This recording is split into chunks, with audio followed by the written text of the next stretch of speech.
Welcome in to another NCAA 26 video. But today, if you haven't seen some of the shorts, I'm probably not going to do one for every team. I just did some for a couple. But this is the new series I have been talking about. We have recreated the Pac-12. Oh, well, more of the Pac-6. But as you can see here, we have some familiar faces and a ton of new faces. Of course, you probably remember Santa Cruz, the Tidal Waves, a team we played as in last year's game. And then we've got the team we just finished the series on. Vermont State is starting back over. This time, they're being brought into the new Pac-12. But we'll look at some of the new teams. Of course, the team that we will be taking control of, the Oregon Tech Firebirds, are, as you could tell, located around Oregon. And they've actually all these teams. I basically redid the jerseys for everybody except Vermont State. You already know Vermont State. They pretty much haven't changed. But Santa Cruz, I have brought back some jerseys I used back in like NCAA 06 for the PlayStation 2. I brought those back. And I made them some new jerseys just so it's a little different from the old one. But like I said, Oregon Tech, they've got some pretty fire jerseys as well. Dallas Tech, the Panthers, they've got a pretty decent team. I will show the rosters as well because each team pretty much has a unique roster. I went through every single team except for like the Metro Atlanta team, but that's because every other team had their own custom players. But Metro Atlanta, you'll probably see a bunch of the like original team builder players on there, but I did change a couple players. But Santa Cruz, they don't have Jeff Holiday Jr. anymore. They don't have none of the typical guys you'd see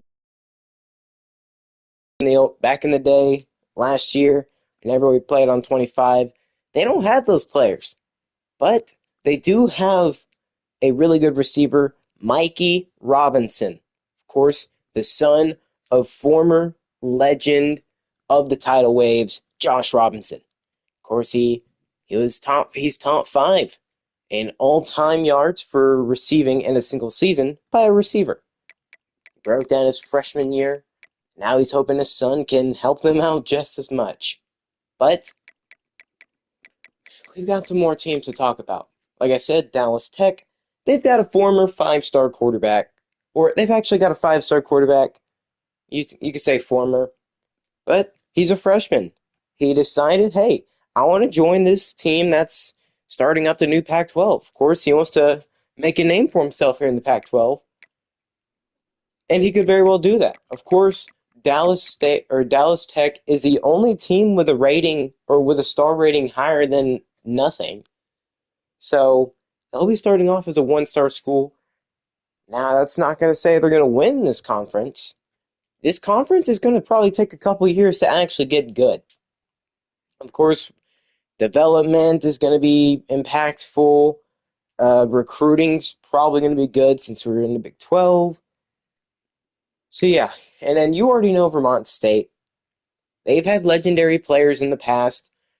You've seen if you watched any of the other basically I did 12 streams, 12 videos playing as Vermont State. Basically, we wrote an entire history for that school, finally capping it off with a national championship, winning it over Michigan. But that's all gone now.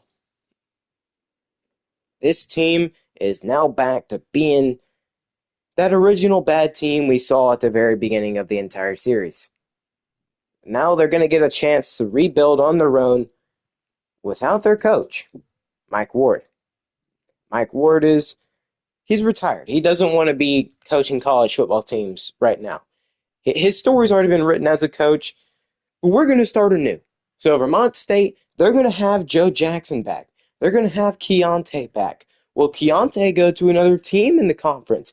Or Will he stay at Vermont State this time? I don't know. We'll have to see. And then you've got one of the new teams, Metro Atlanta Battlehawks. Of course, they are sharing the same state as teams like Georgia. Yeah, that's already in and of itself going to be a tough challenge for them. Of course, Oregon Tech is kind of self-explanatory. You got to share it with Oregon. They're the main rivals of us. Santa Cruz is USC. Dallas Tech is going to be, I believe it's SMU. So SMU is one of their big rivals. I don't believe they face Texas. Vermont State's main rival is Penn State, of course. Metro Atlanta's main rival, well, that's Georgia. And then Central Texas Engineering, the highest rated team in the conference. Of course, they pride themselves on being a really good defense. They've got the highest rated team out of everybody. Of course, they've got the highest rated defense out of everybody. But they have one of the second lowest rated offense in the entire Pac-12. So all while they do have a really good defense, for at least for the conference, everywhere else it's not really good. You can essentially look at this conference as like a bunch of FCS level schools. But yeah, Central Texas Engineering will try to be the defensive powerhouse of this conference, all while like Santa Cruz, Oregon Tech.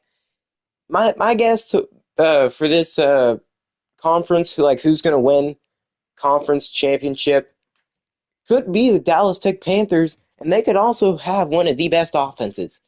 Now, a bunch of these other teams do have some really good players, but the thing is, the air raid offense, they've got a 5-star quarterback. I think they're going to do some damage with that. Not to mention they've got one of the best offenses in the entire conference. But I do expect some of these teams to do pretty solid. Obviously, a couple of these teams, like one or two, might make a bowl game. But there's something you got to see with the scheduling. Because, yeah, there's only 6 teams in this conference. So you can't quite conference opponents. But we've got bigger fish to fry right now. For one main reason.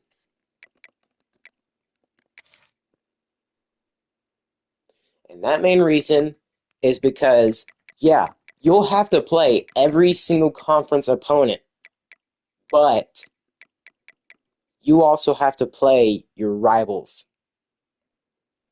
Like, you can't change that. Like, I can press X since I'm on PlayStation. I can press X all I want. I can't do nothing. I can't switch up where we play at, like home or away. So, either way, we're going to have to face off against our rivals, Oregon. At Oregon. So that's looking to be a fun bout. And then, of course, we've got to face against the other conference opponents. Central Texas Engineering, Metro Atlanta, Santa Cruz, Vermont State. Of course, we're not trying to make this schedule too tough because you got to remember, we're still at like a 59 overall. Like a 57, 59. Oh, we're 57 overall team. So, yeah, even if you look at this FCS game, I'm pretty sure we're worse overall than they are. So, tough luck for us. But other outside of like Oregon, Washington, I guess you could say California, this is going to be a rough team to play with, at least for like the first year. Who knows? We could have a better year than we think. But I am going to play against some, like, maybe like 2 of the conference opponents. I'm going to play Oregon at least his first year. And then I'm going to play and show off some of the newer teams. Like, we already know what Vermont State looks like. Dallas Tech would be pretty fun to play against, considering they have their 5-star quarterback. Santa Cruz, they've got brothers at quarterback and receiver. Now, of course, like I said, they've got Mikey Robinson, son of Josh Robinson. But then they've got the Mendoza brothers, Ash Mendoza and Parker Mendoza. Ash Mendoza, he's a really good wide receiver too, and Parker Mendoza's the quarterback. But then you've got Central Texas Engineering, the best defense, and Metro Atlanta, who could be a sneaky contender for this conference here in the year 1. But let's go check out the rosters, just so you can actually see the players. Now, they're not all freshmen, but for us, we've got a couple really good players, like Dante Hill Jr. He is a freshman. Freshman running back, 85 overall, elite dev. We got to hope he can carry this entire offense because, well, he's the best player on the team. This is how I would have imagined Keontae Foster could have been, and all he's worried about is playing time. He should be a very fun player to work with. Now, he's got 94 speed, 91 elusiveness, which you can see all that there. And he's pretty much got one skill cap, and that's on route running. So Dante, now he's a freshman, like I said. He hasn't been redshirted at all. So he can definitely develop quite a lot. And he'll probably be the best player we have for a while. He could be one of the reasons why this offense is going to be scary, as long as I'm playing.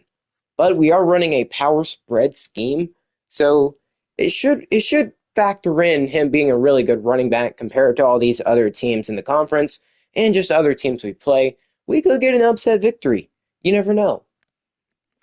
But yeah, he is also the team captain, and seems like he's an All-American and the impact player for us. But I do hope Dante Hill can carry us, because outside of him, the only other guy we got on offense is maybe Parker Peterson and Ollie Smith Patterson. I mean, yeah, Parker is a senior, so we're not going to have him for much longer, just for this year. So we're definitely going to have to look at receiver pretty much. And then tight end, sophomore tight end, by the way, Ollie Smith Patterson. You can see what I'm going with. We're going to be able to definitely run the ball, maybe run some RPOs, have the tight end go on that streak, have it like a halfback off tackle. And if they leave Ollie wide open, that's an easy almost 10 yards. But the situation gets pretty dire. Let's look at quarterback. Our quarterback situation isn't really that great. Junior redshirt quarterback Davis Bryant, he's not the answer. But I do have a promising guy, Tony Atkins. Yeah, he's 65 overall, but he's got potential. He will be the starting QB this year because we're already really bad as it is. So let's give the young guy a chance. Let's give him time to develop. I do sincerely believe he can become something. And with a combination of him and Dante Hill, I think we'll be pretty fine. Now, he is coming into the team as a one-star prospect. He's a freshman, which is another reason why I want to give him a chance. He's 6'2", 188.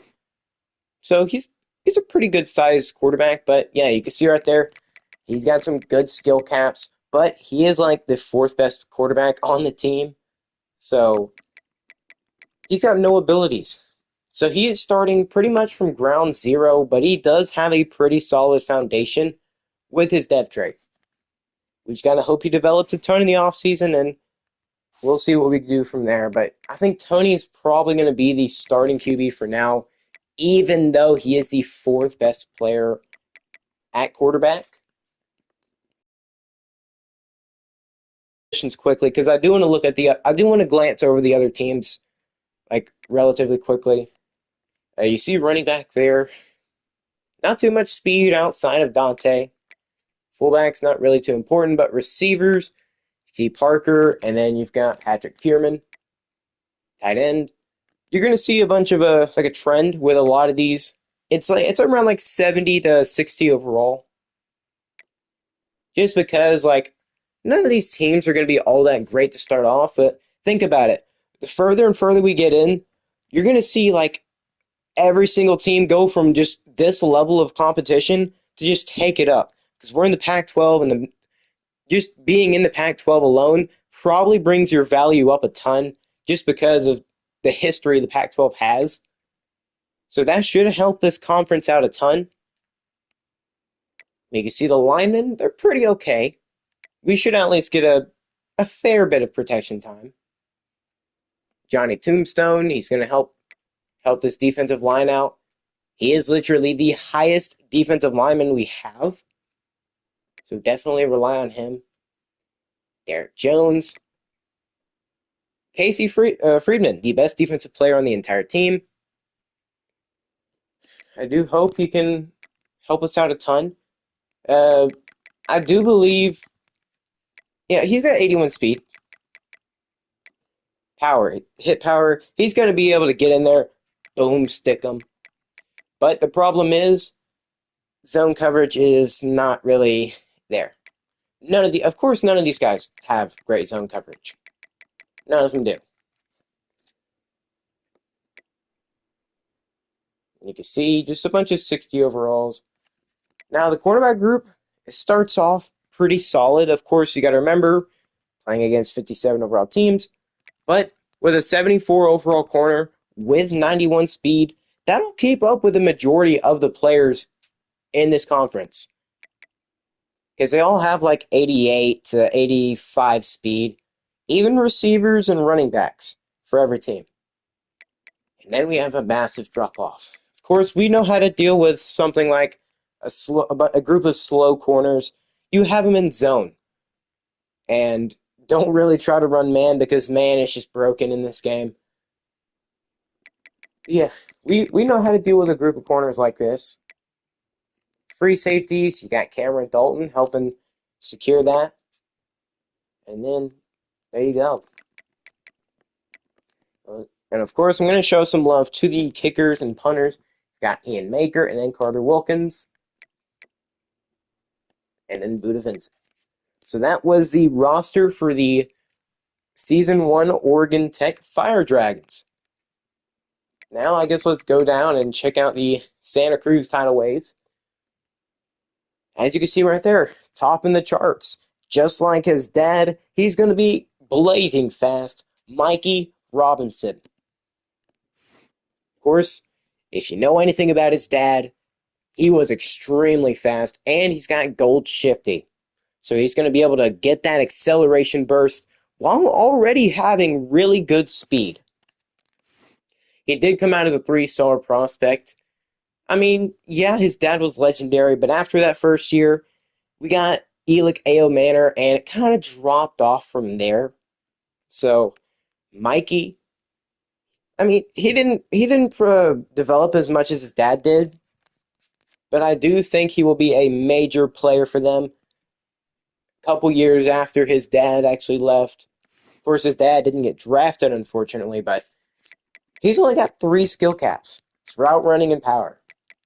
So even at 97 speed, this man could get much, much faster, work on his catching, work on his route running. He's going to be a scary man if he decides not to transfer out. Of course, we don't know his deal breaker because we're not in control of them. But I can only imagine that he's not leaving them anytime soon. They gave him a chance because it kind of like that Auburn that guy who could have went to Auburn because his dad was a part of the legendary field goal block, returned it for a touchdown against Alabama. Kind of like how they gave him like an automatic scholarship if he wanted to go play there, but they kind of gave that to Mikey because well his father top 5 all time in receiving yards in a single season, so and at the time they felt like he got robbed for Heisman, which he very much did so. Somehow got beat by some random dude. Josh Robinson should have won Heisman, but unfortunately he did not. So, yeah, that's Mikey. And then you've got the first brother, Parker Mendoza, the 1-2 punch at wide receiver, 6'3". He's kind of similar to Mikey, but he is a little bit younger. And he's not as fast, but he's still got enough speed, 92. I'd say his NFL comparison is going to be Puka Nacua. Just because I think that's probably what's best. He's got pretty decent route running, and he's got some great catching, like really great catching. But yeah, I'd compare this guy to Puka Nacua. And this is the brother. He's got bronze downhill, break tackles at maximum speed. It's going to be hard to bring him down. And of course, those are your 2 main like wide receiver targets. And then The next and possibly last good player at the top of this team is the second brother, Ash Mendoza. He's a freshman. Of course, I wanted to show you before anything. Mikey is a sophomore redshirt, so he's only going to be there for well, I'd say a couple more years. He's still got a ways to go before he develops into anything special, but he's a pretty good player. And then, like I said, Parker Mendoza, but you've got the quarterback, Ash Mendoza. He's a left-handed quarterback. He's a dual threat, so he can scramble if he has to. He's not going to rely on it, but he is more of a passer than a runner. He's still considered a dual threat, though. But he does have some ability. He's got Bronze Road Dog, Silver Headstrong. His accuracies are pretty solid. His IQ is kind of lower, but he's got 90 speed. So nothing new for Santa Cruz. They've got a dual threat, scrambling kind of quarterback who can get out of the pocket if he has to. But this man can bomb you deep. He's got 90 throw power. So he should be a good quarterback for them, especially with those two really good receivers that they've got. And I can't wait to see how the Santa Cruz team develops.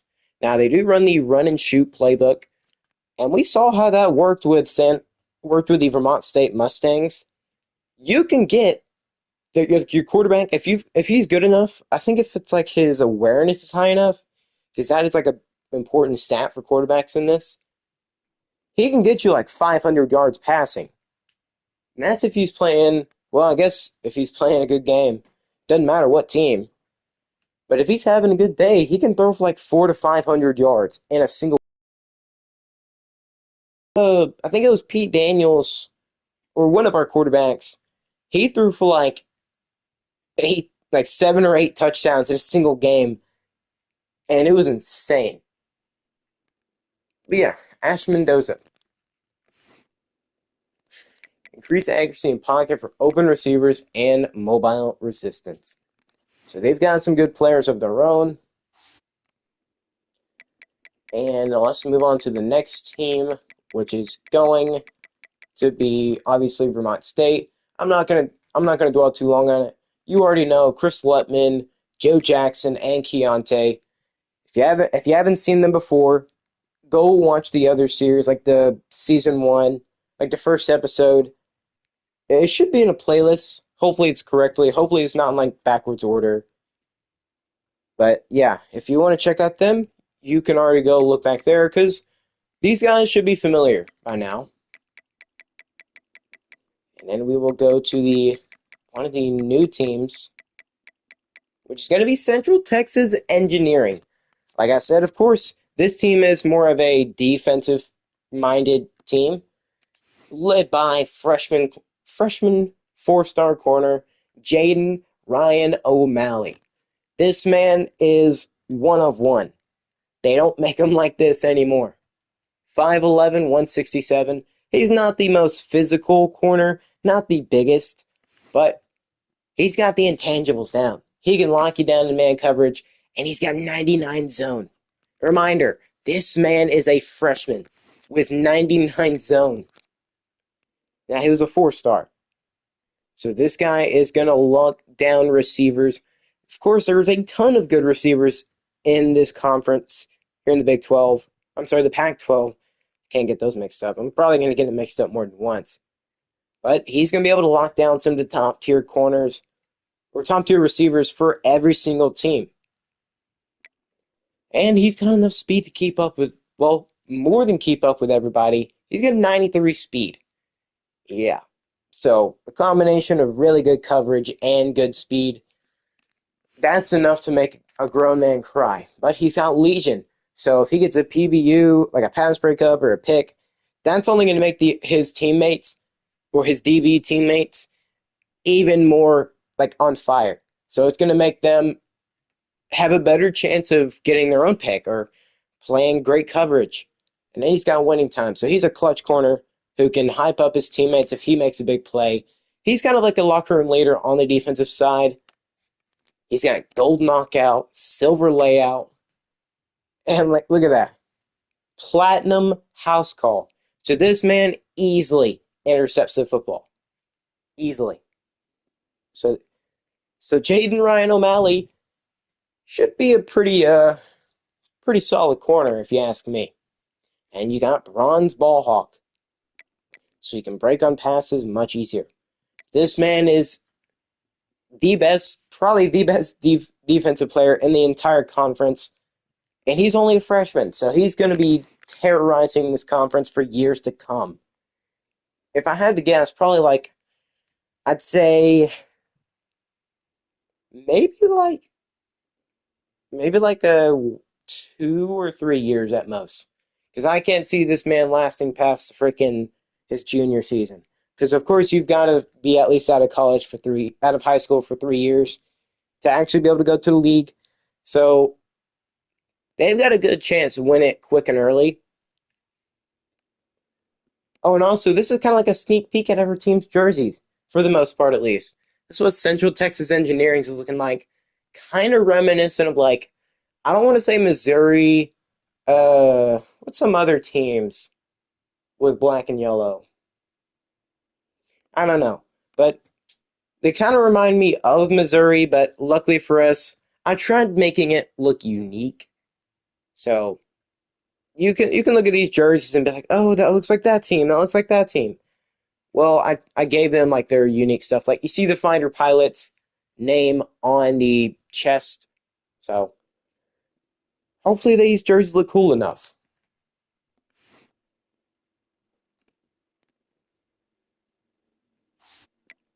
And then of course the second best player on the team is Dallas West. Another 80 plus overall defensive player. And that's what's helping this defense out a ton. Multiple great defensive players. Dallas West, not only are they going to be able to lock down guys in coverage with Jaden Ryan O'Malley, they're going to be able to get some pretty good pressure against a bunch of weaker offensive linemen. Dallas West is going to be able to get some big time pressure. So any quarterback having to face off against this man, you're going to have to watch out. They're not called CTEU for a reason. Well, I guess they are, but that's literally their college name, Central Texas Engineering. But it kind of fits how this team plays, anyways. Really great defense. They'll give you CTE, and that's just because they're a university. So this team, I mean, it writes itself. CTEU, CTE University. They don't gotta say Central Texas Engineering. They can just say CTE, and they'll be like, "Oh yeah, that team. Ooh, man, it's kind of like the Legion of Boom, but in college." At least that's how I'm imagining it. But yeah, Dallas West, he's just a massive beast on the defensive line. He is a sophomore, so of course that balances out a little bit. And then what I believe is the last team to go look at, it is going to be the Metro Atlanta Battlehawks. Of course, I went with a purple and green. Now, of course, you've got three good players now. Keon, like I said, this was the roster I was okay with letting it be, but this is one of the better offenses because they've got three 80 plus overall players on it. But the quarterback, Cam Coleman, another left-hander, four-star quarterback, freshman red shirt. He's a pretty good QB. He's another dual threat QB. He's 6'3". Of course, all these quarterbacks are about that 6'2", 6'3" height. But he's literally got no skill caps at all. No skill caps. This man, he's got the brightest future out of every player in the conference. Metro Atlanta's hopefully, they're wanting him to hopefully stay his entire career to help lead them to that promised land. Now, seeing as how the Pac-12 is valued quite a lot, I think it's going to look good for us. Like, like whoever wins the conference championship could potentially make the playoffs. Now, the conference championship winner could go like 7-5 and still win the conference, which is what I'm imagining is going to happen. Because a bunch of the teams in this conference are probably going to be really bad. But eventually we will work our way up to this conference being special. Being in the Pac-12 instantly gets you that big name, and I think it's going to help out a lot. But yeah, Cam Coleman, he's got some pretty good accuracies. His throw power is 93. His speed is 90 with 94 excel. So look for Cam Coleman to be able to just escape and just dominate on the ground and in the passing game, kind of reminding me of Lamar a little bit, but left-handed. So I guess Michael Vick. He's got pretty good throw power, pretty good speed, and good accuracy. So kind of like a young Michael Vick. Now he's not number 7, and nor is he fighting or having dog fights. Let's hope he doesn't. Let's hope his off-campus activities are just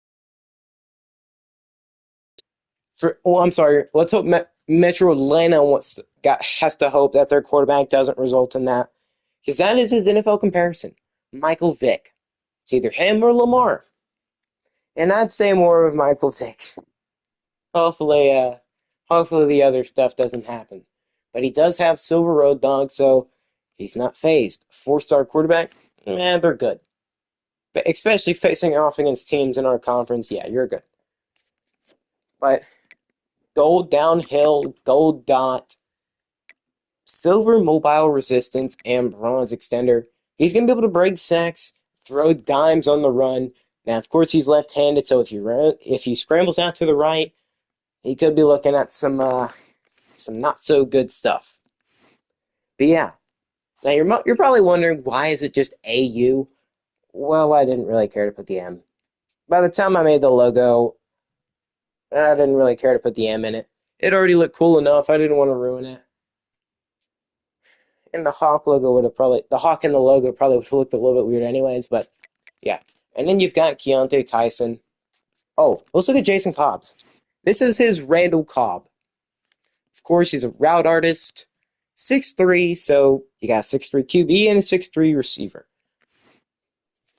He's got 91 speed, great hand. Well, good enough hands. His carrying isn't the best, but his catching is pretty solid. Like, it's really good. His route running is even better. So this man will route you up, and he's got enough speed to actually break away from you. So I'm honestly curious. What are the stats going to look like after this first year? And could we have a team in the conference make the playoffs? A bunch of bowl games? I'm honestly curious to see how this will turn out, because obviously we already know we're going to be working on our team, the Oregon Tech Fire Dragons. But I'm curious, how will the CPU manage to rebuild these other teams into special ones? I'm very curious. And I do believe that is the last team. And yes, it is. So let's go ahead and now that we've looked at the teams, so we've introduced you to the starting rosters, the starting players, our team, and what the conference looks like right now. Of course, let's look at the preseason All-Americans for the Pac-12. Obviously, I don't think any of the players from our conference are going to be here. Yeah, I don't think they're going to be here at all, because obviously we've not got that good of a team. Not that good of a team, but let's see. Jordan Smith-Irvin. Oh, Dallas Tech. That was another team I need to go look at. We'll look at them in a second. But yeah, their 5-star quarterback, Jordan Smith-Irvin. Another left-hander. So yeah, we've got a couple of those in this team, or in this conference. But Dante Hill, our running back, and Ollie Smith-Patterson do crack the preseason first-team All-Americans for the Pac-12. Of course, you've got the duo at receiver for Santa Cruz. But Metro Atlanta, you already seen it. But Dallas Tech. They're almost, actually no, their entire offensive line first-team All-American. So you already know Dallas Tech's got to be one of the favorites, especially considering their 5-star quarterback, Jordan Smith-Irvin. So yeah, he's a really good player who's surrounded by a bunch of really good talent. Dallas West is there.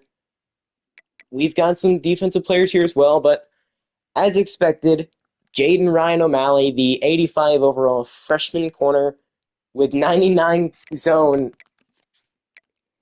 and 90 man. He's the best in the conference, understandably. But we do have the best punter and the best free safety. So that's actually pretty good for us. At least we've got a couple players on there.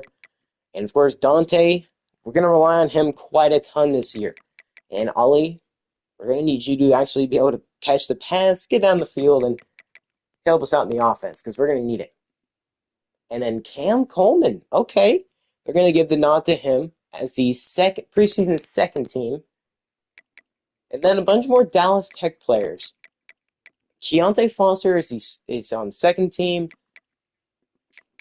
But yeah, a bunch of Dallas Tech, Vermont State. So I think if you haven't already guessed, I think the game's also predicting Dallas Tech to win it, either them or Vermont State. Well, I guess Vermont State's not really cracking the first team, but still, I almost forgot Dallas Tech. I'm pretty sure we haven't looked at them. But we will go look at that real quick. Because I almost forgot. Almost. Close but no cigar. Which, funny enough, I'm pretty sure is what I tried to name one of the rivalries, but I almost forgot. And here you go, Dallas Tech. Of course, you've got quarterback Jordan Smith-Irvin, who we've already seen. He's in the preseason first team All-American for the Pac-12. This is another reason why I like Dallas Tech a little bit. Because, yes, I did also create them just on a different account. But he's a five-star quarterback. He is their only hope. But, as you can see, he is a senior redshirt quarterback. They brought him in. And he's got 1 year to prove that this team is good enough to win the Pac-12 in their first year. It's all in this five-star quarterback. Why he didn't go to schools like Alabama, Georgia, Texas A&M, I don't know. Why didn't he go there? He's a five-star quarterback. And usually you don't get five-star transfers to come in and, yeah. But he wanted to give this school a chance. He's been with them for about a year. This is his second year with them. So he should be able to step up for this team and absolutely dominate. But he is an 88 overall to start. His accuracies are incredible. His throw power, 94.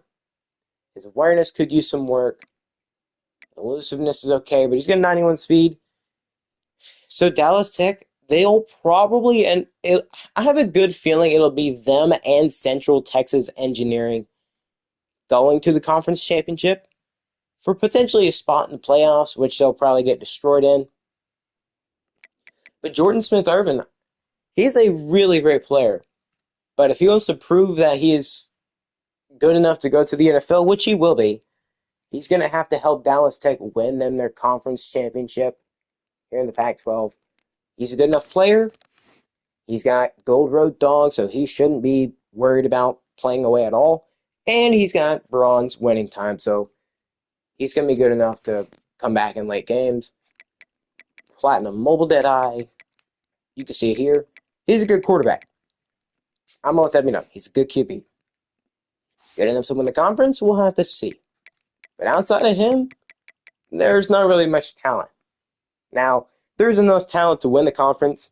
If he plays how he very well should, not throw too many picks and just dominate, Dallas Tech will be fine. But they are the highest star-rated team in the conference, so that'll probably help them out in recruiting too. And depending on how they play this year, it'll help them out even more. But yeah, that's what the conference looks like. We saw the preseason All-Americans, we looked at the rosters, and we looked at the conference. And I'm going to show you the schedule. Again. But yeah, we're going to start off with Washington. It's going to be away. We don't want to play our first home game until the FCS Midwest game. Yeah, it's not going to be good for us because we don't play a single home game. But the first game I'll play is going to be the Oregon game. And I'm going to play probably 2 of the conference games. I'm honestly interested in playing Dallas Tech, either Santa Cruz or Central Texas Engineering. I already know Metro Atlanta is going to be great. Cam Coleman, he'll be a good QB. But I do want to probably play Santa Cruz again for the memories. But Oregon is a guarantee. These two teams will be a tough battle. I'm not imagining it'll be a good win, like good at all. Like, it won't be good for us at all. But hey, if we can manage to come away with a win, we can get a win. Like, I'm not arguing with that. But we face. I can't remember if Cal. I don't remember if Cal was in the Pac-12 at all. But I know Washington was, and if Cal ever was, we'd be starting off with potentially two former Pac-12 teams, and then we have Oregon, obviously another former Pac-12 team, as rivals. So overall, we're facing a bunch of Pac-12 teams. And we've got, of course, week 3. We've got the FCS Midwest, because we've got to at least try to get one win. And if I think we can get a win at all, it's going to be against them. Either them or our conference opponents, which are also FCS level, but we'll just see. Will one of these teams actually just dominate most of their games and actually. Okay, I do think at least some of our teams in the conference are going to make the playoff, or not the playoffs, but a bowl game. So I just want to see the Pac-12 succeed at this point. But I do think we've got relatively easy schedule once we get done playing Oregon, Ball State, App State, conference opponents, Sam Houston, and then the rest of them, Army-Navy week, and then the Pac-12, which I did move to the Allegiant Stadium down in Las Vegas, Nevada. So yeah, that's what our schedule's looking like. Starts off pretty rough until we get to the FCS game, then it gets rough again, but then it cools down quite a ton, and then we actually have chances to win games. Of course, we are 7, 8. We could be looking at a 9-win season if everything goes in our favor, but that's not a guarantee, like, at all. So yeah, our schedule is going to be pretty tough, but what's also going to be really tough is our recruiting. But just so I can show you, we've got a new coach.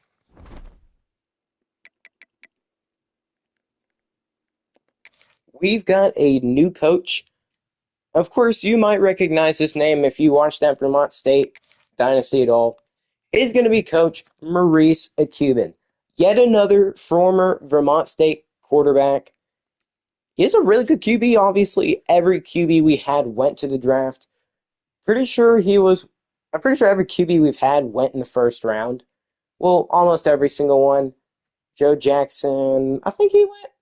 I don't know. We had a lot of drafted quarterbacks, and he was one of them. I think he's like the second or third quarterback we had. Probably the third. I don't know. I might be getting my numbers mixed up. I think he's the second quarterback we had. But either way, he was a great QB, and I mean great. Of course, Joe Jackson kind of helped us build up to where we were, but Maurice Cuban, he kept us there. He kept us there and actually almost got us even further.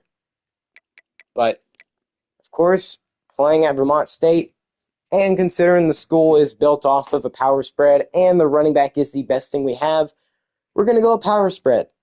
Got a good running back, got a good tight end, and the 4-3 multiple was, as we saw in the Vermont State Dynasty, 4-3 multiple, that's a good playbook.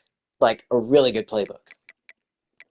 Of course, he's kind of a calmer guy who he plays by the book, but he knows how to react and actually perform when it matters most. He is aggressive. He likes to run a quick offense to get other teams off guard. Because you got to remember, we are running the football a pretty fair amount. Now, we've got to hope our starting running back, Dante Hill Jr., doesn't get hurt like every single running back would. Probably need to go tone down the wear and tear.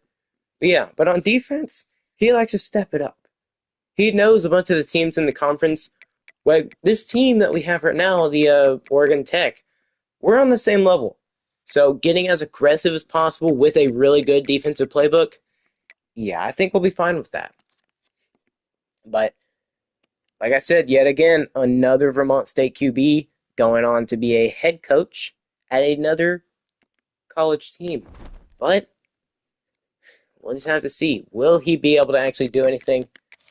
Because this time, instead of going motivator, I do go as he is a recruiter. He saw how things went with Vermont State. Coach Mike Ward couldn't manage to get any five-star QBs to actually come in and commit. He came close multiple times. But Marisa Cuban, he saw how bad it was. He's like, you know what? I will become coach after I get done with my career in the NFL, which he pretty much had a Geno Smith kind of career. He was mostly a career backup. He did get drafted high, but then he had to play like a couple starts, but he was never really given a chance in the NFL. So after like 5 years, he kind of hung it up and was like, you know what? I'm just gonna go coach. I think it'd be fair for me, fair for everybody I know, and it'll probably help me stay in the game since I already have a bunch of football knowledge. So he wants to be a recruiter. He wants to be able to bring in that star-studded class. He wants to be able to bring in some top 10, top 5 classes. Heck, try to get the number 1 class. Of course, you could probably look at me and be like, hey, why aren't you able to recruit so many 5 stars, even though they're literally first on your board to start the season? Well, I don't actually know. But we've got 2 coordinators with talent developer, which is another reason why I didn't go motivator. If I did, I probably could have went down that tree and just made it ungodly good at recruiting. I'm sorry, like really good at just developing players. Like not necessarily giving everybody 100 points, because we didn't even manage to do that with a single player. Most we got up to was like 70, I think, like 70 or 80 points. But I do want to bring in some really great talent, and not to mention they both got some pretty solid recruiter. Like they do have a little bit into recruiter. They're about the same actually, but it seems Joey Casey has a little bit more into motivator. But I mean, hey, they're both good at talent developer. Well, they both got talent developer. So that's going to help us out a ton. I don't plan on firing these guys anytime soon, unless we just absolutely stink it up and they need to leave. Because I doubt we're going to have any better options. Because 2 guys with talent developer, if I can manage to keep them and they don't leave, we should be fine. Because yeah, I understand we're a bad team now, but if we keep these guys, have our coach stability go up and up and up, and our coach and our coordinators develop, we could be looking at like their talent developer being maxed out by like a couple years from now. But in order to do that, we've got to pull off some pretty big upsets. But since we did go into recruiting, let's go ahead and look at recruits. I didn't start with the pre-order bonus this time. I do have it, but I chose not to go with it just because 100 points is 100 points, and that is pretty freaking good. I want to have a 100% legit, just base playthrough, of course, with a conference of our stature. But let's go look at the prospects we could get. And since we are a literal 0-star school, the best players are going to get our 2 3-star fullbacks, which we're not worried about fullbacks. If you've ever seen any of my rebuilds, fullback's kind of the last thing I'm looking for. And I am most certainly not looking for no JUCOs. But I'm not trying to go for 2 stars. Now, obviously, we need a ton of better players. So let's go look at, well, them better players. There's probably gonna be a ton of like top tier players that have us instantly locked out. Well, whoa. Okay. There's actually some 5 stars we could go after. Now, they might not want to come here, but we could go after them. Now, I seriously doubt there's going to be any players that have our schools interested on them. Like, oh, I'm sorry, the Pac-12 interested in them at all.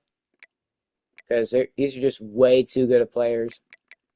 Ooh, 5-star QB. DeWand Hall. How crazy would it be? Ooh, Jamerson mustard. Put some mustard on the lettuce, and it's gonna be electric. Ben Johnson, former Detroit Lions offensive coordinator and current. Okay, bro, it's insane. Kyrie Shakir, almost. Is he related to Khalil Shakir by perchance? I don't know. He's from Arkansas, so probably not. Brian Beach, man, they are very close with some Lions players and or former coaches like Brian Branch, uh, obviously Khalil Shakir, Ben Johnson, Jalen Nesbitt. Why does that seem familiar? I can't put my finger on it. But I know for sure I do want to try to get a 5-star QB. As ridiculous as it would be, if we can get some big, big time wins or play it close with these big schools. Because, I mean, look, all he's wanting is playing time, and we can 100% give that to him. But we only have 315 hours, so we're not going to waste our time with them. We're not. Obviously, we're obviously not going to be able to get the player we want. But I think I'm going to go with Jamerson Mustard because he's wanting playing time and he's a dual threat QB, 6'5". Now DeWand is also 6'5", but he's a pocket passer. If Jamerson Mustard is good at all, that's going to be incredible. But I do want to try to get Jamerson. It would be pretty freaking massive. Now, what direction do we want to go with this team? Because this could basically turn us from bad to a pretty good team. I mean, we could go try to do corners. We've got a 4-3 multiple playbook. And it says outside linebacker and Mike are kind of what we need. I'm not going to put another 5-star. I think I only want to put one. I think I'm going to try a new strategy. Only have like one really good player on there, and outside of that, just play it cool and go after like these guys. Trayvon Nesbitt would be pretty good. Let's get a bunch of 3-stars. Oh, not JUCOs. I don't want JUCOs. We can't push ourselves back with them, but why not try to build up a good defense? Keep the O-line pretty solid. Quality, not quantity. Obviously, since we don't have too many hours, we're not going to worry too much about getting a bunch of big-time players. I mean, we can try to fill up our board, but we're not going to be able to put points into everybody, and for the purpose of keeping this video short, I don't want to put points into everybody because, obviously, they're just going to tell me no, and I'm going to lose progress on other players. So it's best to put a bunch of points in people who do care.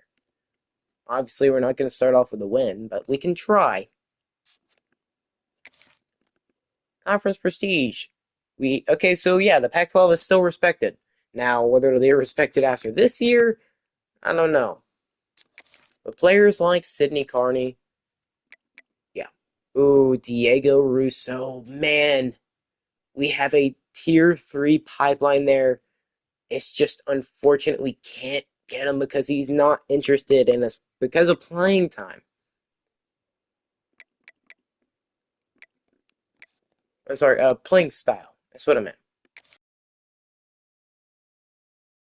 Just recruit players like in the Washington pipeline or the Oregon pipeline. Elliott Squires. You know what? Let's put you on there. Strong safety. We could go ahead and try to build up on corners. Obviously, got to pay attention to like the deal breaker. I don't think conference prestige is going to change all too much until we actually start seeing like a couple years down the line where the Pac-12 is just full of a bunch of crappy teams. But I can only imagine that after these players, like these current players leave, it's only going to get better for the conference. And like by better, I mean just insanely better. Oh, and we do have some 3 stars interested in us. Okay. But if we can get to a point where 3 stars are just already wanting to come here, then that's going to be a big win for us. We've got we've got about 16 people left we can put on here, but I don't think I'm gonna do all 16 because well, we don't got that. We're not gonna be able to get that big of a class anyways. We can start off with some pretty solid O line. I'll put just enough for these, and then I'll go scout them. We don't. Well, I mean, I guess it's fine, but I do want to put a scholarship into everybody just so we can get that initial interest. Now, obviously, we're not going to win every single game, but we can try. Of course, Denzel Brooks we put on there. Nobody else, huh? Okay, well, I'm trying to find people that we have. Ooh, okay, James Moses. Wait, no, not you. It's freaking John Hill. Dang it. Oh boy. Oh well, we filled out our board for the most part. I'm only gonna have 26. We already know Jamerson Mustard's gonna be just an insane player. He's got a bunch of Big 12 schools going after him, mainly Colorado. If we can manage to sneak out Jamerson Mustard, that would be a massive win for both us and the future of our team. It could be something. Because obviously, if he's winning playing time, we can easily give you that. A plus, oh boy, yeah. Um, yeah, see you, Tony Atkins, as you're not going to be on this team anymore. Either that or you're going to have to worry about playing time. So we are not getting it to you if we can get Jamerson Mustard. But I mean, we'll look at him. Yeah, an incredible player. 95 throw power. Really good accuracy, at least for us. And he's got 81 speed, so he's not terrible. Let's go through and I guess just give everybody a scholarship and see where we lie there. I'm gonna see if this strategy works. Like, if you don't fill up your board, just get a bunch of players that you like that you want, and that way you don't have to worry about spreading your hours out too much, but you still got a decent amount of players on your board. I wonder if that strategy will work. I mean, I guess now's a good time to experiment with recruiting kind of stuff. Because obviously we're at the beginning of this series, so I mean, I guess depending on how we do this year will determine how we do the rest of the years. Now, whether this series goes on for 12 years or 5, I don't know, to be honest. Because this team is not good, but this conference isn't any better. We could look to win the conference a ton or not at all. It's really all depending on simulation and how good the other teams do at recruiting. Because we're all at the same starting point.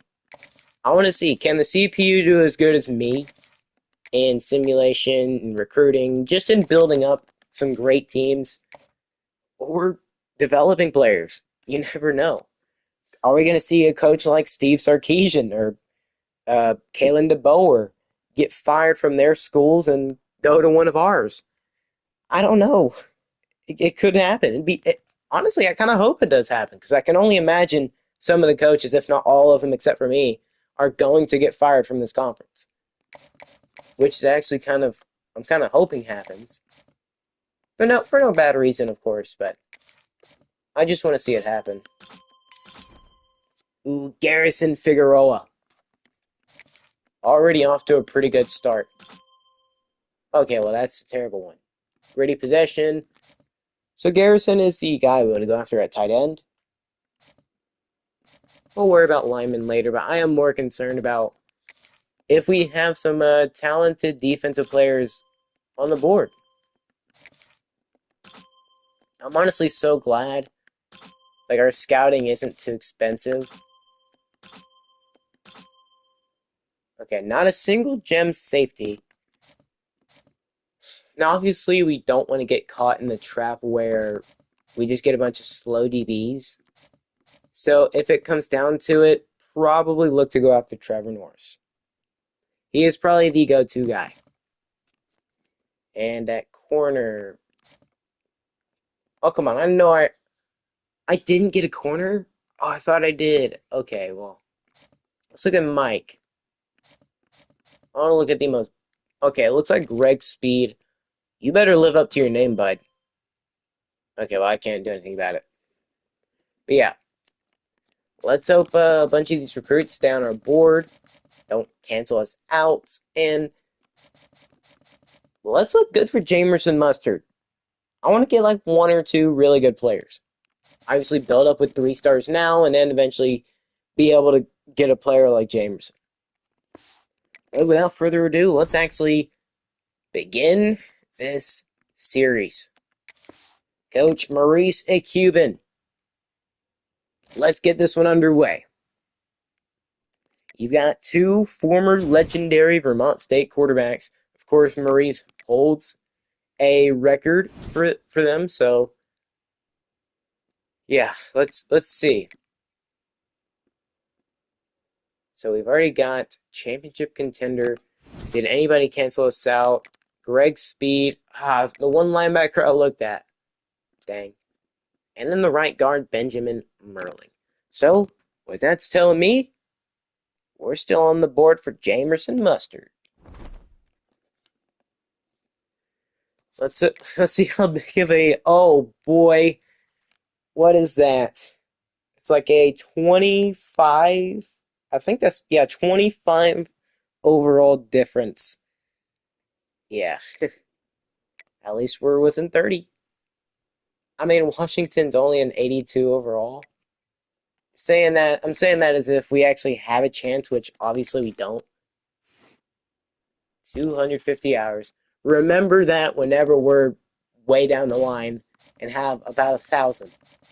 Remember that.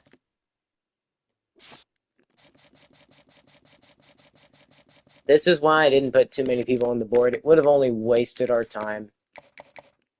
Obviously, we can't do no swaying or hard selling or soft selling, so yeah. Okay, so we can get about at most 10 hours per person outside of Jamerson Mustard. Well, now I guess we're not going to be able to get that. But let's see. Okay, that's obvious. So somebody's not going to be able to get the hours that they want. So let's spend them wisely. Obviously, we want to put 15 to Jamerson. That's kind of got to happen. The tight ends, of course, Garrison Figueroa. We're competing with Oregon and Colorado State right now. I guess New Mexico State, UNLV. We've got a tier 3 pipeline, and we've got a good chance of actually getting him. Now, Oregon, of course, they've got a tier 5, so we're going to have to compete with them for everybody in that regard, but we should actually have a chance with some players. I feel like I kind of screwed myself when it came to Vermont State. There wasn't like a good amount of pipeline tiers that we had. Of course, I only gave every single team except for like the ones I've already made. Like, I think like 3 or 4 pipeline tiers. Because I saw how it went with Vermont State, and I'm like, you know what? We cannot have that. Of course, I'm going to put 10 points into as many people as I can, and that's probably not going to turn out well for me. But I do need to get some linemen. Linemen are a pretty important part. And considering these are only 3 stars, well, we should have a chance to at least get some of them. It's not like we're going after no 5-star linemen, 4 stars. Yeah, that's way too far down the road from now. Like, way far down. Let's go after the safeties first. If we can build up this defensive end group, I wouldn't even be mad.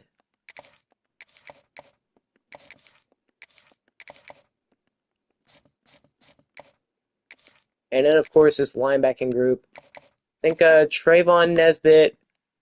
I think we had a pretty good. It was like a tier one. Something's telling me Trayvon Nesbitt's going to be a good player. Something about it. I don't know. Then again, my feeling could be just completely wrong. But I do have like a strange feeling Trayvon's going to be pretty good. Like I can just imagine it right now. Trayvon Nesbitt, the star linebacker for Oregon Tech. And you know what? Okay, we don't have anything for him. Now the ones I do like are like lurkers. Ooh, that's not looking Dallas. Okay, Diego Bullet. Dallas Tech is on there. Oh boy. Is there any of other conference schools on anybody? Ooh. I mean, surely Dallas Tech's coach doesn't have that high a coach prestige. Surely not. Huh. So it looks like a bunch of these players are being targeted by like a bunch of lesser schools. So I'm gonna go after the ones that, well, you know what? I guess the ones that aren't so close to being, well, I guess they're all close to being off the board. So I guess we'll just go after whoever. Diego Bullet will probably be a big no because look at all the schools that's going after him. Sorry, Diego, you're just not gonna want to come here. I can almost guarantee it. We've got 20 points to split within, what is that, 8 people? Yeah, that's 8. And the majority of these players are probably just going to take us off anyways.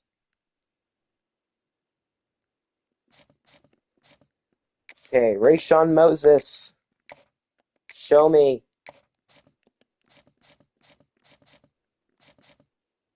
I don't know if I'm having any good feelings about these guys.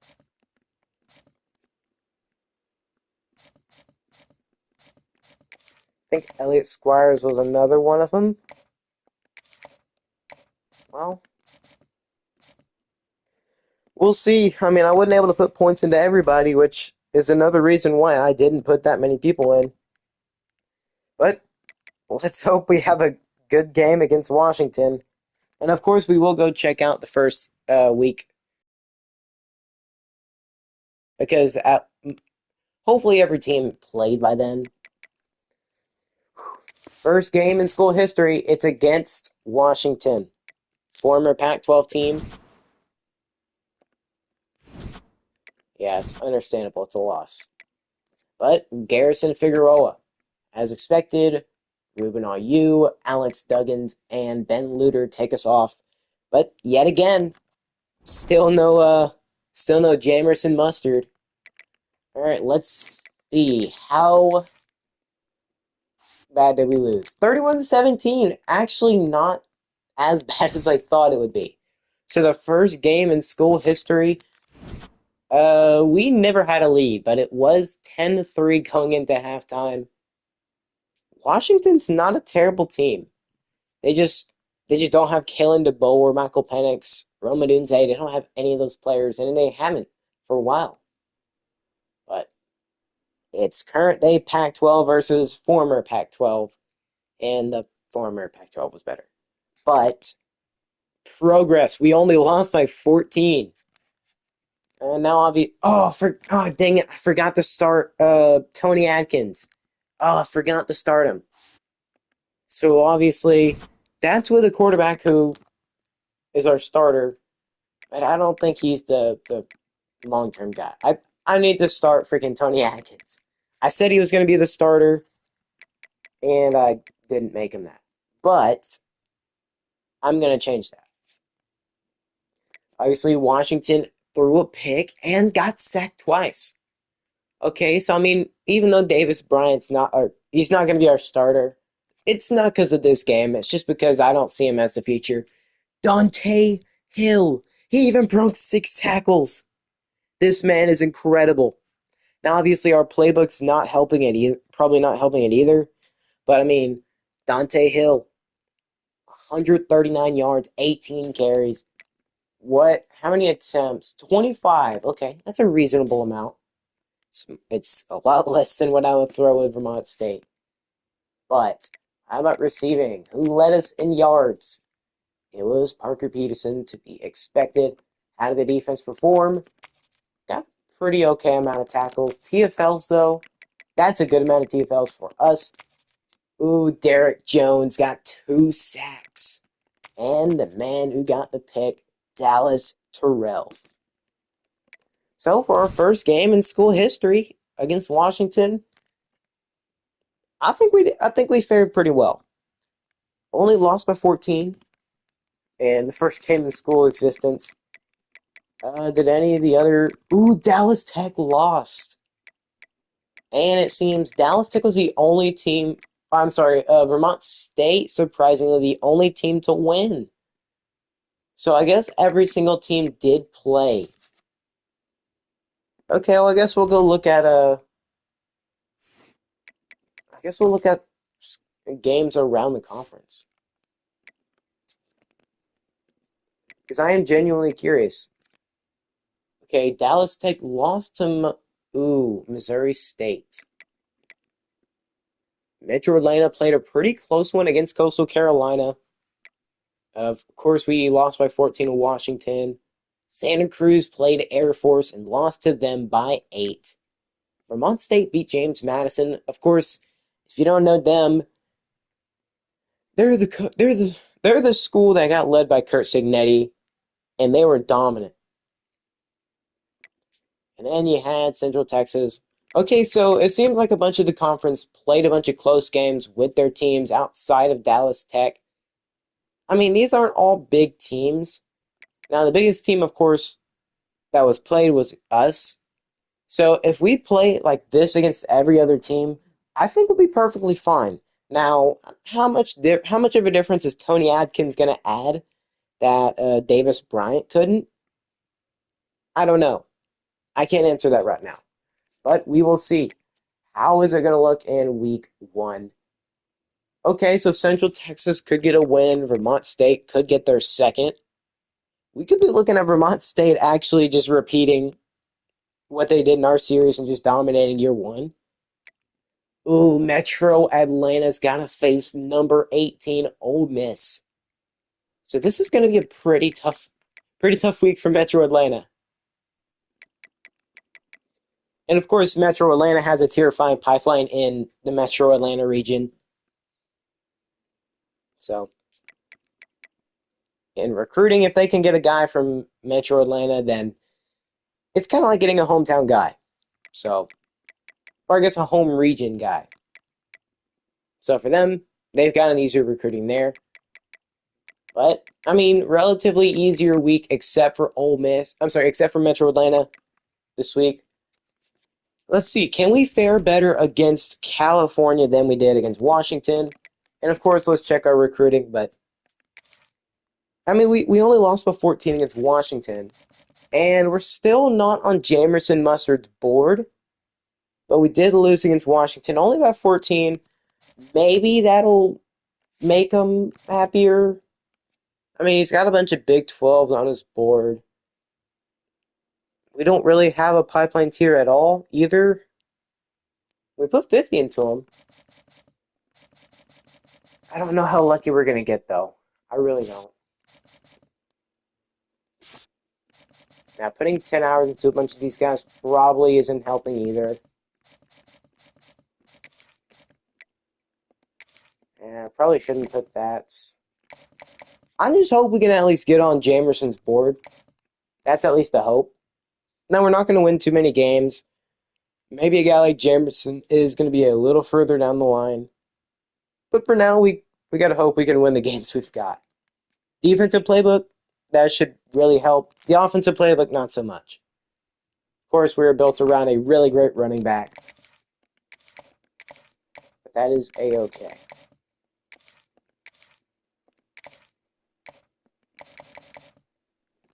And we could put some into some of these other guys, but they are pretty much already close to just saying, get off my board. Or get me off your board. Let's see. Trevor Norris. Okay, what was he? Oh, we're first on Garrison and Jabari. Okay, potential tight end U incoming. Where is it? Trayvon, where are you at? Trayvon Nesbitt, that's who I was looking for. Actually, I can add 5. Like I said, I think Trayvon, if we can get him, he's going to be a big-time player. I don't know, something about him just gives me that confidence. And ooh, California, not as bad as Washington, but we could pick up our first ever win. And let's answer that. Are we going to get our first ever win in school history? No. But we do move up in championship contender, and we are actually up to number 6 on Jamerson's board, barely edging out his top 8. Obviously, we're not going to win too many games this year. Hopefully, whenever conference play comes around, we start winning a ton of games, because Jamerson's probably going to see them and be like, oh crap, this is a very successful Pac-12 team. I like them. Hopefully, it doesn't go to no Big 12 fraud. And we are up to first on Trayvon Nesbitt, which is exactly what I want to see. We're up on the board for both of those players.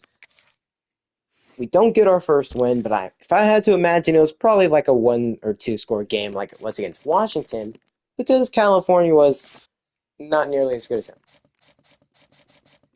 But yeah, we have a ton of players who don't have any hours into them, which we're going to continue that.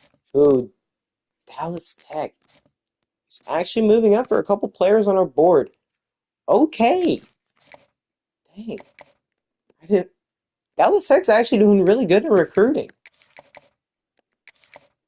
I guess we'll have to step our game up. Dude, okay, so it seems Dallas Tech's going to be our main rival for most of these, at least in the conference, because I'm not seeing anybody else. And I've seen a ton of Dallas Tech.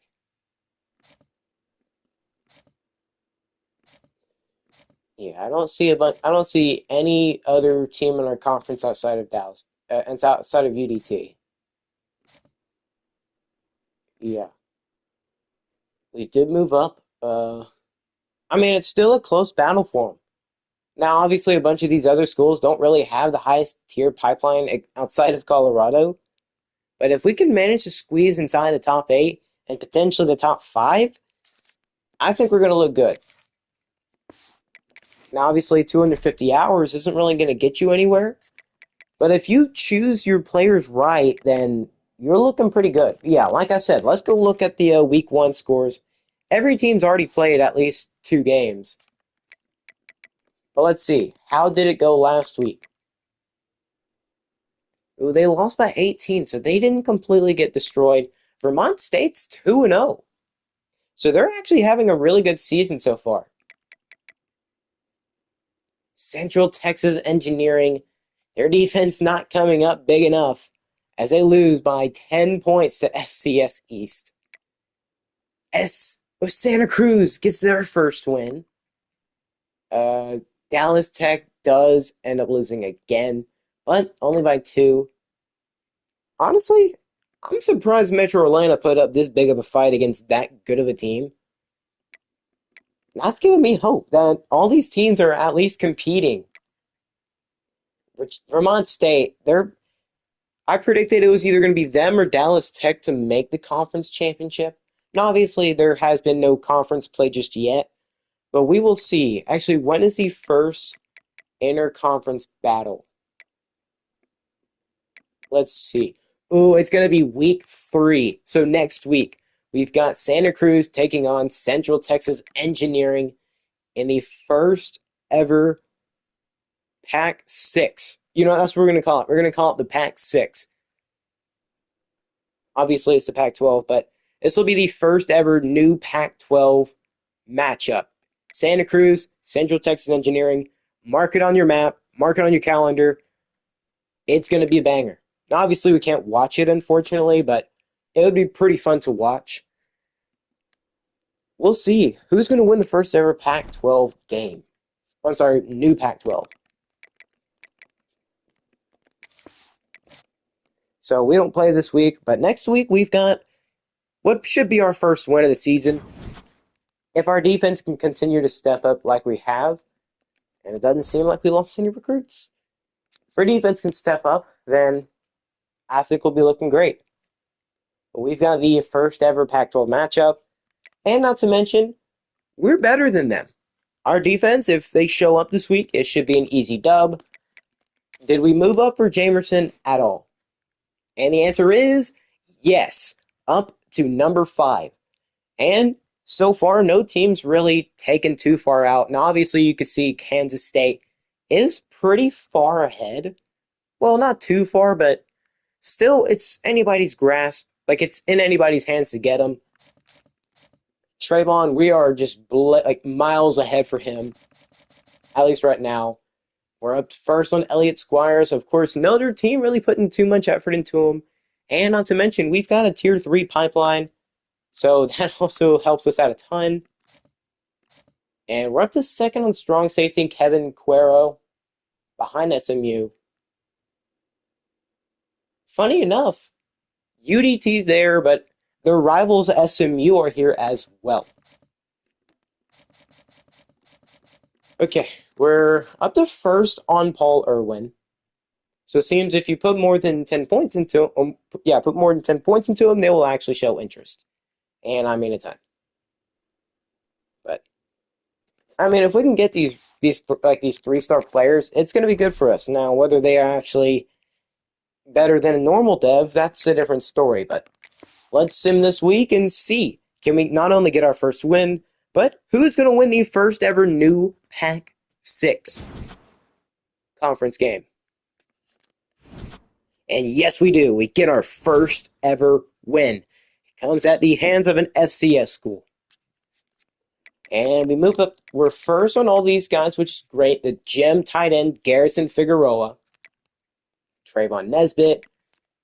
We could actually have pretty good depth at that tight end position, which I'm very happy for. Now, I don't think the goal this year is necessarily making a bowl game. Casey Friedman, 7 tackles, 1 TFL. Okay. Conference Player of the Week. So I do think our defense is going to be great, but here we are. The one game we are going to have to play, and it's against the Oregon Ducks. Number 5, might I add. But this series is now not only about us, but about the conference. How is the conference going to be? Who's going to take a big step forward? Who's going to stay backwards and basically keep going, getting worse? Who's it going to be? But let's check the Pac-12 as the winner of the first ever Pac-6 game is going to be the Santa Cruz Tidal Wave, who advanced to 3-1. CTEU is still 0-4, so they haven't won a game. Of course, we won our first game 45-35. Vermont State gets absolutely murdered by Washington. And Metro Atlanta, they're going to get their second win of the season, going 2-2. So it seems like early contenders for conference championships, or I guess, actually, we have a couple of teams that actually have a pretty decent chance of making a bowl game. Like, if Santa Cruz can keep this up, they're only 3 wins away from making one. Now, obviously, I don't know how good their schedule is. Like, I don't know who they've all scheduled. But if we're playing like that against an FCS school, how do you think we're going to play against conference opponents who are of the same level as us? And we're actually, you see how a team like Vermont State lost to Washington by that much? We only lost to them by 14. Now, they did still drop like 40-something on us, but still. We lost by 14. But this next week, we've got some more conference action, but it's looking like CTEU, Central Texas, is having to face off against Dallas Tech, who's actually getting to play once again. So CTEU is just having the whole bulk of the games, the conference games, just get thrown at them. Obviously, the other teams don't really play until the end of the season, so it's going to be a while before conference play. But now it is time for me to play. Of course, let's check the Heisman, see if we've got anything interesting. Well, I wouldn't say just interesting. We've got to face the #1 Heisman contender in Dante Moore. Of course, in real life, I'm pretty sure he was one of the Heisman contenders anyways, but lost it to Fernando Mendoza, who doesn't seem to be doing nearly as good. Dante is still doing great. But I hope he doesn't do great against us. We're going to have a tough time getting him. But to help us out, trying to get Jamerson a little bit more, let's put more skill points into the passing game recruiter tree. Because I want to be able to get them QBs instantly. Think about it. What if Arch Manning comes? Because Marcel Reed will probably be in the transfer portal. He'll probably want to come to maybe our school, depending on what his deal breaker is, whether it's playing time or whatever. And obviously, we're not going to be that, not that viable to him, not an important team. But imagine we can attract a player like Marcel Reed and actually get him. Oh boy, that'd be a fun player to play with. Also, considering I'm a massive Texas A&M fan, yeah, that'd already be awesome. But you're going to get to see some of the jerseys we've got. Obviously, we're going to be rocking the away uniforms. But we've got a interesting set of uniforms. You're going to get to see them for the first time. I do want to play a different group of... So, I want to play a bunch of different conference opponents. Well, let's see. That is a 35 overall difference. So, this is not going to be going out well for us. But we are up to second. Let's go. We're up to second on Jamerson Mustard's board. He's probably been seeing the fact that we've been doing really good against teams. We'll continue to do good against teams until we meet Oregon. Now, we could hold Oregon. I'm going to be honest. We could hold them. But it all comes down to, are we going to play good? Or are we going to play smart? Are we actually going to be able to execute how we want to? Obviously, we know we are not really going to be able to pass it. I forgot to put Tony in. I actually forgot to put Tony Atkins in. I promise I'm not going to forget him this time. I'm right after this, I'm going to go put him in. I forgot to put him in after I said I would. I'm sorry, Tony. It's not you, it's me, literally. But it might not even be you next year, Tony, because Jamerson Mustard, we're up to second. Let's keep this pace up. Our defense is playing great. Now, he wants playing time, and we can give him plenty. We already know how he looks, but I do think we'll be stepping it up. How much is Trayvon wanting? Only 15? Okay, that's very doable, but Elliott Squires, no! Playing style is not great. Can we put... You know what? That is not a good sign. Ooh, we're first on Denzel Brook. A bunch of the other teams seem to have lost interest in these players. So you gotta wait it out. If you wait it out, they'll show more interest in you if you've already shown it into them. But these players with playing style is not the best. Not good at all. Ooh, Terrence Boudreaux. I'm sorry, Terrence Boudreaux. We're having to compete against a ton of really just incredible players or incredible teams. But let's go and play Oregon. Hopefully play good enough. This is not going to be an easy game. It's a rivalry game, as you can see. I think the Pac-12 might have protected rivalries, but you've got Oregon Tech versus Oregon. Anything can and will happen. So let's take a look at our jerseys real quick before anything. Obviously, this is what the away uniforms are looking like. This is a fire looking. I mostly like the helmet, because the helmet, look at that. The dragon design is insane. And then just the rest of the uniform looks pretty cool too. And in the gray alternate, of course, it's kind of similar, but we flip flop the colors around. And you've got the Fire Red alternate, which honestly is one of my personal favorite uniforms out of this entire uniform set. And then you've got the home one, which is just the all black, which I think is a pretty good group of uniforms. But we are rocking the away ones. We can actually customize them. You know what? Since I like them so much, let's go the red ones. Let's do this. You know what? Nah, let's rock this kind of uniform. A little bit of this, a little bit of that kind of stuff. And obviously, you've got Oregon stuff. You know what? Yeah, let's keep it like that. But here goes nothing. The first time I am playing with... Oh, no. Ooh. I almost did it a freaking again. After I promised I would do it. I almost did it again. I'm not forgetting again. I will not. Absolutely refuse. Tony, you are going to be the starter. I got so mad at myself that it happened. Not letting it happen again.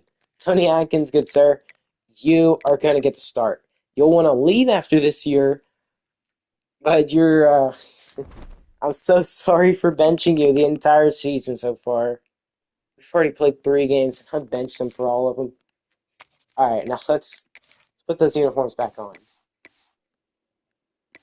I honestly did not mean to have him benched for that long. Yeah, we've got our uniforms. And now Oregon's got theirs. Well, like I said before, first ever game of the PAC-12 series. Let's get it on. Not the music. Don't cue the let's get it on music. Or do. But it is. And here we go. This is what it's all about. You've got the Oregon Ducklings versus the Red Hot Fire Dragons. It's Tech versus Oregon here in Autzen Stadium. For the first time in a long time, it's Oregon Tech versus Oregon. Coach adjustments actually in mind. But here goes nothing. We're going to kick this one away, and we're getting ball at halftime, which is preferable. But let's go do the unthinkable, the impossible. Make it real. Let's go win this freaking ball game. Of course, we have met before, but we weren't at this level. We were an FCS school. Got cooked 56-0.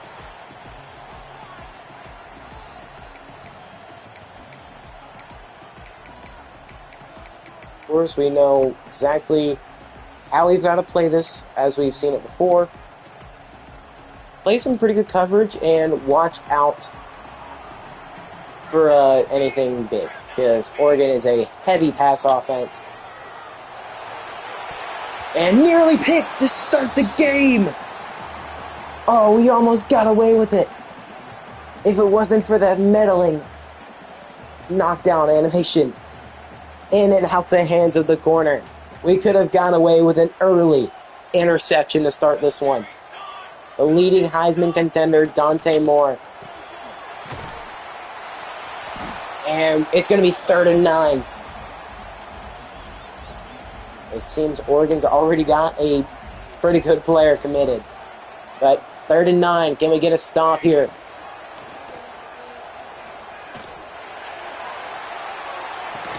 And it's knocked away, 4th down. That's how you do it.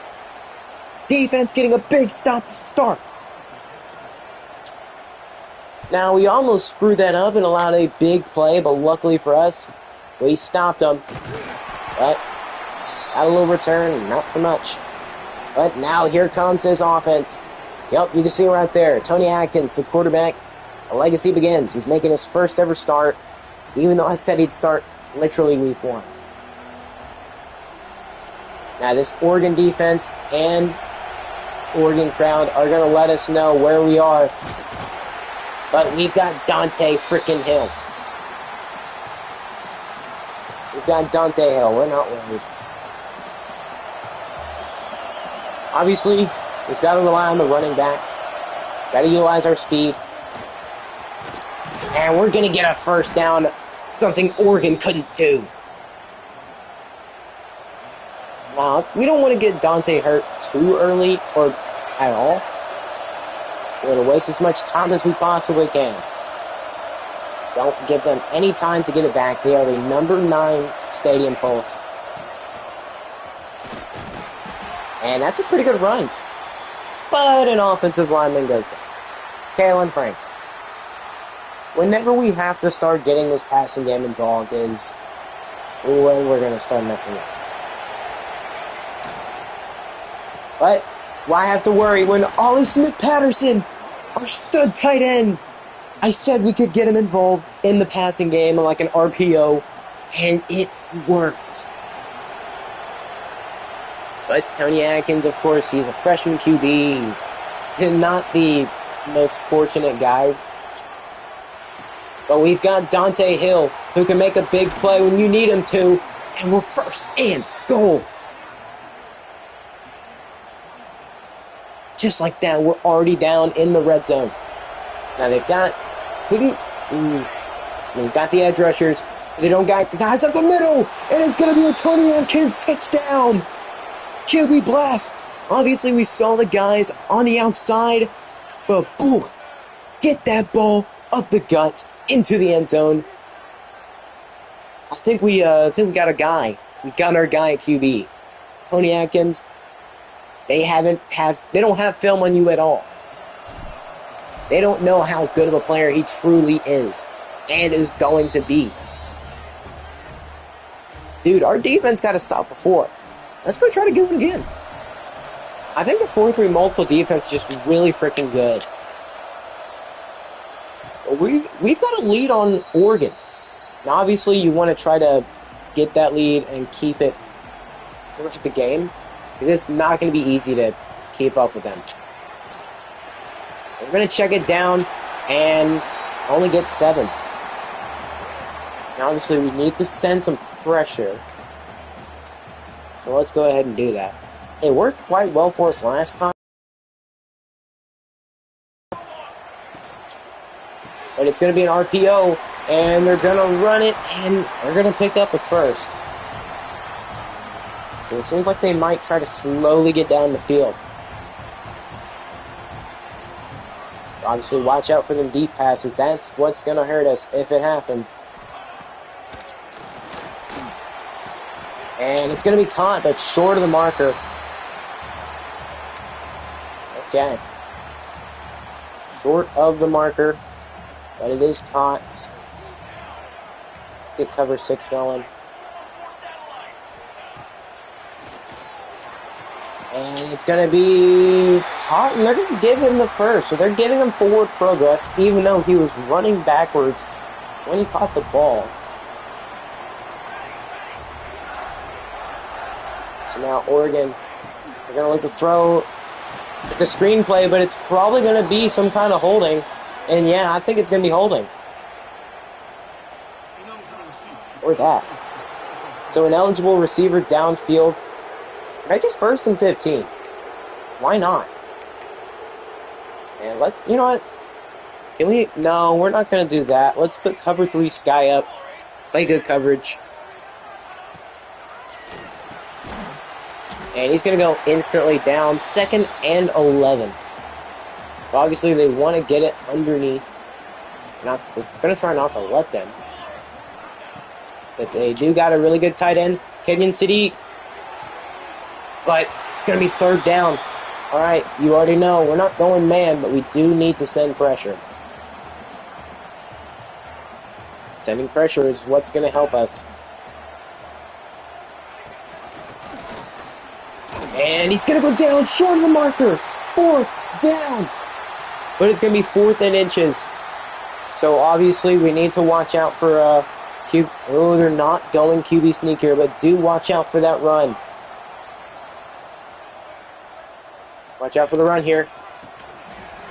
And they do get it off. Obviously knew they were going to run that. We just didn't do anything about it.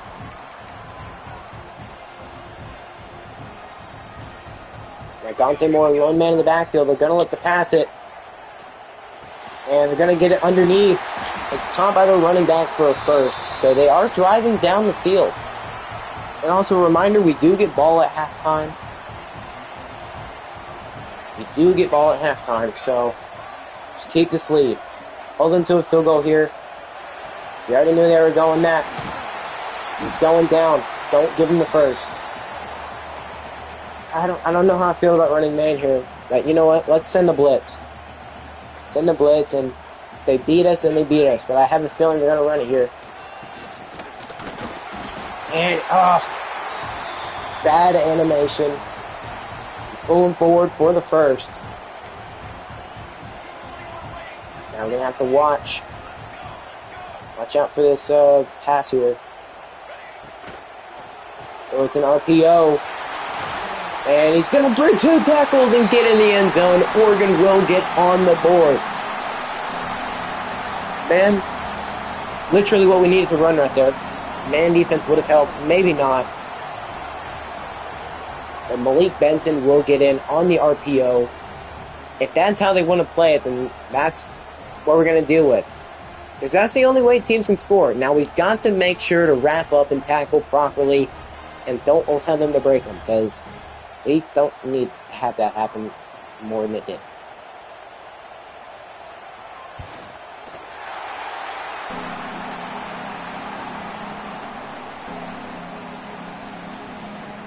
Alright, let's get a good return here.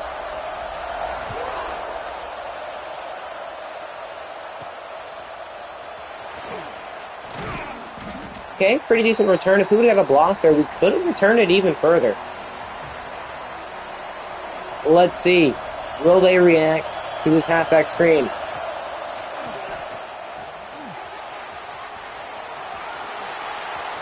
But no, Dante Hill, he's going to break away. He's going to have another touchdown. On the halfback screen. Boom, baby. Blow him away with dynamite. And he's going to be gone. Dante Hill Jr. gets it in on the halfback screen. Look at this. The ability to have he's got great speed. You can't teach speed. He's got 2 linebackers chasing him. This man is way too fast for 2 linebackers to keep up. You already know this is what's going to happen.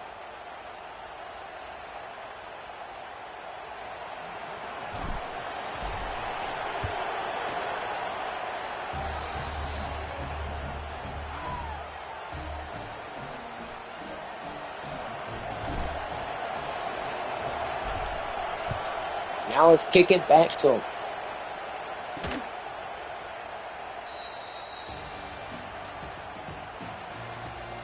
Will Oregon look to go back to that patented RPO playbook?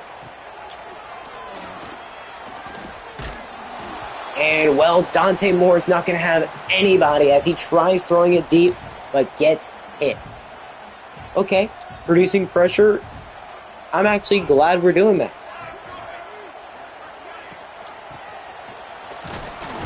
And we're going to stop the run right up the middle. But we're going to have a player get hurt. Cade Whalen goes down. 3rd and 8. This will be a big stop here. This could be a pass. I think they're going pass here. And, well, they do. And somehow caught. So it's going to be a massive first down, but that's going to be the end of the first quarter. Your Oregon Tech Fire Dragons are on top 14-7. And Tony Atkins has played great. 2 touchdowns, 100 completion percentage. Obviously, he threw it on the screen. He hasn't really had to throw it so too much. But he scored both touchdowns.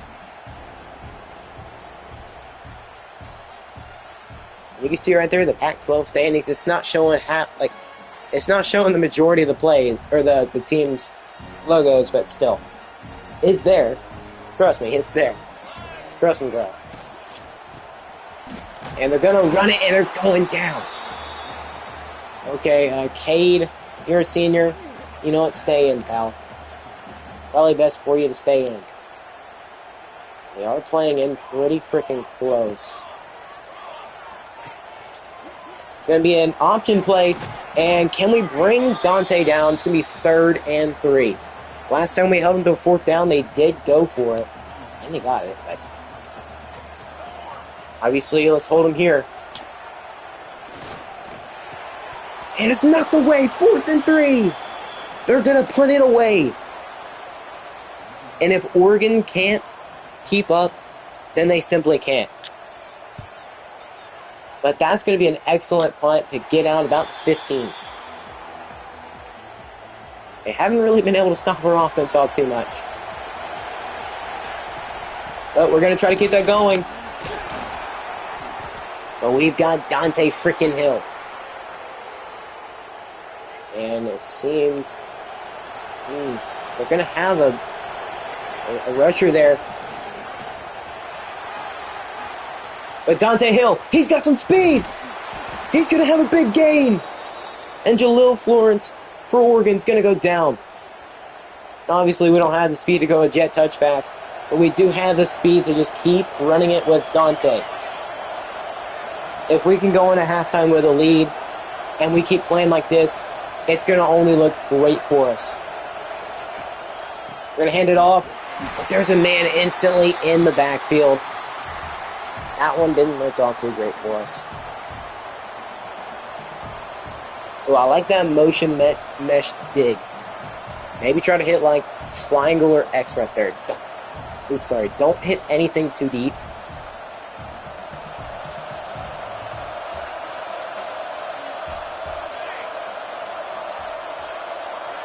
Let's see. Where are we going to hit Ollie? And no, he can't hold on. Probably would have been a safer bet to go underneath and hit Ollie. But it's going to be 3rd and 13. We're going to hit Ollie Smith. He's going to get a first down. And it's going to be 1st and 10. Boom, baby. All right, let's continue on the ground. This ground and pound seems to be working quite well. Until the line does not want to block. I think I like R1 or X here. Probably could hit the tight end on the X. Hit Ollie.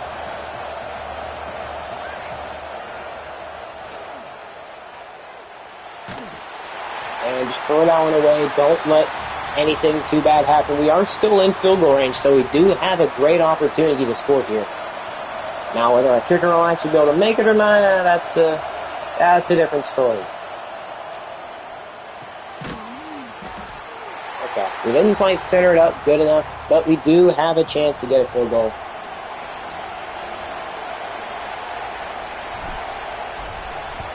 And the kick is up, and it's gonna sneak in, extending our lead by 10 on top of Oregon. Well, our kicker definitely, he felt the crowd there. I am seeing a bunch of black in the crowd, so maybe, I don't know much about Oregon. I guess in the rivalry games they go all black out, because neither one of these teams have black on, so I think that's safe to know. Either that or they're just a bunch into our favor. They're going to check it down, and they're going to have a broken, actually not a broken, but a juke. Can we afford to send any blitzes? I don't see any. Got about 4 minutes, 45 seconds left until the end of the first half. And he's going to go down, 3rd inches. Freeman breaking off. But obviously, watch out for the run. They could go either way. I think it's going to be some kind of option. But they're going to run it, and he's going to have a big, big hole. Can we take them down? And we do. We prevent a touchdown. That is way too big of a touchdown to be allowing. Way too big.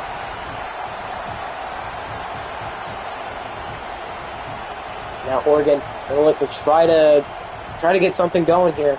They're almost in the red zone or in the end zone, and well, they go RPO yet again. They hurried up just to do that. Let's see what we want to do here. Let's send nickel blitz. Get some pressure on them, or get some pressure on them in the red zone. Obviously, let's try pressing up, see if that'll help any.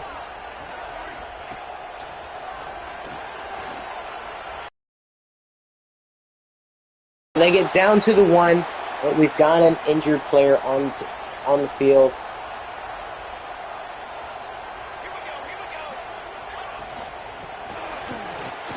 And he's gonna get in.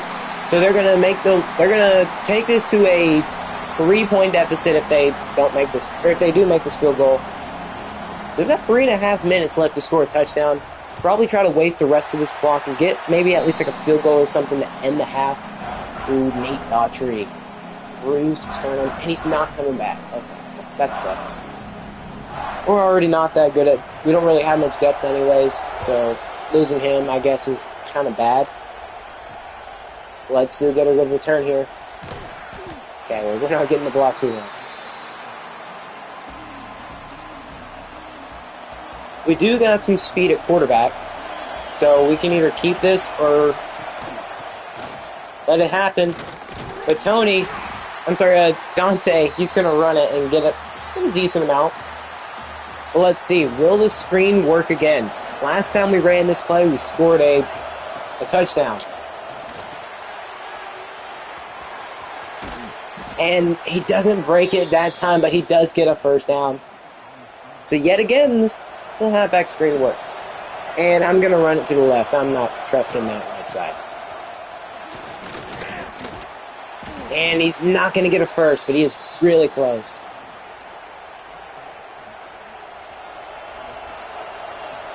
The crowd is kind of quiet enough to potentially be able to do this. But are we going to have the blocks to get this? No, because, well, 55 doesn't want to block the guy that's literally rushing in his face. So now it's going to be 3rd and 4. Can Tony help us pick this up? I think maybe like X or square. And it's going to be Ollie picking up the first. Thank you, Ollie, holding on. But Aiden Kramer, our right tackle, is going to be hurt. Okay, just keep moving the ball down the field, and we'll be A-okay. Just keep moving it down the field. I can't see the RPO. Who knows, I might want to run it. You never know. But the freaking thing being there is not helpful at all.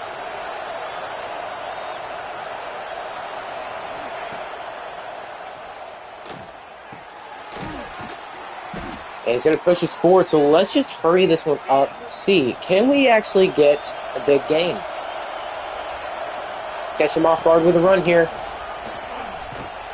And we get caught up on our guy. But it's okay.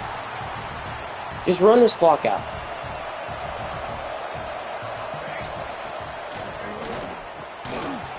Oh, come on. Alright, let's see. We could possibly... What can we possibly look to go for?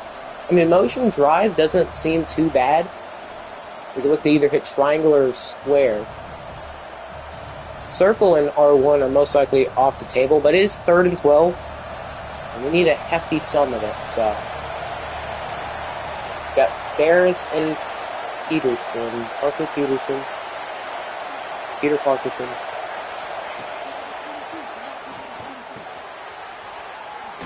Come on. Oh. Okay, 4th and 4. I don't know about a punt here. You know, let's go backs cross. It's worked a decent amount. You can either hit a Dante or Grant here. And Dante's going to get the 1st and more. Okay, let's hurry this puppy up. Let's hurry this bad boy up. Inside zone. Snap it. And no, okay. I do think we are in field goal range.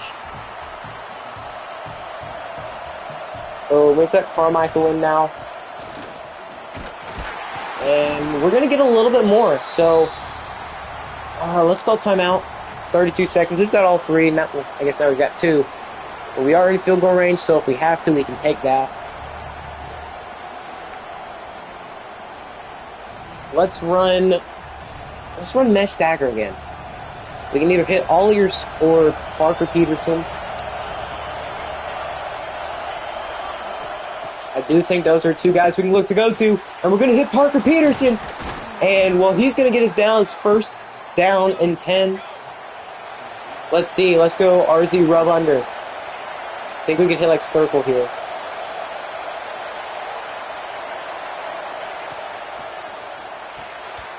And we do. Pyramid. We're going to hurry this one up again. Ooh.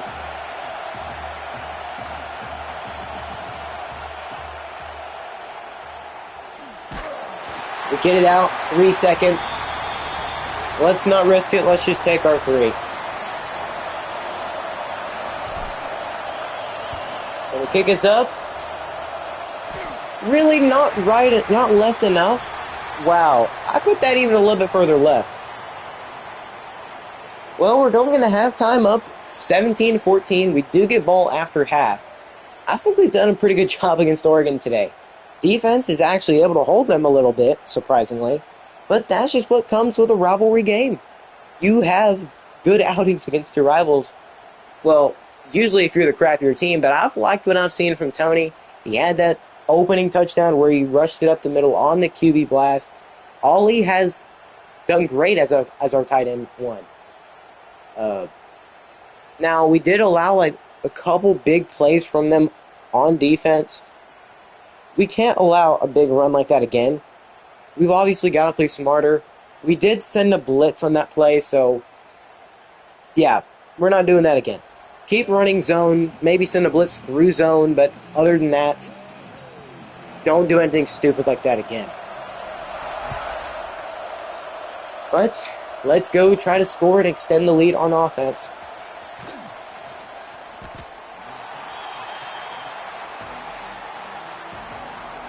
All right, here we go. Carmichael, no, that's Williamson. What is that, our third string? It doesn't matter who it is, as we're going to get another first down. Okay, now we obviously need to control the clock. You know what? We can't really make play calls. We can't change anything anyways. So I guess let's just try to go. Let's try to run a hurry up. Maybe that motion RPO read wide jabs flat will work. I think we can hit R1 there. Either R1 or just hand it off.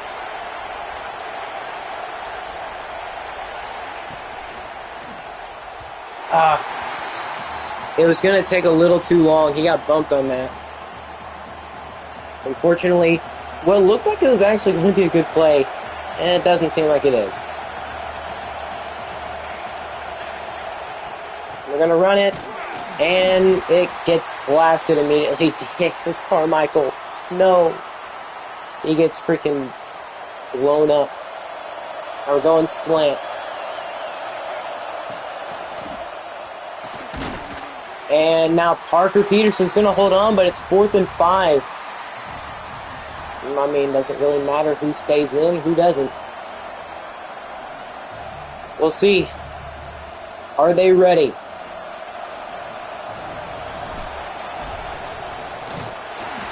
And yes, they are. They very much are.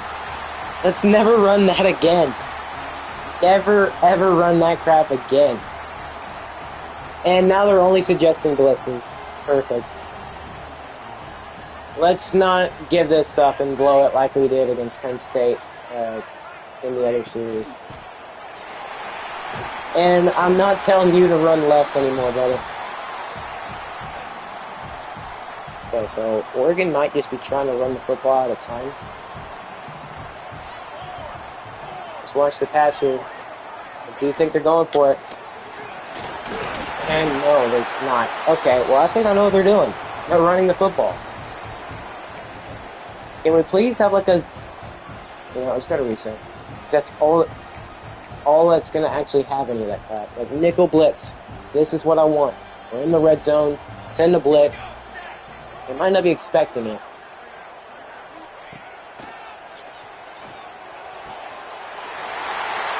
And he's left wide open. Probably my zone, too. Oregon will get the lead on the touchdown. I mean, it's still anybody's game. We actually had the lead, so it's not as hard as we think. Can't beat ourselves, though. Cannot.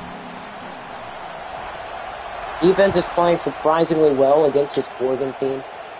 We just need one big break in the second half to actually just let us get away with this game. And one big break is all it takes. And we still got Carmichael in.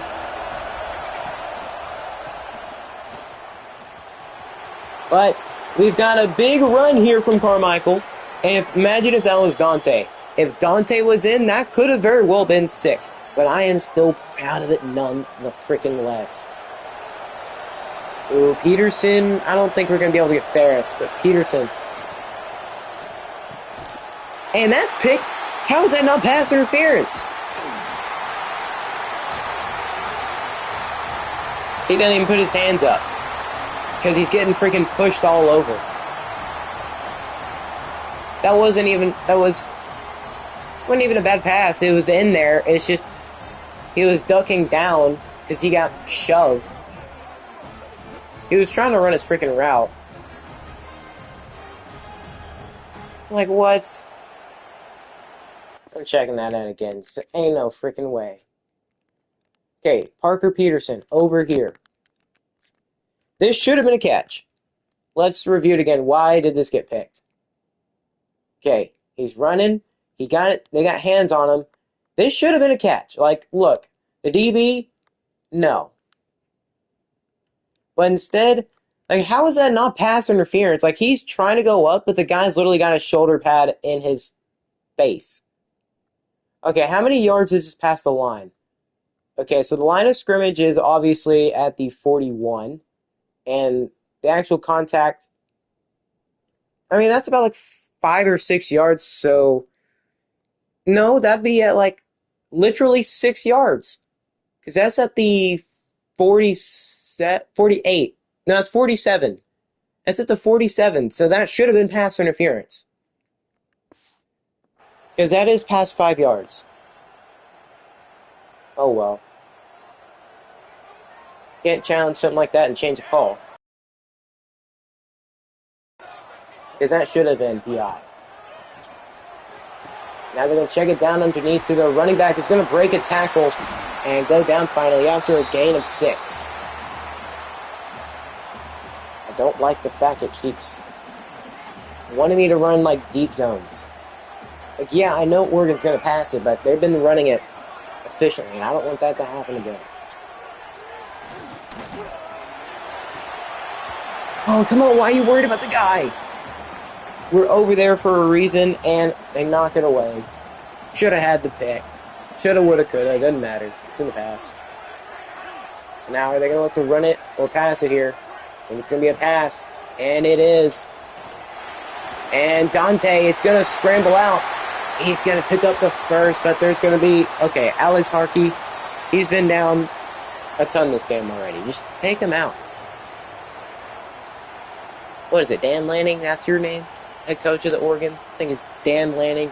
Bro, keep him out. You're acting like a non-player coach, right? Oh, you know what I mean by player coach. Oh, we overread him. We were there. Terrell, no.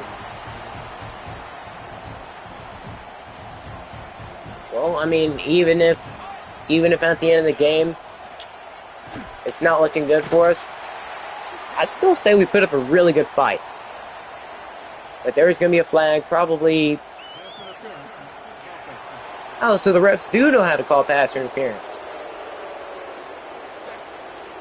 Okay. Well, I mean, that shows that they do know the call. They just don't want to call it.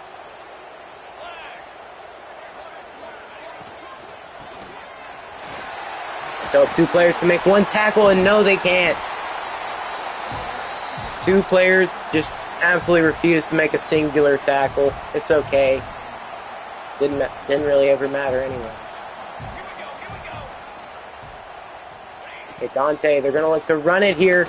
And we get back there. 3rd and goal. They're down to the 1. Ooh, watch the QB sneak here. They could go for it. Watch QB sneak. And no, you're not getting that. Dude, this player has been down so much. Don't have him in the game. I swear, Dan Lanning's trying to get this man killed. And we're going to take him down. We hold him on 4th down. So they don't get in the end zone. But can we get out? And we do. And Carmichael's carrying everybody on his back. Incredible. Now can we run it back? No.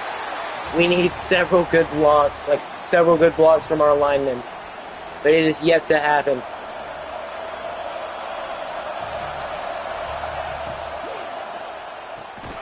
And can Ollie get it? No, he cannot. Okay, you know what? Here's a risky call. Do we go for it or punt it here? I mean, we're already down. I don't trust the run here, so I'm not going with it, but we will go mesh spot. We can look to hit R1. It's caught! 1st down! Okay, can we have a 99-yard touchdown drive?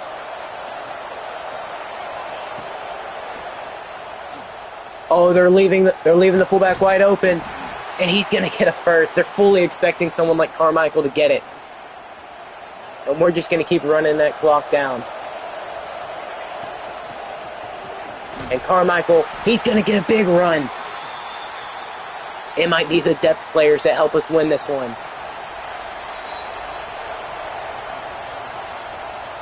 Going into the 4th quarter, we've got the ball and the clock ticking.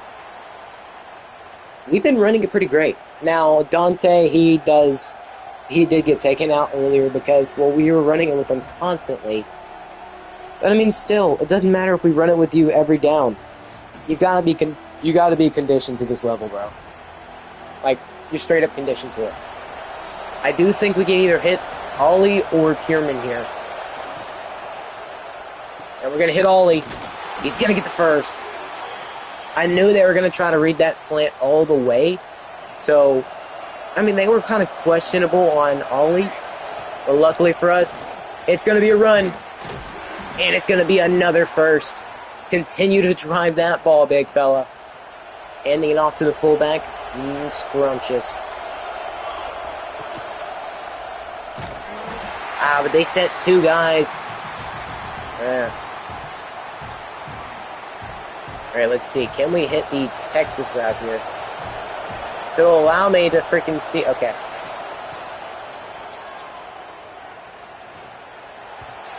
Obviously, if we would have threw it up, it would have been picked. So we had to play that carefully.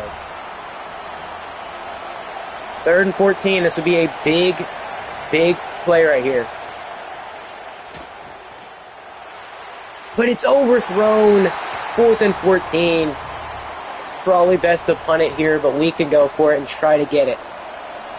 We're going to need max protection here. Come on. Max protect. You're literally next to me, Carmichael.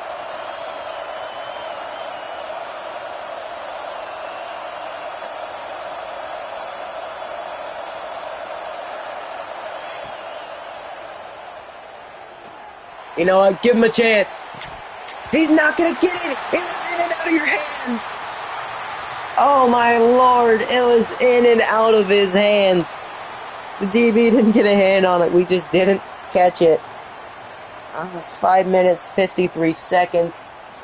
Oh, that was not good. We got sacked, and then we just couldn't pick up the first. And now it's an RPO. I mean, we can allow a field goal, but, man, them keeping Alex Harkey in is not helping them. It is not helping them whatsoever.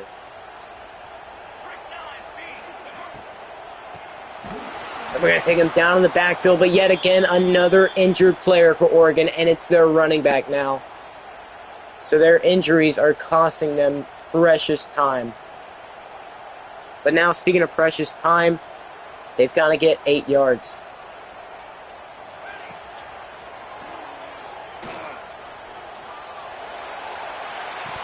And it's going to be picked! It's intercepted! Franco! That's a big turnover! Big turnover right there. Oregon's going to throw a pick.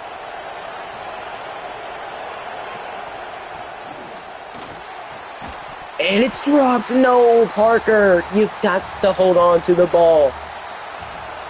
Now is the chance to go win the freaking ball game, and that is not what you need to be doing. And Parker, he's going to hold on. He holds on to the football. We might be catching a massive break right here. And this is the RPO I was talking about earlier. We could hit Ollie right here. And Ollie can't hold on. Oh, that's so unfortunate. But if we can get a good blocker here, we've got the number on the left side, but I don't know about those edge rushers. And now another Oregon player going down that's going to stop the clock. Can we get away with a halfback screen here? And we do! Carmichael, he's going to get the first. And the clock will continue to tick.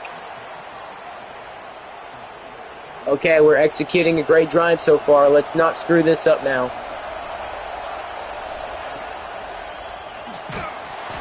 And we barely get it off. Pressure was just in there, like, just instantly.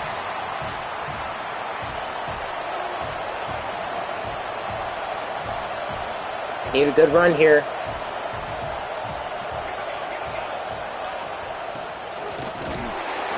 And now Diego's going back down. 3rd and 11. This is not looking good for us. We need a massive play from anybody. And we just can't see a single play.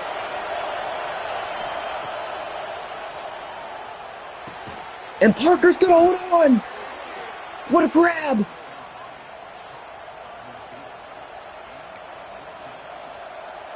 He could hold on. He held on to the football, even though it was thrown a little bit behind him. And we need Carmichael to come in clutch here. And that's a good run. If he would have just... Oh, we need great... Like, we need better injury and stamina recovery. So we just don't have that. But you know, we do have another first. Continue to let this clock tick. That's what's going to help us. Let it tick, tick, tick. And we will be in great position to score. Get it less than 2 minutes.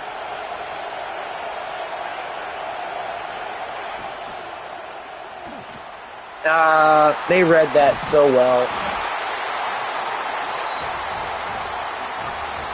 That was so close. Going back to the well one too many times, especially in that heavily congested. Oh, nearly no! Chase Friedman, you've got to, or Casey Friedman, you've got to pick that off. Read it like a book, ran down. You've got to hold on to the football. And they're going underneath. Let's, 3rd and 7. We could have had a pick and had it in great field position. But Friedman does not want to learn how to hold on to a football. 3rd and 7, all 3 timeouts.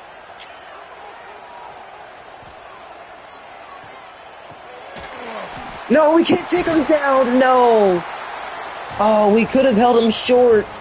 I was a little worried those deep plays were going to get wide open. Now it's 1st and 10. here we go. It's an RPO. And, oh, they run it to the inside. Okay, 2nd and 3. They're running the clock down. First down could pretty much end this game. You know what would end it? They're not going to get it, but they did go out. Clock will stop. But I do think we need to get a stop here. Are we going to get a tackle? No, we don't. But there is an injury, and we can't come so close yet, so far to winning this game. And they break yet another tackle. We've got to call another timeout. We've had multiple chances on this defensive drive alone to end this game.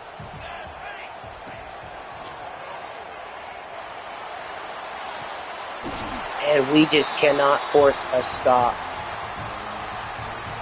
They pick up yet another first.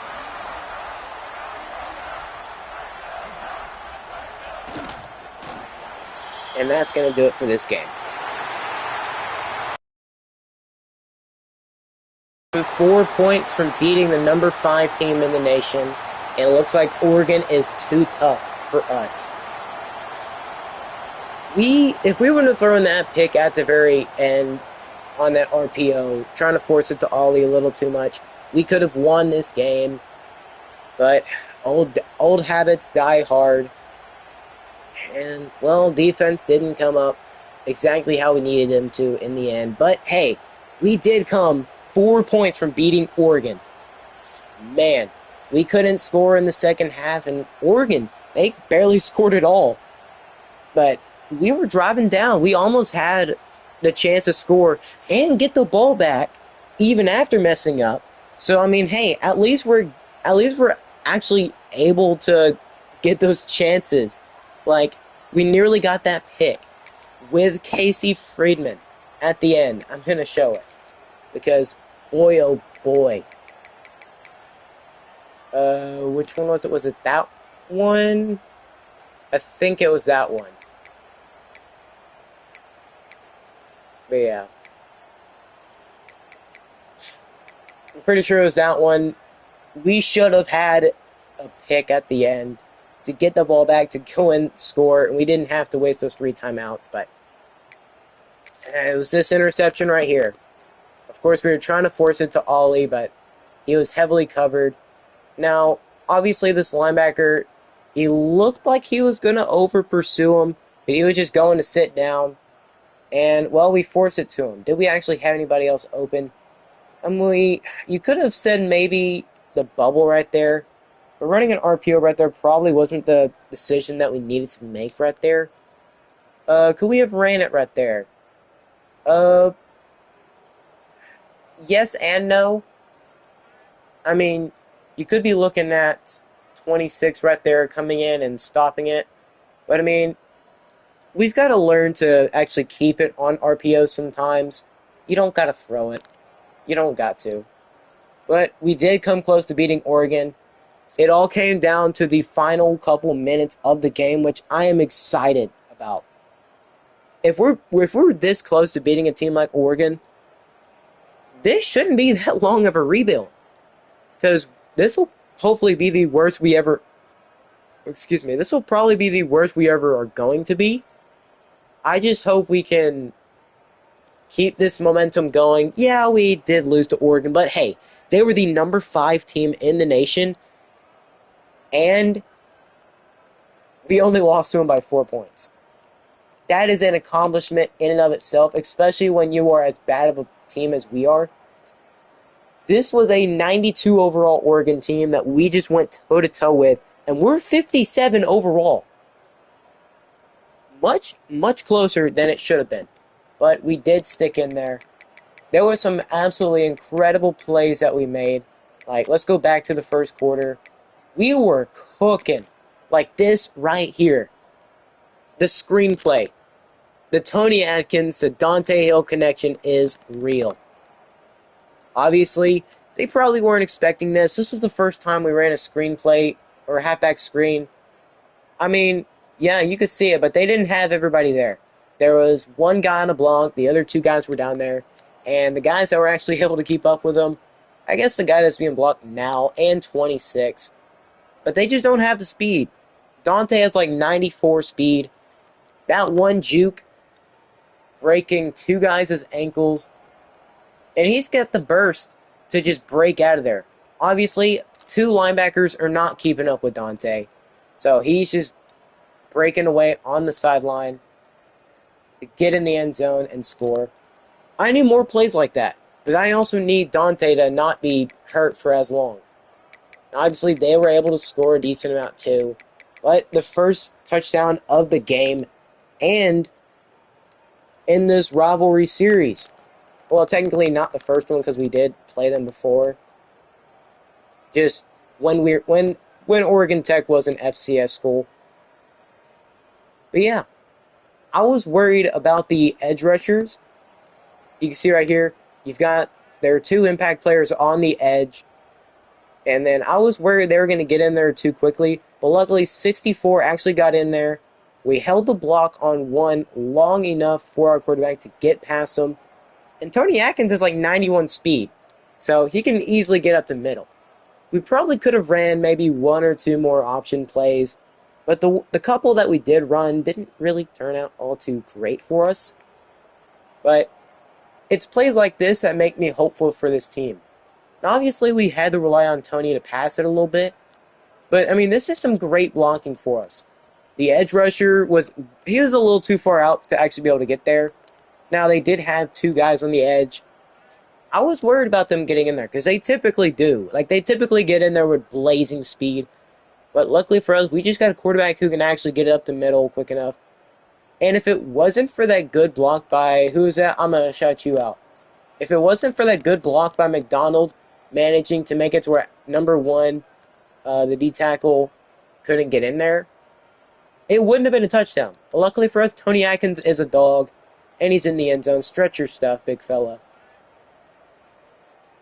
And yeah. But it seems like the crowd was, I'm going to say, okay, well, they've got a bunch of O's on their shirts. But it seems like that's our crowd back there. Our little crowd came to watch the biggest game in school history, quite literally only losing by just a couple points to Oregon. But you know what? This performance does deserve thumbnail material.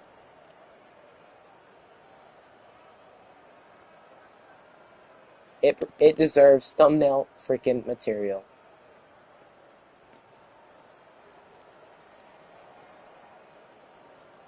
I am going to probably display all the logos of every team that's in the conference.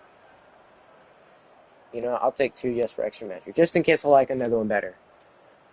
But, I mean, just incredible. A better performance than I thought we were even going to have. I thought we were going to get cooked like 56-3. But, I mean, we scored 17. We were actually dominating them in the first half. We had the lead 14-7. Then it was 17-7. But unfortunately for us, one pick can cost you your whole game. But let's look at the stats. Dante Moore, he didn't have a Heisman-worthy game. Remember, he is the number one guy on the Heisman list. So him having this level of game probably isn't what he wanted to have. But it just happened. And for us, Tony Atkins, this was his first ever start, and remember, he's a freshman. It's his first ever start in college football for him. Like in his college football, in his career. It's his first ever career start against number 5 Oregon, and you only lose by 4. That man's got a bright future. Because no freshman, look at Arch Manning. He barely scored freaking 5 points. He barely scored more than 7 points against Ohio State. Now, you got to remember he did come back and actually play better at the end of the season, but still, for a 65 overall freshman to play this good against the number 5 team in the nation, I'm proud of Tony. Now, I can't say I would have played the same with Davis Bryant, because he did start for us the other 3 games we did play. But we did good. And Dante Hill, perfect. Hit it to him on the screen a ton, hand it off to our running backs, which it does seem like we're going to need a ton of like really great running backs to be able to fit out this offense. Now, Dante shouldn't leave. I don't think he's really got like a deal breaker at all. So he realistically shouldn't leave. But yeah, he's got a 94 speed. You're not catching him if you're 2 linebackers, like at all. And if we're receiving, Dante can do it all. Parker Peterson did make some pretty freaking clutch catches. Like, when it came to 4th downs or 3rd downs, who do we need to throw it to get a first? Well, look no further than Parker. Parker was the answer. So, I'd say Ollie too. So, Ollie and Parker were definitely the 2 main guys we needed. Then again, Ollie, I'm not blaming him. I'm blaming Dante for making that decision. But we went to the well one too many times with him. We tried getting a little risky, running an RPO, which running it to the short side isn't the smartest. Obviously, got to pay more attention to that, but still, we've got some young, well, not necessarily young, but we've got some potential on the team. That's the word. We had 81-yard halfback screen, just insane work. And then here is where I am proud of. Now, the defense, that's not too many tackles, but we played great from the very get-go. We didn't allow them to score more than 1 time in each quarter. Heck, we even held them in the 4th quarter to no points. Then again, we held the ball for half the quarter anyways. But I think that's a smart strategy. If we can manage to get the ball at halftime, score a touchdown, and if we can get the ball back, waste the clock. Score, leave them no chance. Because you got to remember, Coach Cuban, he is an aggressive no-huddle style player. Or aggressive no-huddle style. He likes to just hurry up. Well, then again, we didn't really hurry it up all too much. But, we did. We hurried it up around the end. Now, for TFLs, we got 3 of them things. For sacks, I could have sworn we had at least 1. But I guess not. We did come pretty close, though. We actually did manage to get some pressure in there more than I thought. Like, we actually got back to the backfield. Boston Franco, we should have had like 2 or 3 picks today. But Boston was the only man to hold on. Casey Friedman should have had one. Like, it should have been the first user lurk of the series. But man, just incredible. We had a bunch of pass deflections, like Steven Pringle, he got 1, and a bunch of these other players too. They're going to count that 1, yeah.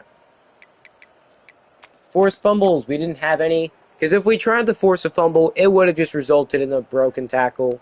Would not have been good for us. I don't think there was a fumble at all. And there might have been, actually. No, I don't recall one. No safeties, no touchdowns. Luckily, we didn't get taken out in the end zone. Whenever we got the stop at the goal line, which actually another thing I'm incredibly impressed about with this team. Like, that just made me happy. And the fact that we got the stop at the 1, we got the ball. And on offense, we didn't get held at the 1-yard line. We actually got out, we were driving down. We almost completed a 99-yard touchdown drive to win the game. But we threw a pick at the end. It all comes back to making smarter decisions. Tony Atkins almost did the impossible, something that's almost never been done before. A freshman QB for a first-year team, one of the worst in the nation, by the way, come in and beat a top 5 program in his first ever career start. How many times can you say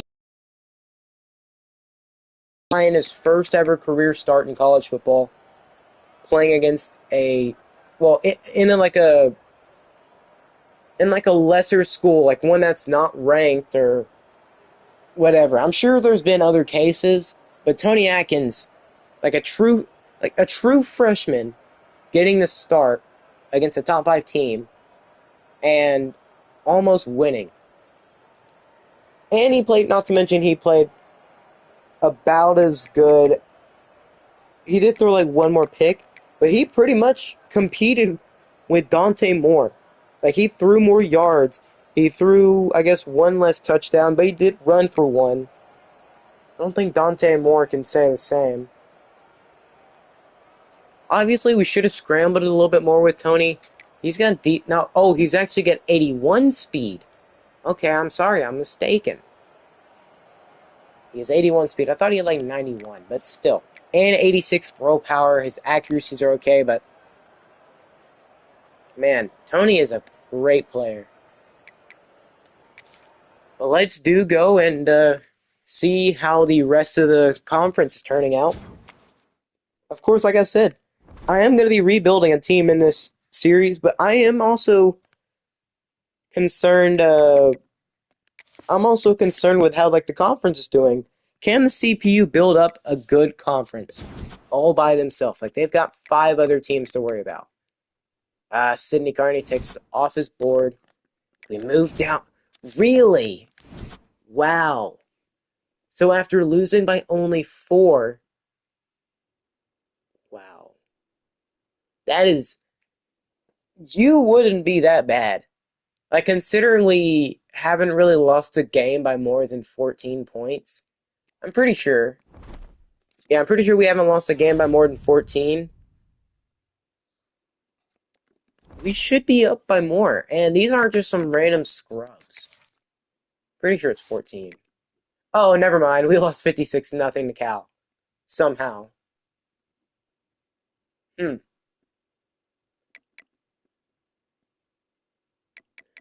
Well, I mean, what a great start for Tony. Obviously, he's going to have a tough start to his career because we have some bright spots on the team. We literally saw it from this game. We're able to block long enough. We're able to stop other teams long enough to actually score. We can get turnovers. We almost got 2 picks that game. We almost came out with the upset. And unfortunately, that's how it happened. Right there, 21-17. Closer than we would have thought. But it does seem... You know what? Let's see. Did we already move weeks? Yes, we did. How did the second... Okay, Central Texas Engineering, we already know they had to play last week. And it seems Dallas Tech got their first conference win, and they're moving to 2-2. But Central Texas Engineering, the team with the best defense in the conference, they're 0-5. So right now, it's not seeming like defense wins championships. Santa Cruz lost 50-48. Yikes. Metro Atlanta lost by a big score, big margin. Okay. So it seems their teams in this conference are either having shootouts with others or they're playing it close. And most of the time it's this. I want to see, how did they do? Like, how are they doing right now? So Santa Cruz did have the lead at one point. Then it was, well, it was never tied. Or it could have been. It was 21-28. Santa Cruz kept scoring, but San Diego State. Huh. Oh, yeah. So Santa Cruz tied it up in the third quarter, 28-28. Then San Diego State, they scored as well in the fourth. Hmm. So, oh, I know, in the fourth, it was tied. Then San Diego State scored a touchdown, and so did Santa Cruz. Then they went to OT, and it went down to the 2-point conversions. Well, I guess they got to double OT, and Santa Cruz just couldn't get in the end zone. How did they do? Oh boy, that's not looking good. Ash Mendoza's hurt. Parker can't be happy. How is Parker doing? He's not getting utilized properly. That is not good. But Mikey, okay, Mikey could be something special. Okay, look for him to have over 1,000 yards this year. Dallas Tech, how is their quarterback doing? They've got an air raid offense. Really, only 229 yards. But Dallas Tech did win. He didn't throw a pick at all, did he? No. I think what's costing CTEU is definitely their offense. I mean, their offensive line was good. They actually had a good run game. Okay, I think it's their defense, actually. Their defense couldn't get enough stops. So now this week, we have got, well, I guess we're not going to see another conference game for a while.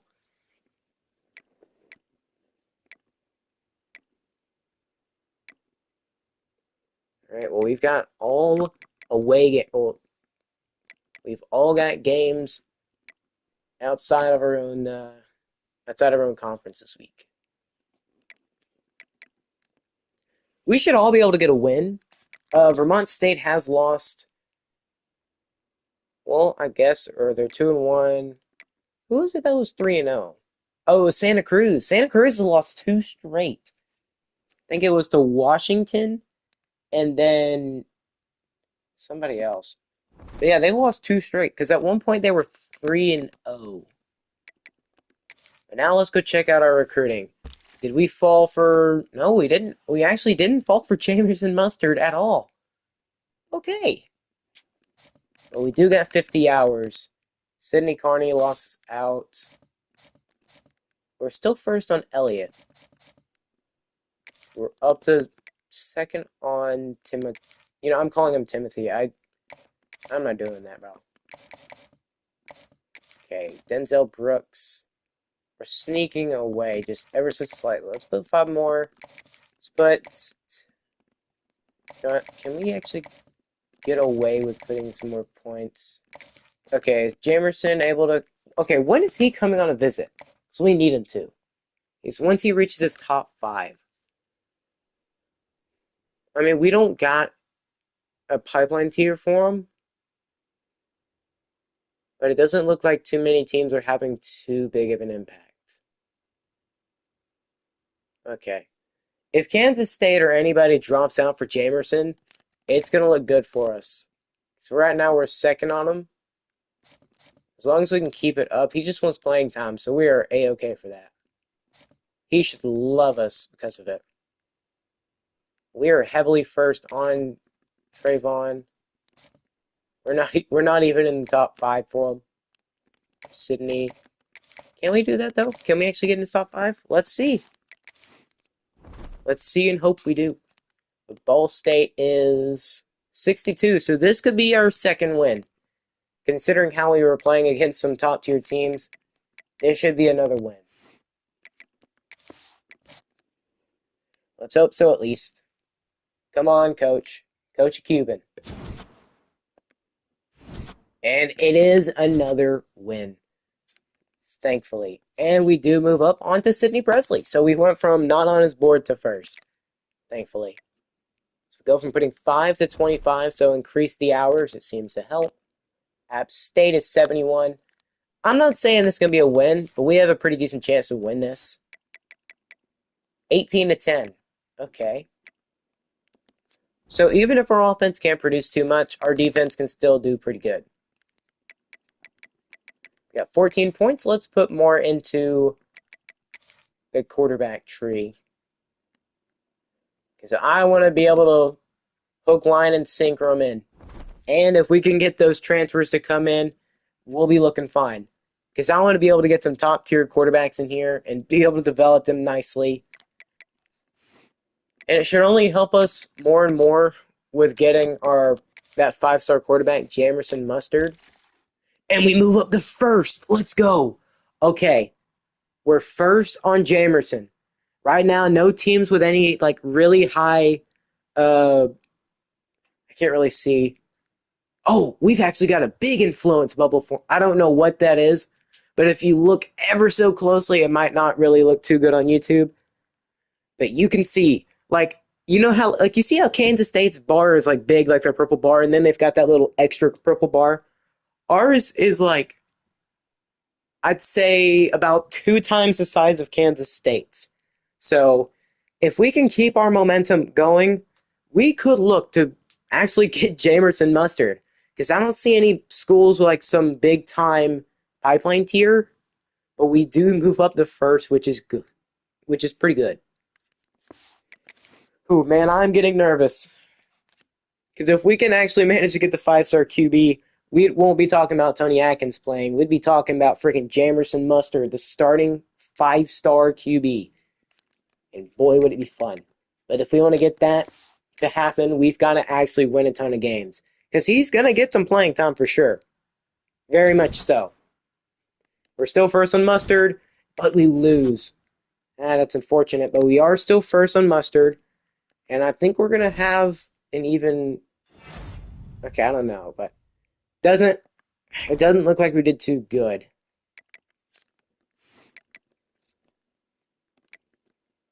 How is the conference standings looking right now? Dallas Tech is leading, so 5 games, or technically 7 games in. Santa Cruz has played all 7 so far, but Dallas Tech is 2-0 in conference play. Us and Metro Atlanta have yet to play a single one, but it seems like the 2 teams controlling the conference are Santa Cruz and Dallas Tech. Like I predicted before, those were the 2 teams I thought could win it, either them or Vermont State, but it seems Vermont State actually lost. So, it's looking like a pretty good one. It's looking like a pretty good one. Dallas Tech is about 3 wins away from bowl game, and Santa Cruz is only 2. So we're at least going to have some teams making a bowl game, and that'll definitely help bring up their conference prestige. Well, not conference prestige, but their team prestige. But let's see. Are we still doing good for Jamerson? Oh, he's on a visit. He is on a visit. 30 hours. Oh boy, that's looking rough. How are we doing for these other players? Oh crap, we are first on their boards. I mean, we can take 5 off for Denzel. He'll be fine. For Timothy, no. Jabari, we can take 5 off. I'm really trying to squeeze these points out here. So we've got 10. We need 20 more points. As much as I want to risk it, I mean, we are super far ahead for Garrison. And we've got a tier 3 pipeline. So we could probably squeeze out 25 points. Put 5 back. And bring in Garrison. I'm sorry, Jamerson on a visit. Okay, yeah. Playing against Vermont State might be helpful. And yes, your playing time is a big deal. Okay.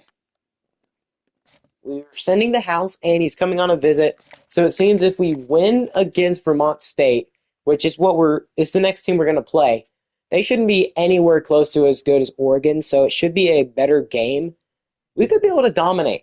And it would help us out, too. If we dominate Vermont State, as much as I don't want to see it, if we dominate them, we could look at Jamerson just committing pretty instantly. And if I've learned anything from playing this game, you've got to play that game, like, fully. You can't just expect it to be a win.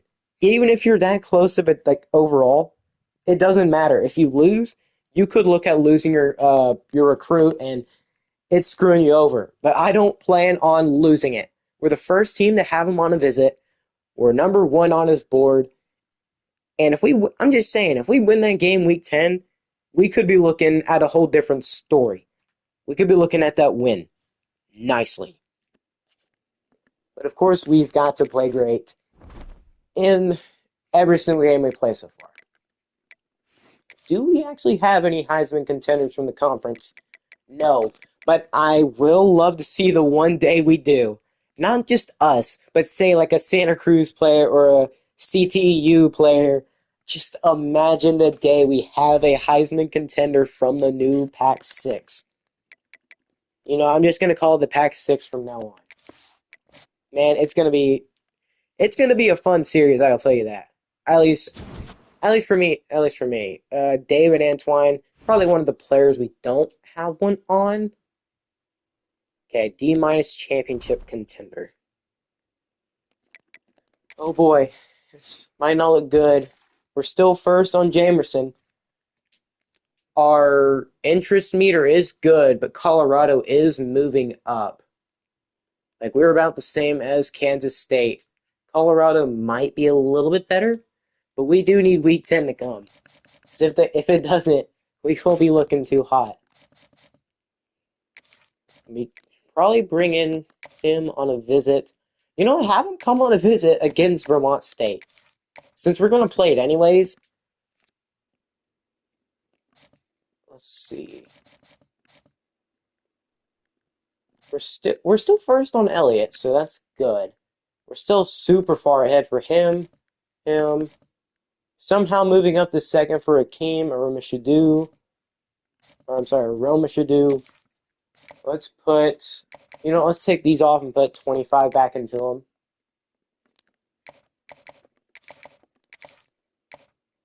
And let's put, I think he's fine. Let's put actually 5 into Boudreaux.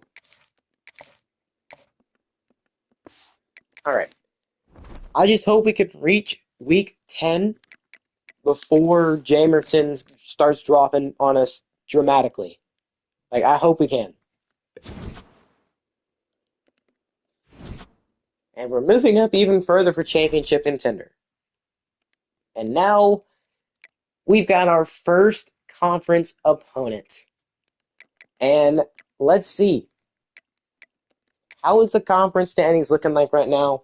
Well, Santa Cruz is up to number 1. So Dallas Tech, they're 3-3. So they lost another game.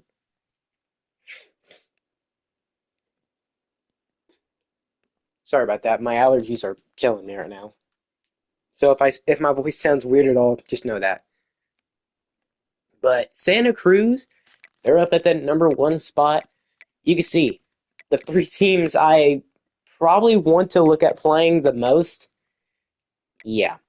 And if we can win our first couple games on the schedule, then we'll be looking at some pretty good rankings. At least if we can make the conference championship, that'd be great. But this conference is not going to be easy. So we're going to be playing this week and next week. I did say I probably wanted to play someone like Santa Cruz or CTEU. But CTEU, they're 0-7. They haven't won any games yet. Hopefully they don't go 0-12. Hopefully they can win at least one game. But they're going to have to heavily work on fixing their offense and their defense too. Because they've got a really good young player, Jaden Ryan O'Malley at corner, and Dallas West. So they've got some playmakers on that defense. They've just got to add to it. They can't just stand still. Do what Dallas Tech is doing. Go after a bunch of 3-stars. Because you can do it. But 24-17, a loss to App State. But now we've got Dallas Tech and Vermont State. 2 teams I'm going to play. I do want to play at most 3 games in a season. So, those are the 2 games the 2 last games I'm going to play. Obviously, if Oregon shows up, I might play that game. Because, like we saw this year, it could be a close freaking game. Yeah, let's see. We're still first on Jamerson, but Colorado is moving up pretty freaking fast. They've got him on a visit week 13. It's not looking good for us. If Colorado keeps up at this pace, we're not going to be looking too hot. But we do need to win this game and next game, especially next game, because if we win next week, it's going to look really good for us. But we do move up for these guys, okay? Juan Smith, let's put 5 into you. You know what? Let's just put 5 points into these guys. Maybe showing them some interest will help. We move down on Kevin Cuero. SMU takes over. Well, let's let these next couple weeks define if y'all want to come here or not. And if we want to have any chance of making a bowl game, we've got to continue to just win games. They are the same exact overall. You know what? Let's just rock the All Whites. Why not? I mean, they're fire as it is. But for Dallas Tech, this is probably my favorite set of uniforms because of, well, you can see right there, the Panther stuff. Now, they don't have nameplates because when I was making them, the names just would show underneath the pattern, which is kind of stupid. But it's college football. It's okay if the names aren't on the back. Just be like Notre Dame. Or I think it's USC? Yeah, USC or Notre Dame. Kind of like those schools. But Dallas Tech, let's see. What was y'all's away or y'all's alts? You've got the Black Panther uniform, which is kind of sick in my opinion. But it fit them well. And then you've got the classic, which is kind of like you can barely tell, but the Panther on the helmet. Kind of like Carolina Panthers, but it's like all black. You can barely notice it. But yeah, that's like almost all their uniforms. Let's go with. Oh, by the way, just so you know, this is the aways. Sick. They're also sick. But let's just rock with the home. All right. We need to win these next two games because we're finally in conference play. Now is the time to go out, show out, ball out, and potentially win the conference year one. Prove Oregon Tech is the team to beat. And just be the team we have always been destined to be. That we have shown all year. Outside of that California loss, we haven't really done too bad. But let's go show Dallas Tech who we are. And Coach Cuban obviously playing it risky, not wearing a hoodie.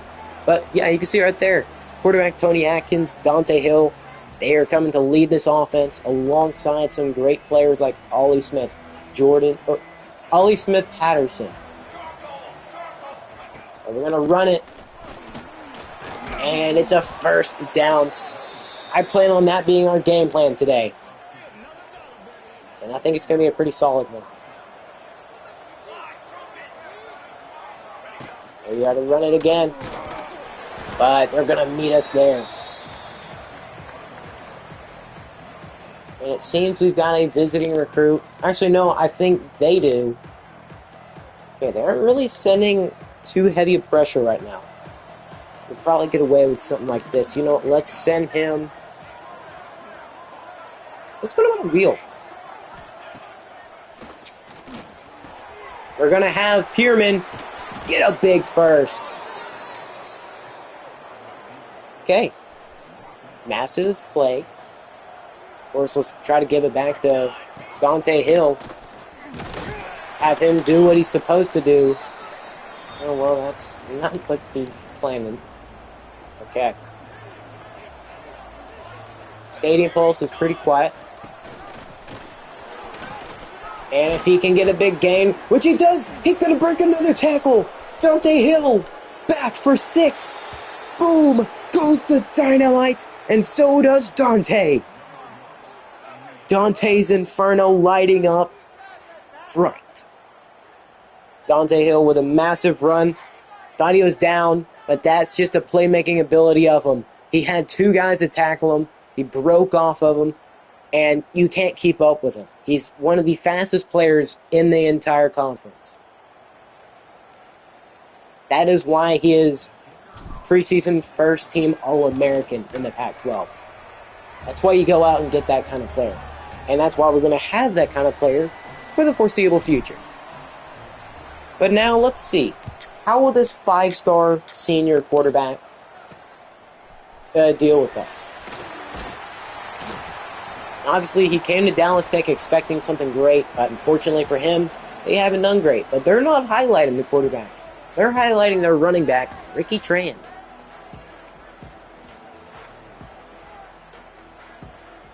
Alright, let's see. I mean, we could probably keep up with them speed-wise, but I'm more concerned about their quarterback keeping it. Let's just try to be aggressive. Let's hit them quick and early. If we can do that, I think we'll be pretty handy-dandy fine. So let's watch out for their quarterback. He's going to run it. And he's going to have 1 yard. Okay, he's definitely got some playmaking ability, but he's not got the ability to make a good pass or a good read. He is the best thing about Dallas Tech. But he's going down. The O-line's not helping you today. Of course, it looked like, oh, they're trying to run some play action. Who would have guessed? But if we send pressure constantly, just like we did against Oregon, their quarterback will struggle. And they're going to look to pass. And it's dropped. Oh, that was so close to going either way. But Dallas Tech is going to punt the ball back. And we're going to get it once again. Obviously, you saw how we played against Oregon. And now you're going to get to see how we play against this Dallas Tech team that's second in the conference right now. All right, let's see. Can Dante get anything going again? He got a massive play last time. He's going to try to get some more. He's already got 68 yards on the day. But, of course, you can't forget our quarterback, Tony Atkins. He's got some pretty solid speed himself. But it's not going to amount to much. Of course, he's got to go pass eventually. But can the play that scored an 81-yard touchdown on Oregon work right now? Yes, it does, but it doesn't get as big. Obviously, let's try not to kill our running back right now. We'll run it one more time, and then we'll. Oh, wait, is Tony hurt? Tony Atkins might be hurt a little bit.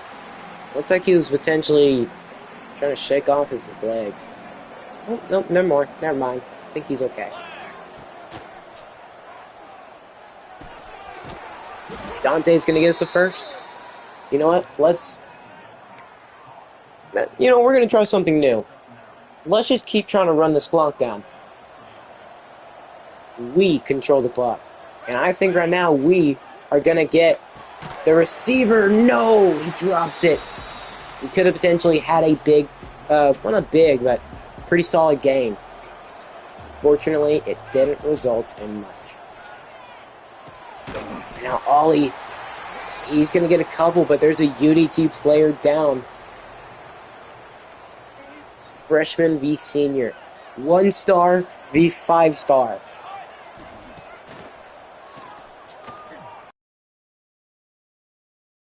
Fourth and 1. Obviously, we're going to try to run it.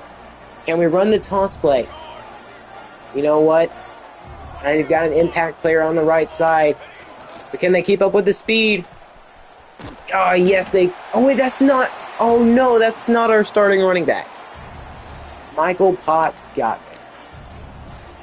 Dang. So now, Dallas Tech will get another chance.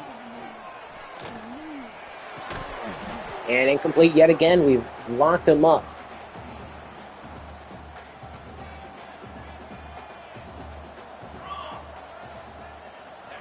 And they're going to run an RPO. Kind of similar to Oregon. We've seen this kind of offense before. So, like I said before, nothing new. I do believe we can actually keep up with them semi-decently on defense. What is that guy doing? Surely we don't have double mans on him. Oh, they're going deep. And they beat us deep. No. They've got speed and they've got a touchdown. Dallas Tech is going to get on the board. Ah, that sucks. Is that Ricky Tran? Probably. He's going to have a receiving touchdown. Well, man defense is not the way to go. I will let that be known. Not the way. So we'll discontinue that idea. We locked him down in zone. Now, I don't know if zone would have helped there. Probably would have. Would have been more than, well, whatever we did there.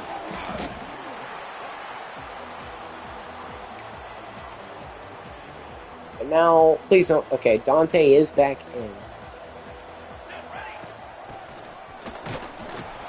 And somehow we're not getting good enough blocks for him to break off with big plays. Or, I'm sorry, bigger plays. I do think we can hit Dante here. Okay, we need to stop going at him. Ooh, let's see, can we hit Ollie here? We've got... Pretty sure this would be man. But you know what? I'll tell you what it is. It's a big play. That's going to go for a massive first. Keep confusing him. Make him think the QB is going to keep it. I was going to run read option, but hey, we're going into the second quarter, tied at 7 apiece. I mean, yeah, you would have thought, hey, you kind of dominated against Oregon. You should dominate this Dallas Tech team. But that's the thing with the Pac-12 or the Pac-6. This new Pac-6, no team is going to lie down unless you're named CTEU. All right, now 1st and 10.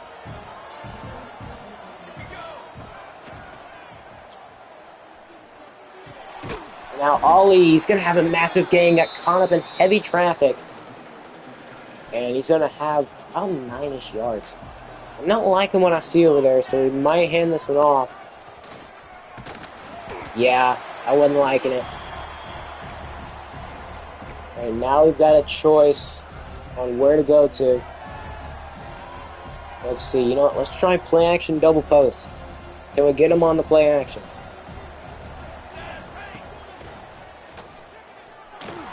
And no, it's intercepted. Oh, okay, the dumbest decision for me to go to.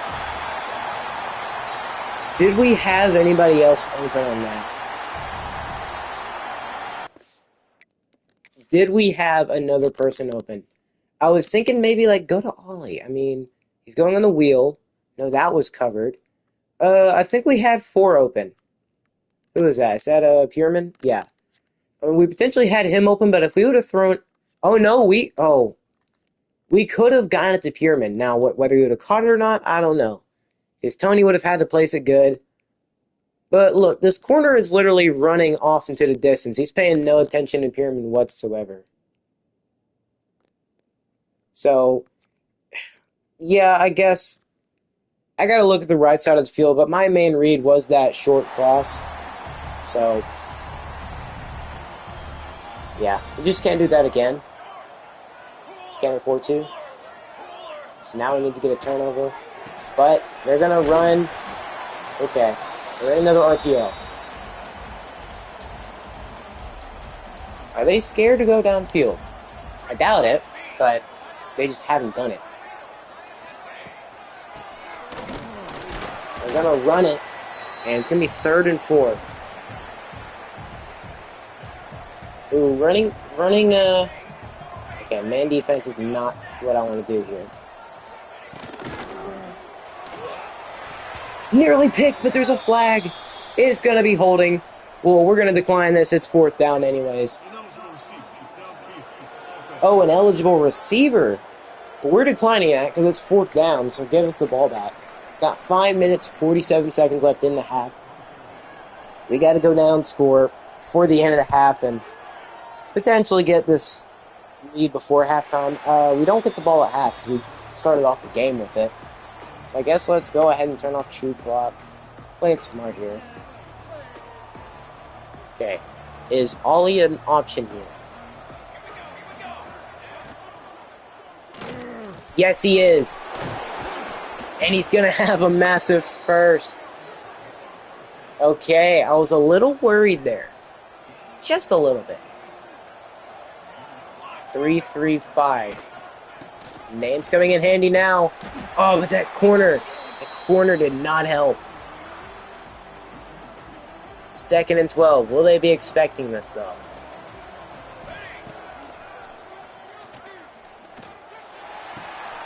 And the receiver did not even attempt to come back down. He was wide open in that little gap. Now, I probably should have thrown it a little bit sooner.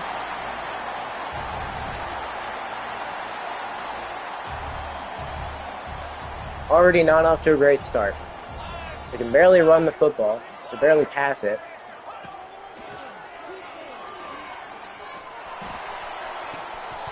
And it's knocked away, thankfully. Okay, so they are attempting to chunk it deep. So we thought this was going to be domination, but no.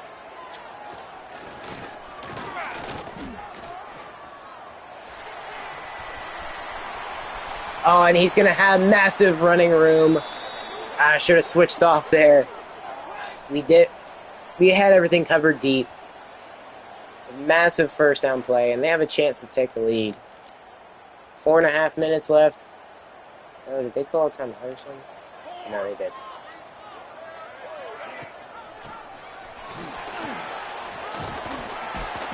And their running back, Ricky Train, is breaking through everything.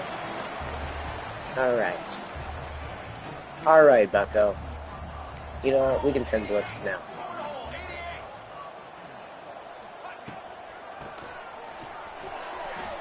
Dude! Take him down! These are like 60 overall players. We've got to be able to tackle. You know what? I think it's because of me just... It's because what I have the settings on it. I'm underestimating my opponent. And we're allowing them to get in, taking the lead by a touchdown. Alright, let's take off. Let's take off this aggressive crap. Because until we've actually got some good players, we don't need to be doing that stupid crap. So right now, we just can't afford it.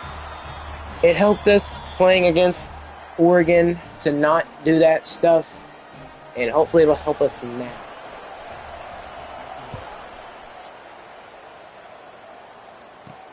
Alright, let's try to get a big return here. One man to beat, and, well, we just couldn't get past him.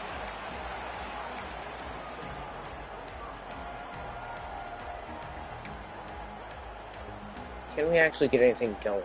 That's the question. Let's have him running in. Well, if you could get out from the backfield, that would help too. No, yeah, I understand. I definitely had another guy open there.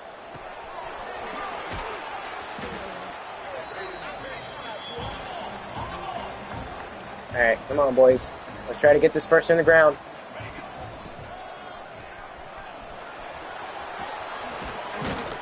We're going to have a massive first, but we're going to try running the patent pending hurry-up offense.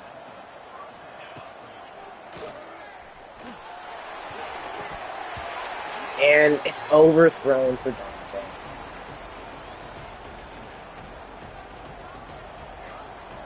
You know, let's have him run in. You know, actually, can you move to the other side for me, Dante?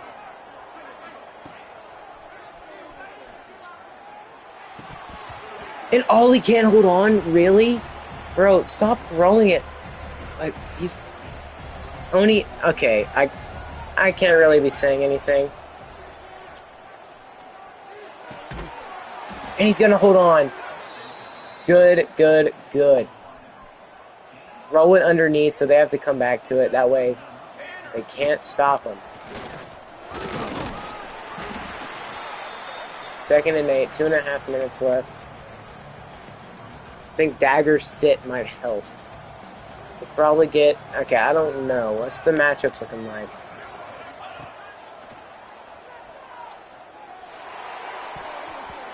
Not far enough, but there is 4 seconds left until the 2-minute warning. 3rd and 8. Let's hit him with a slant. Might be able to get him open. Oh, might is an overstatement, or an understatement. Wide open. Okay, that is the meta. Have your running back running out, or have him running in, whatever. Make sure he's on the side you want the guy to get open and just throw it. So that was a big, big play. Okay, let's have him run a wheel, actually. Okay, good grab, Ollie. Double covered. They are definitely trying to have an eye out for Dante. Understandably so. But Dante drops it! Oh no! That is not the way to go. You know, have him running out.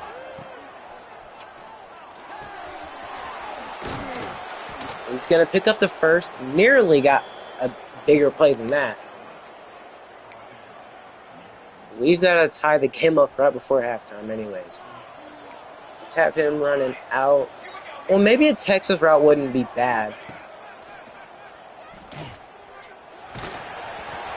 Oh, we could have had number 4 open.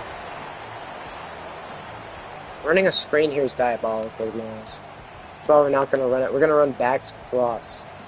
Minute 20 left. Let's have Ollie go there. Have him run a short cross. You know what? No. Have Pierman run it out. I like what I'm drawing up there. And fullbacks in the end zone. Tying this ball game back up. Make them go every which way, and they won't have anywhere to go. Except back into the end zone, because that's where we're going to be.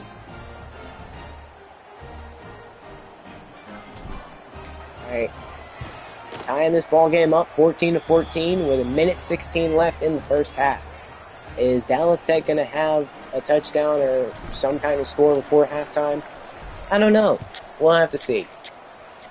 But let's try to lock in. Let's not give up anything. Let's not allow too many broken tackles. Don't allow big plays. That is the number one thing we need to worry about. And he's got a Heisman tier ability. Oh, yay. Perfect. And we leave the running back wide open. Probably our zone, to be honest.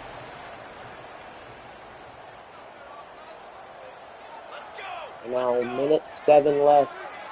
1st and 10. They're going to run it, but Ricky is going to get about 10-ish yards.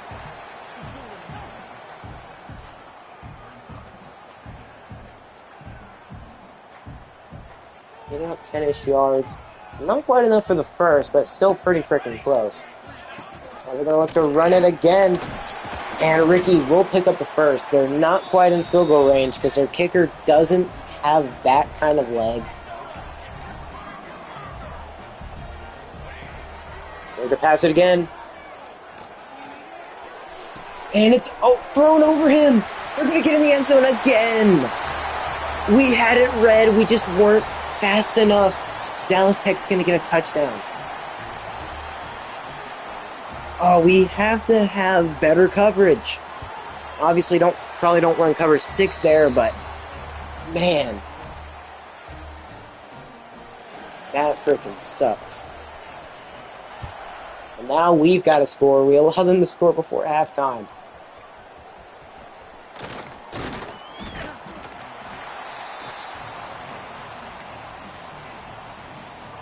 Well, we've got to follow up with the same thing.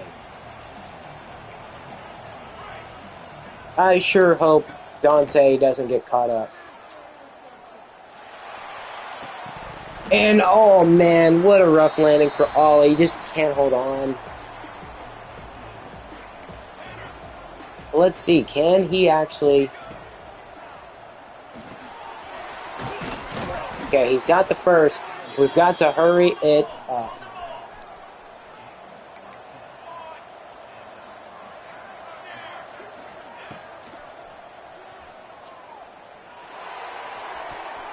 And we can't throw it far enough.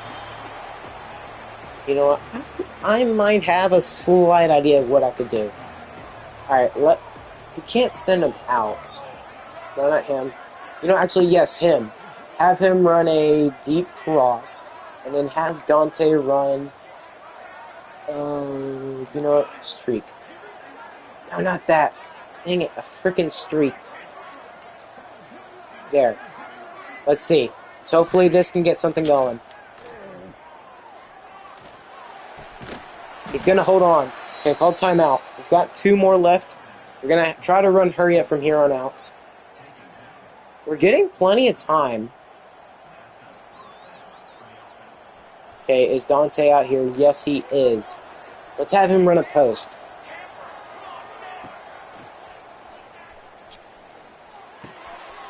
And Ollie is going to help us, but we've got to hurry this up.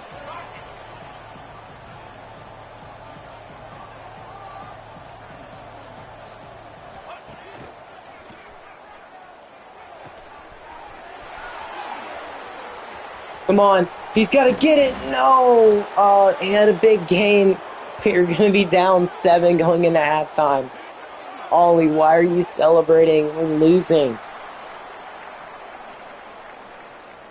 Well, I mean, it's a very hard-fought game, but it's a close game nonetheless. Defense is starting to stink it up. Good. We're starting to draw up some things that we're actually potentially looking to go to in the second half. Tony's actually making some great plays. There was some drops there in the first half we should have had. Those 2 picks. Yeah.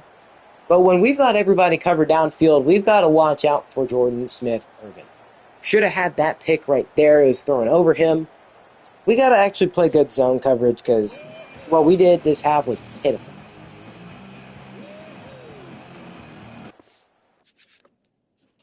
And I'll be back real quick. I won't be too long.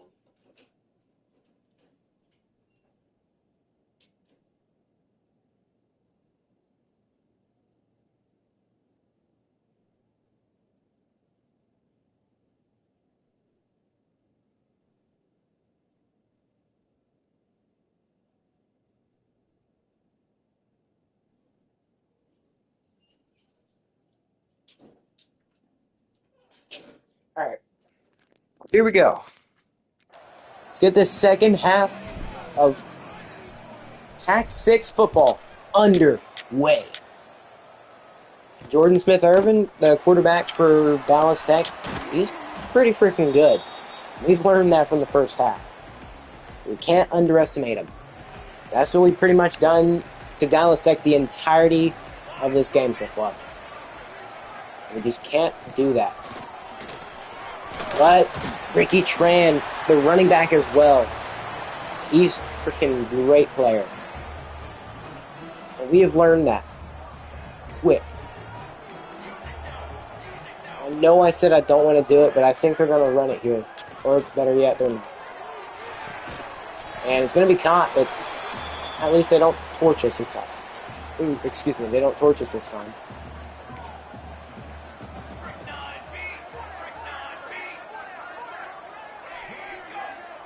Alright, they're sending their tight end in motion. Hey, it's going to be a run here. And he's going to break through and get the first. Somehow going through the arms of a lineman and a D lineman. And getting a first down. I don't know how he did that, but he did. And it looks like they're going to run this again. So I think they're trying to go to the ground game right now. Okay, we got to watch out for that. But I'm not blitzing them. I'm not blitzing. Blitzing will just be giving it to him for free.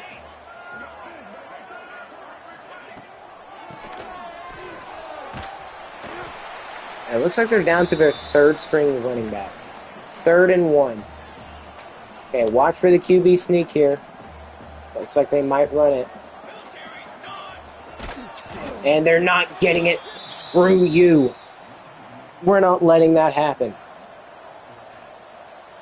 You already know when it comes to like a 1 yard difference between the first down on the marker and not, you already know they're like, I'd say 95% of the time the CPU goes for a QB sneak.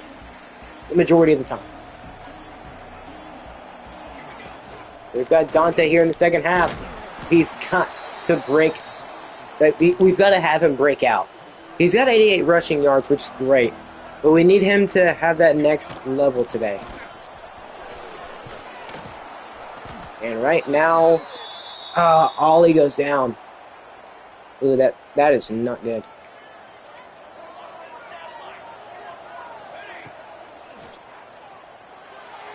But they are not having good coverage. Ferris is going to get in the end zone. I saw that coverage. They had nobody on Ferris, nobody on the tight end. They were full-on blitzing. Because they saw that we were running it, but we had to switch it up to the run. Cal Ferris will get in the end zone. Look how open. We had multiple guys open on that. And Ferris, he's not the fastest, but that's their star corner out there. That's like their best defensive player. He wasn't fast enough to keep up. Well, because he was so wide open. But keep Ollie in. I'm okay with that. He's not that fast either. It's just keep him in because he's good. We will tie the game back up in 35 seconds. But I really don't know what coverage they tried to go in there, because it certainly was not good. Like, it was... I think they were just trying to... I think they went on, an all-out blitz. Because it absolutely stunk it up. And now, speaking of stinking it up, they're starting from their own 14. Looks like they might go past here. They've got... close. They're going underneath. Oh, they're actually going to get the first, so it's going to be at the 29-yard line now. I think Jordan Smith-Irvin's handling himself pretty well so far. But they're going to try running it again, and this time we actually take them down before anything big happens. Cliff Burton. Okay. They're pretty tight, but I don't like the fact that we only have a couple guys out there on the left side. It's another run. Maybe the man would have help. No, let's try sending a blitz. This has been our specialty.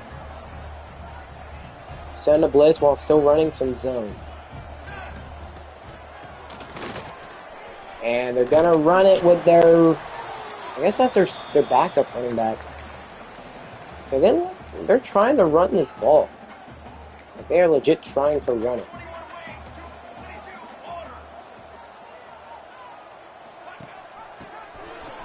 And we can't get there quick enough. Oh, that sucks. We almost got to stop again. We've got to win this, sir. We can't let Dallas Tech win this game. And we're getting back there. They're going to break a tackle. We had them in the backfield. But no. No biscuit, no cigar.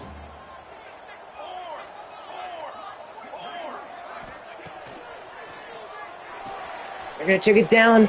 And they're not going to stay in bounds. As it's a 3rd and 3 now. Watch out for the run. It is coming. I can almost guarantee you. Watch out for the freaking run. Or the check down. Okay, they went deep. They went deep on that, on 3rd and 3. So they are driving. They are driving down the field. And please tackle Ricky. Ricky, I'm going to get you, Ricky. Okay.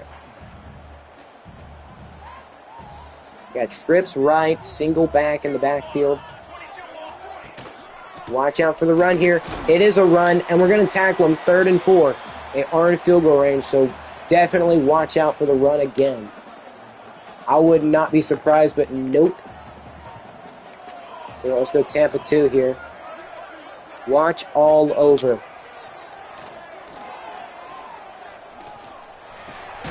And it's caught. Everywhere was... Well, not everywhere. Well, we should have got there. 22, you've got to stick with him. Okay, let's play some man. We're in the red zone.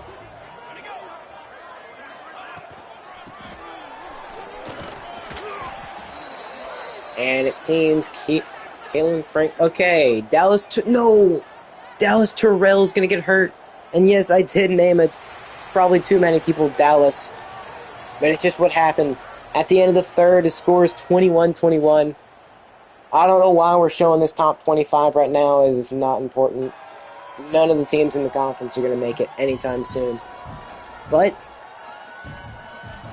it's still a tied ball game. 2nd and 7. They've got to get to the 4-yard line to get a first. We don't intend on that happening. We're going to run it. And he's going down. 3rd and 4. Okay, let's not necessarily try to send a blitz. You know what? Let's have a stunt on the play. Watch the run here. I guess watch the pass as well. They're getting down to the 1. Obviously, watch out for a Q. No, okay, they're not going QB sneak here.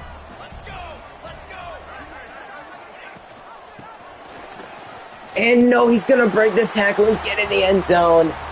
They're going to score. Ooh, why is this such a tough challenge to beat Dallas Tech right now? Why is it a tough challenge?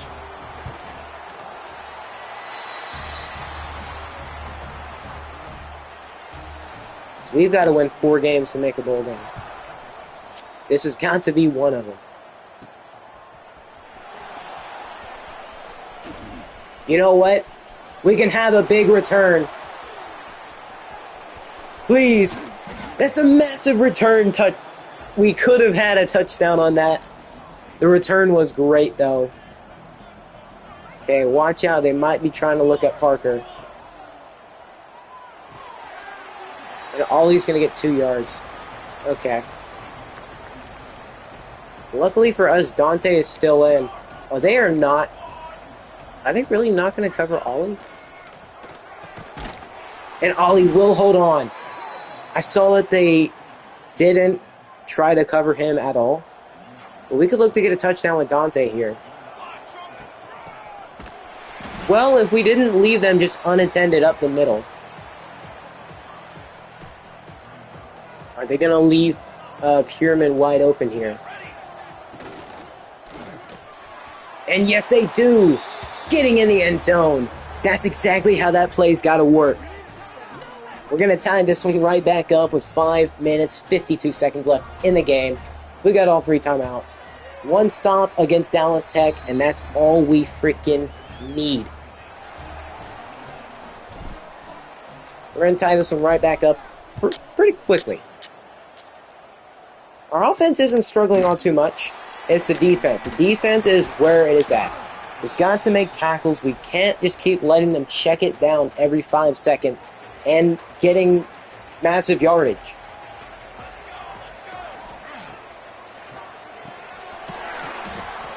Now, I'm okay with them getting that.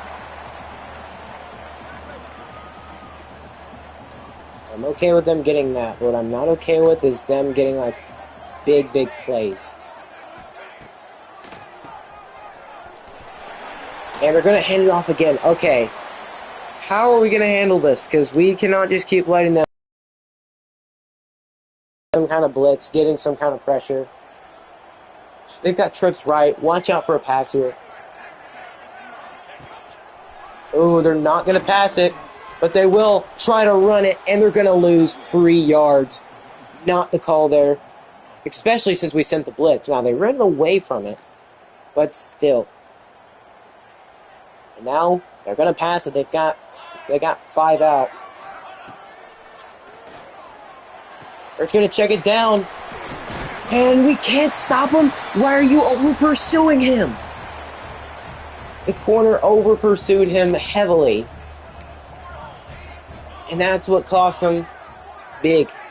We need to get stops, but if the corners are just having the awareness of a peanut, it's not helping. But luckily for us, we do got the speed to get him on the edge. Get a big loss for 5.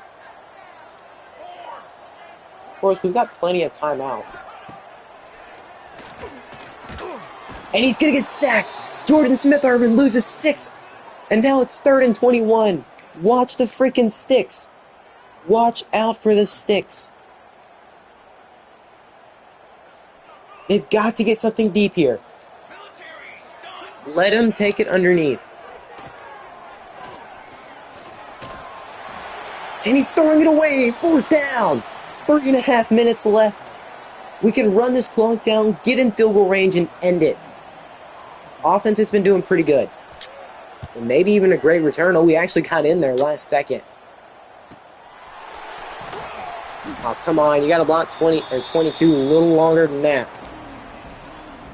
But let's do trying to control this clock. Let's get a nice run here. Dude, we've got to get better blocks. That's ridiculous. Like, the fullback is not trying to help his teammate out at all. Could probably hit Pierman here.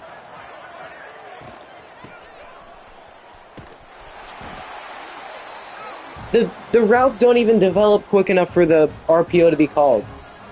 Now, we did have it wide open over the middle.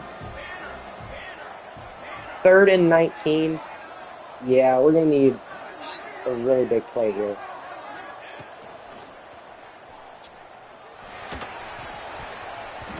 Nearly picked. I mean, yeah, we can't go for it here.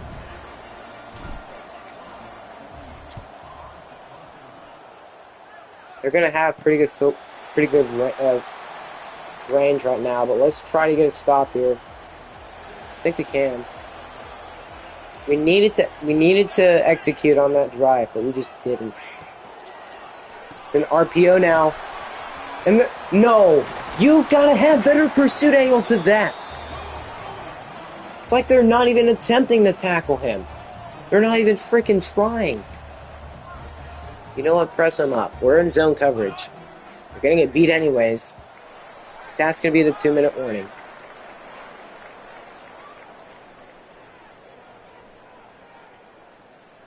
Oh, they've got 5 receivers out.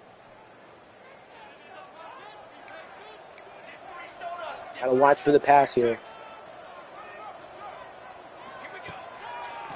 It's a QB run. He's going down. Okay. I mean, we can't let them get any closer. I mean, I don't think their kicker is good enough to kick from here. I could be absolutely wrong. Could bite those words. Those words could come back to bite me in the butt. It's going to go out of bounds, so we'll stop the clock. 3rd and 4. Okay, press up. Press up. If they go run here. No! He did not get that. You're telling me he got that? No way he got that. The ball never crossed. The ball never crossed that. Come on. You're telling me it did? Look, it's gonna say he did. They're giving it. We've got 1 timeout. We've got to get some kind of turnover.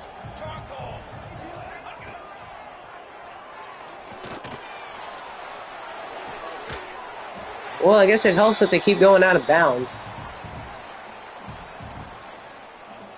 Are they actually trying to play it smart or dumb here?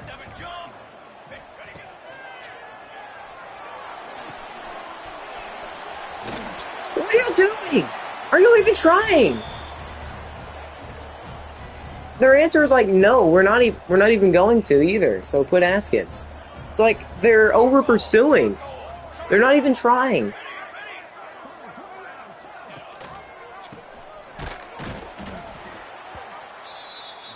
Okay, 2nd and 12. And they've got the ability to run this clock out for sure. If they score a touchdown here, which we should probably let them, it might be best if we just...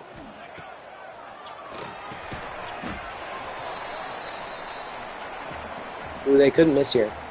They could very well miss. Okay, press up.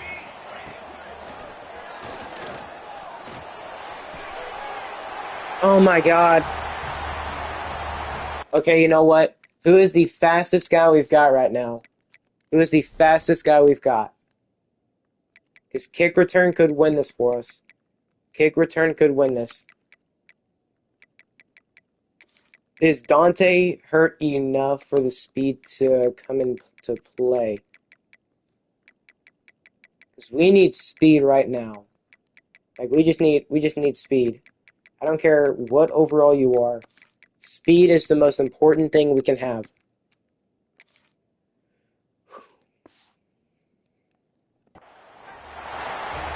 "42 seconds, no timeouts." if we do get a touchdown, it's going to have to come on the kick return. Either that or we need to get a massive return play right here. Okay. They've got to beware of Dante back there now. But the problem is, oh, Dante, he's actually got some pretty good health right now. Not a good enough return. Not a good enough return.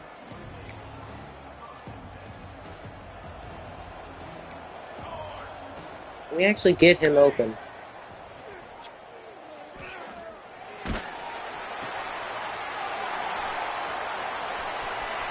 Well, that's going to be game because we freaking get hit in the back. The blind side. What is that for?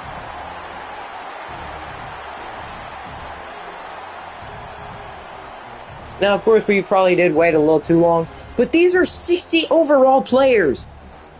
Our offensive linemen are at least like 70. The one time we try to go deep. Man, we got torched. I guess my weakness is an air raid offense that decides to run the football every 5 seconds.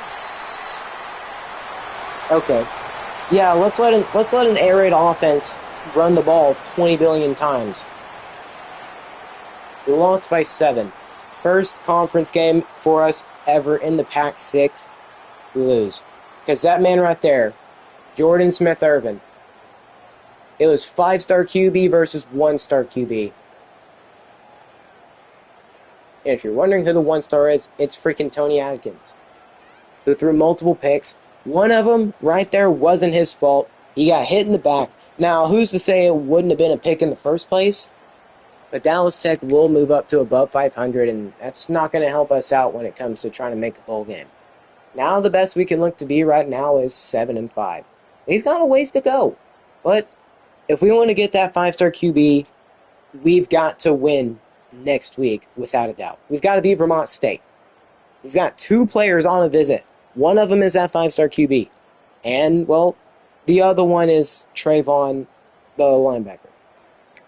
But we were playing it way too close with this team. We underestimated them, and Jordan Smith-Irvin destroyed us. He cooked us, without a doubt. Our QB, he threw a decent amount of yards, but he threw 3 picks. That last one wasn't his fault. He did get hit from the back. The lineman didn't want to block for more than 2 seconds. Which you would think, oh, 2 seconds is what they usually get? No. These are 60 overall players, like 65-ish overall players. We played better against Oregon than we did against this freaking 57 overall team. Make it make sense. This was an air raid offense. I know for sure Dallas Tech had an air raid offense. And for whatever reason, they ran it a ton. He only passed it 25 times. Why would an air raid offense not pass it more than 25 times? Like, seriously. Now, obviously, we probably kept the ball most of the time. And this is what you'd expect from a 5-star QB. 100%. You'd expect this. From his caliber of player, oh yeah. I mean, Tony's a freshman. I gotta stop trying to be mad at him. He's a freshman. I can't do much about it. He's gonna have to work on his crap. And for whatever reason, we just really couldn't run the football at all. Like, it was a big issue for us. We did start to figure out the pass, like just the offense in general, but we didn't run it nearly what we needed to. We even had to rely on it to come down to a freaking kick return. We put Dante in. We had a better chance with the other guy than we did Dante. I wonder why that is. I don't even know why kick return is a statistic or it's an overall point. I don't freaking know. It doesn't really make sense. Like, what's it going to do? Help you return better? No. Let your kick returner, punt returner overall be adjusted by your freaking actual overall stats. Like your speed, your excel, your change of direction, all that stuff. Don't let it be determined by one individual stat like that, because the kick return crap doesn't mean anything. Well, apparently it does, but I don't really know how it would come into play. But Dante, he was getting cooked by this D-line. I don't freaking understand how. We had 2 drops from Dante. I really don't know what went wrong this game, other than those 3 picks. And the fact that we couldn't really run the football too much. We now pretty big plays, but boy, it did not look great. Now, I don't know if Jamerson Mustard is going to look at this game and be like, oh man, they lost again? I mean, was it a rival? Was it a big-time school? No. I don't want to come here then. They're offering you a pretty good deal of playing time. Yeah, but I want to go to a team that can actually win games. Well, I don't know if he's actually concerned about winning. But look, we got a ton of tackles. Didn't really matter, though. We've got a ton of TFLs. Now, don't get me wrong. This was a pretty freaking solid game outside of the 3 picks from Tony. That's the freshman woes we're going to get with him. Now, if he costed me that 5-star QB, or if he does cost me, I'm benching him. Now, you can also you can't just blame it on him, but he was part of the blame. He is part of the fault. We did get 2 sacks. We didn't get a single pick, but it's a 5-star QB, so what can we do? We weren't able to force any fumbles. We got a couple of pass deflections, but Austin O'Reilly got hurt. Yeah. Well, injuries. Injuries. We managed to keep Dante in the whole game, but the problem is he wasn't able to produce much. You saw it before. We tried passing a little too much, and we start making mistakes. It's just bound to happen, especially with this crappy of a team. Eventually, we're going to be so good to the point we don't have to worry about getting played close by our conference opponents. Heck, who knows? We might even get destroyed by our conference opponents. But eventually, I'm wanting to see like major development from our team, like major development. But we are 0-1 in conference play, and now if I had to guess, we're probably going to drop to like 2nd or 3rd. No, we're barely 1st. Kansas State is there, and we move down to F for championship contender. We're down with Central Texas. Oh, great. They're comparing us to the team that hasn't won a single game. But we are better than Vermont State. But they do have Keontae, Joe Jackson. Oh boy, it is not looking too good. We are 1st. By how much? Ooh, Kansas State and Colorado are fighting. But he is on a visit this week. If we can get a big win against them, it said it'd be a really big win. Like, is it still going to be considered a big win? Yes. Okay. Not only is his playing time A+, but it would be he considered a big win for us if we can beat them. So that's pretty freaking important.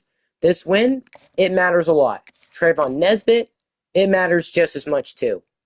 So this win could be the difference between us getting Jamerson and Trayvon. They are both on a visit, and it's very, very important to get this dub right here. Very important.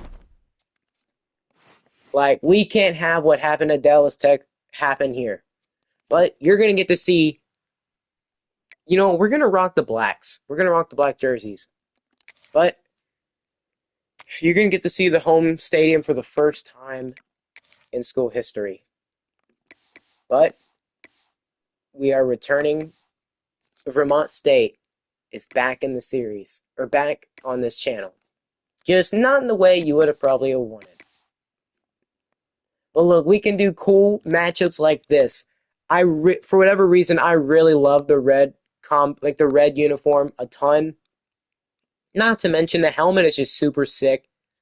But man, I really like how the orange, black, and red really just go with each other really well. But of course, we already know how this Vermont State team looks. brings back memories. It really does. It was just yesterday we were dominating with Vermont State, but now we've got to face off against them. We've got to dominate them too.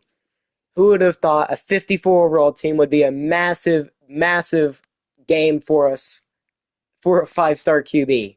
If we can get this 5-star QB, it's only going to help us out a ton. Boy, oh boy, is this important. We've got a 5-star and a 3-star visiting. But here we are in Oregon Tech's home stadium. We are going to be getting the ball first. Obviously, let's put it on aggressive. All right. Let's get this underway. Man, there's a thicker kicker. But here is Vermont State's worst nightmare.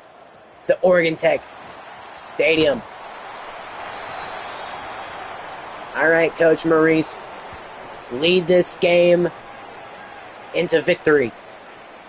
All right, let's go, Dante. It's the battle of the two great running backs. Dante Hill versus Keontae Foster. Of course, Tony planning to help bring in his replacement. Yeah, you know, we just haven't told him yet that if we win this game, we gotta snap it. Oh, I saw that. Don't get caught. No, he got caught. Heerman. But there was a flag. It was offsides, but I instantly noticed it. Vermont State got caught lacking, and they were offsides. Take the massive first down and let it go. But you saw right there. I probably should have let it show, actually. But man, yes, this arena is a little, or the stadium is a little bright colorish. But it is our stadium. We're going to run the dang football if we can get some blocks. Oh, that sucks. All right, let's see. Can we spread them out wide? Can we get something going? I like Peterson. No, we can't even get the pass off. Blocking is terrible. You know what? Let's see. Can we get something going? Dante, let's try to get you... Let's get you on to Texas. No, you threw it high, Tony. Tony Atkins threw that high, and Dante couldn't grab it. No. But now Keontae Foster, of course, you already know, nephew of legendary Michigan running back, and I think he was a head coach of somebody. Oh yeah, the freaking New York Jets. He was a head coach of the Jets who led them to the Super Bowl and won it in just like 3 years, like 3 or 4 years. They're going to check it down, and they've got their backup running back in, Jude Jason, I believe that is. Now it's 3rd and 1. Watch. Oh, they're not going QB sneak. Obviously, we know this Vermont State team isn't nearly as good.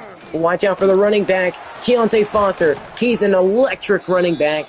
He's already got an 11-yard run. Now, if they only utilize him how we think they would. They're going to. He's got the ability to juke you out your boots. Like I said before, elite running back versus elite running back. But Keontae is not considered their great player. And it goes underneath. And that's going to be caught for a couple yards. But it's 3rd and 6. Beware. They could look to pass it. Press up. They're trying to make some adjustments. Watch out for the pass.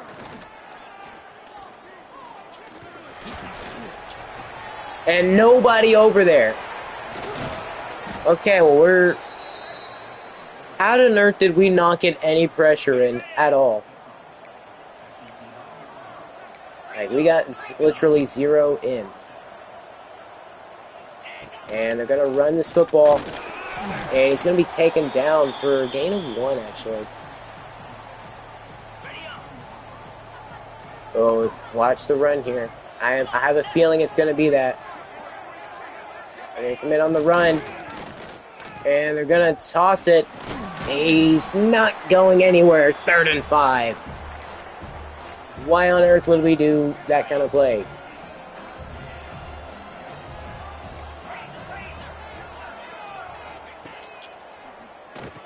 It's a screen. And we're going to give up a touchdown. Vermont State will get on the board first. We need a big blowout here. We can't let Vermont State do what Dallas Tech did to us. To be honest, seeing how we're playing here, I don't know how we played that good against Oregon. Like, I literally don't. But a win here would be really, really important. And why on earth did we not get a good block? It baffles me. But what matters is, can we capitalize on a play like this? No. What? How on earth did they have that read so well?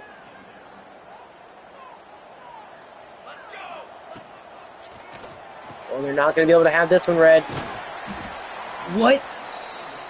Dante's got like 94 speed, and you're telling me he can catch up to him? Yeah, buddy. I don't think so.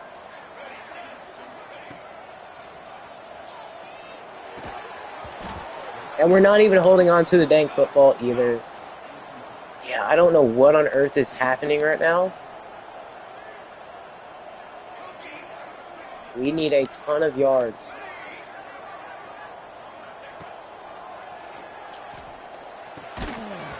And we can't hold on to anything even through a little contact, so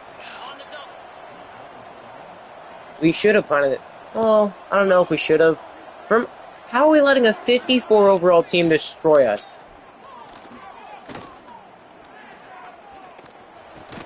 Underneath. Oh, that's Keontae. I can't say crap about him. I really can't. He's just a good player. And how on earth is Joe Jackson 6 for 6?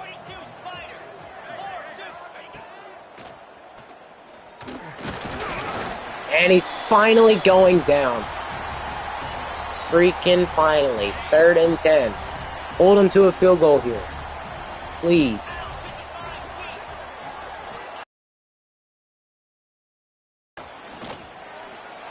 He's checking it down. Why are you not taking a better angle? But Keontae Foster's going down. Remember, he has injury issues. He has injury issues. But this isn't a guaranteed field goal. He's not got that good of accuracy. He's got a leg on him, but he's not got an accurate one. And yup, it's wide left. So now, can we get a good run? Well, apparently not a good enough block from our man. Obviously, these receivers aren't necessarily the best blockers.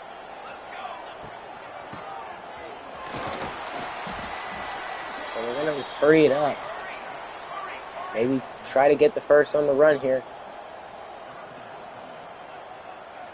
I trust the running back. And, well, we get more than enough for the first. Well, I didn't mean to put him on the flats. Let's have him run a streak.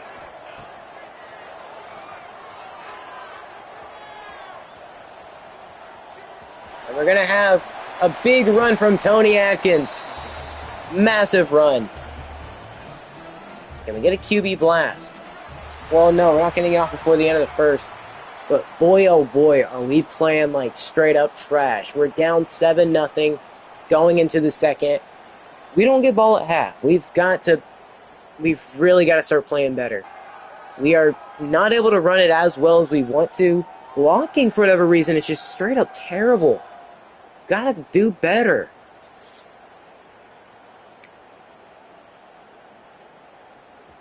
I mean, what we were doing with Tony there was actually pretty good. And we should have hit the slant. I was a little worried that linebacker was going to stay there a little longer. Now we're going to run it again.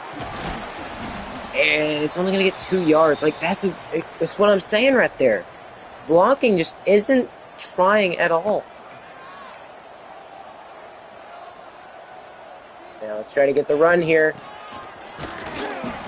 And it's 2nd and 2. We're going to try to go for it again.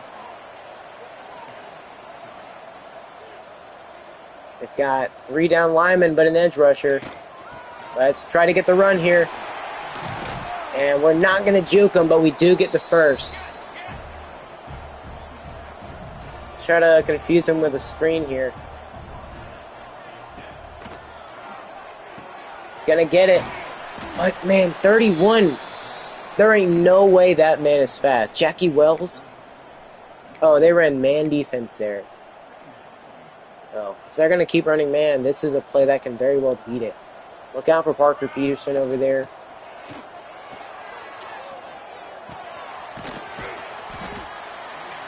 We are not making the best decisions. We probably should have hit Dante right there.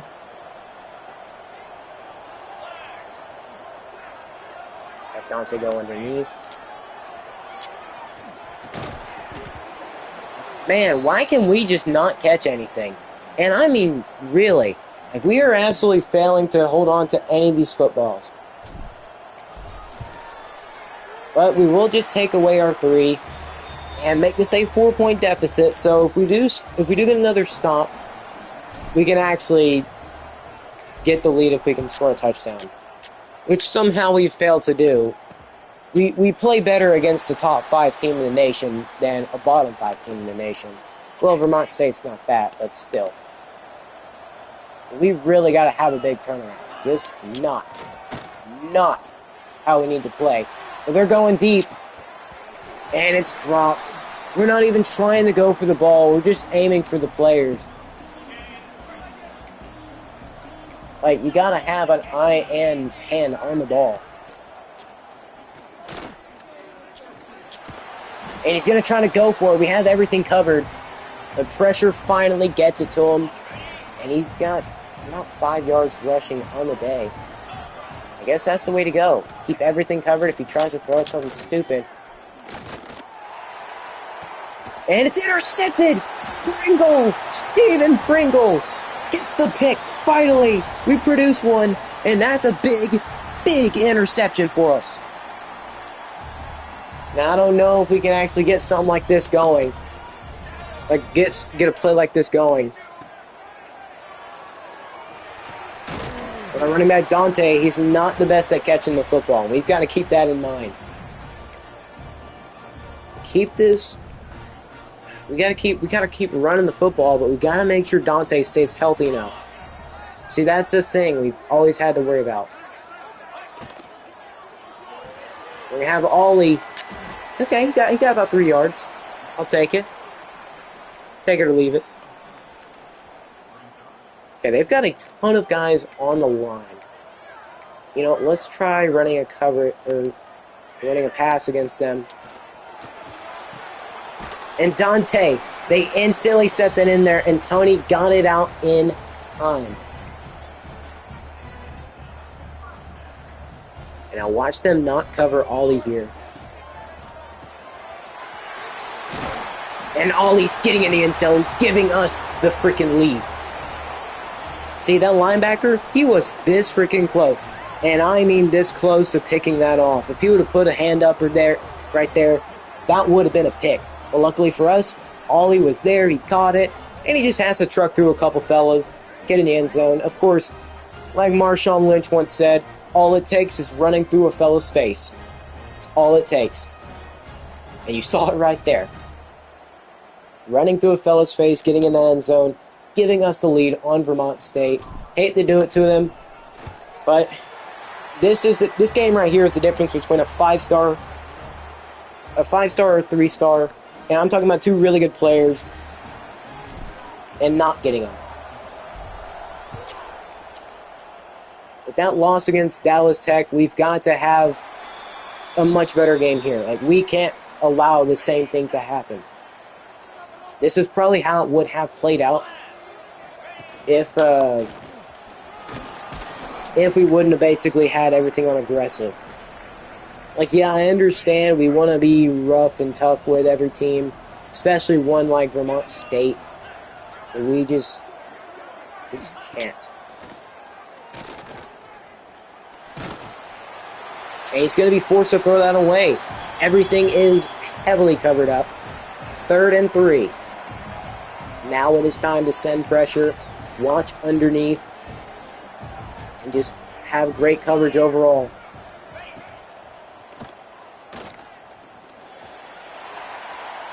And it's knocked away!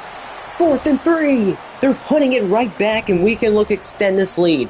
But the quarterback considers this a great game to win. And I mean very much so. If our first conference win in the Pac-6 is against my old team, then I'm okay with it. I'm perfectly okay. But here is the, here's the real thing I'm worried about.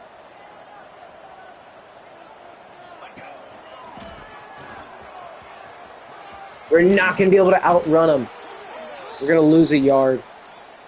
I really thought we'd actually be able to outrun them right there. Like, we just didn't.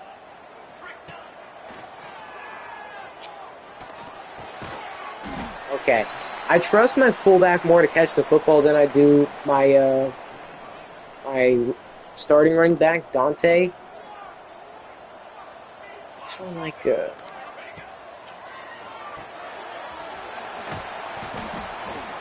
4th and 3, but no, Dante's down. No.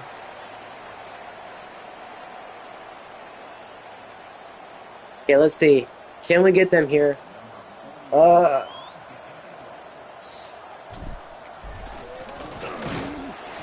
No! Blocking, please. No. Okay, well, I said I'd never run that again, and I lied. We ran it one more time. I actually thought we were going to get it there, to be honest.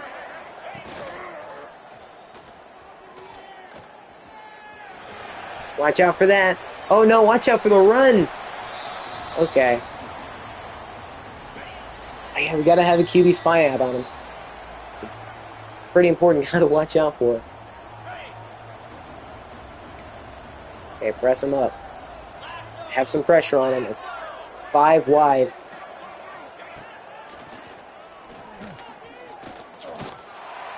He's going deep. And it's knocked away. Great deflection right there. I didn't want to switch on because I would have screwed things over 110%. We'll press him up again.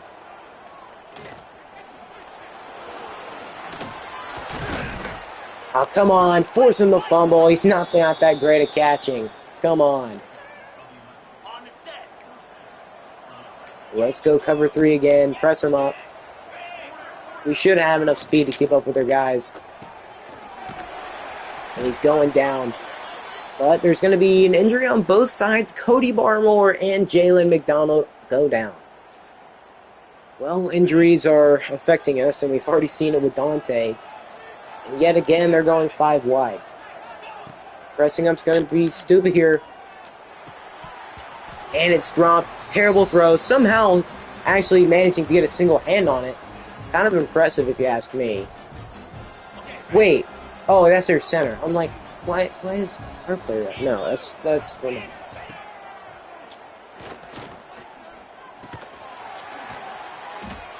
I had that covered too. Is our kicker gonna make this? Is the thicker kicker gonna make this? Kick is up, and no, it's Dorrance! He's gonna dunk the field goal, and they're still gonna be down. He has accuracy issues. He's got the leg. He's got 99 kick power.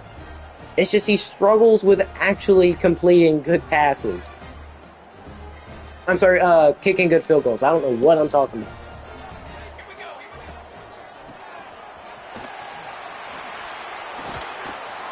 Okay, if our... I mean, I got kind of helped. Okay, call timeout there. Call timeout. Let's see. Can we go verticals here? Can we actually go verticals? Not having Dante in is not how we want to go about this. And it is dropped. But it is 3rd and 4. We're going to have... Okay, we have 5 wide. Just get out of bounds. We don't want to waste a timeout. We've only got 1.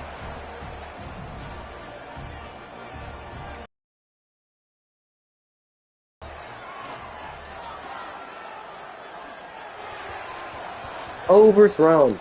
It's probably worth taking a shot there. Probably. You know, have him run a streak. I think this is a trick I've done before. Whether it'll work now or not.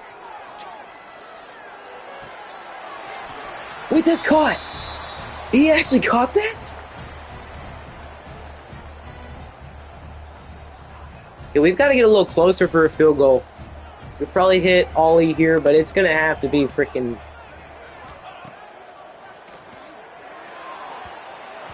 No. Oh, you've got to be kidding me. That was... Oh, okay. Well, we got 6 seconds left. Of course, they have like 2 guys sending pressure, and one of the guys gets back there somehow.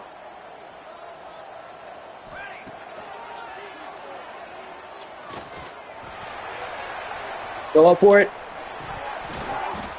No, we had 3 different guys had hands on it. No way. Come on. Tip drill. Oh, boy. We nearly had the touchdown before the end of the half on the Hail Mary. Oh, man.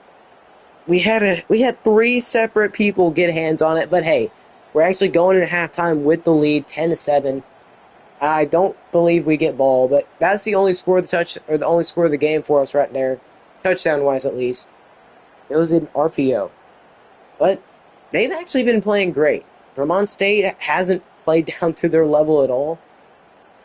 I'm not saying we're a high level either, but still, they're playing pretty freaking good, and we've got to keep an eye out for Joe Jackson scrambling it.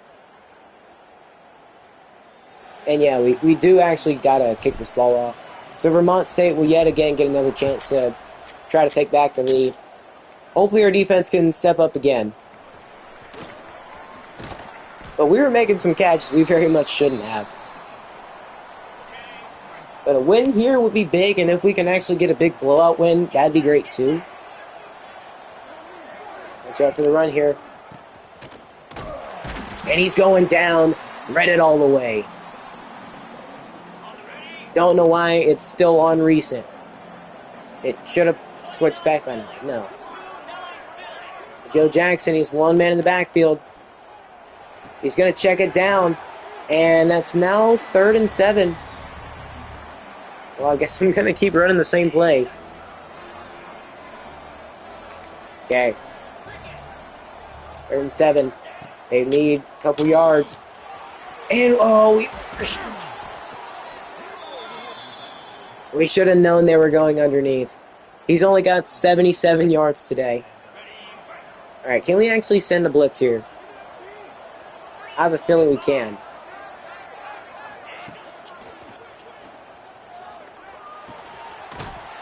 We're going to tackle him underneath. Okay, we've really got to pay very close attention to what they're doing. It's an RPO, which they're going to hit the underneath on, and it's going to be 1st down again. Man, we've got to get some kind of interception. Like some kind of another pick or something. Forced fumble. But we can't let their third or 4th string running back get big runs like that. We cannot let it happen.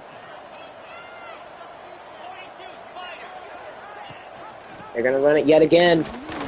And Jude Jason now, he's going to get 4 yards.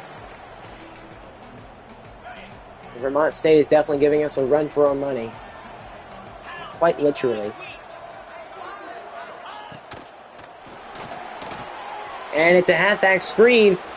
He's going to have a big play on the screen. Man, those have just worked out a little too well. Okay, let's send some pressure. Hold them to a field goal because we know their kicker is not the best when it's come to actually stopping them. And we just get instantly blown up at the line. Oh no. We got blown up at the line. Players going down with injuries.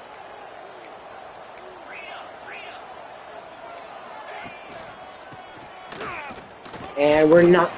You see him running with the football, and he just doesn't want to go get him. Like, bro, you're just standing there, menacingly. But you're not going to be menacing if you don't go make a play.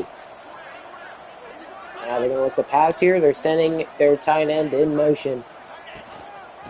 No, yet again, it's a run, but Jude Jason carries it for about 2 yards.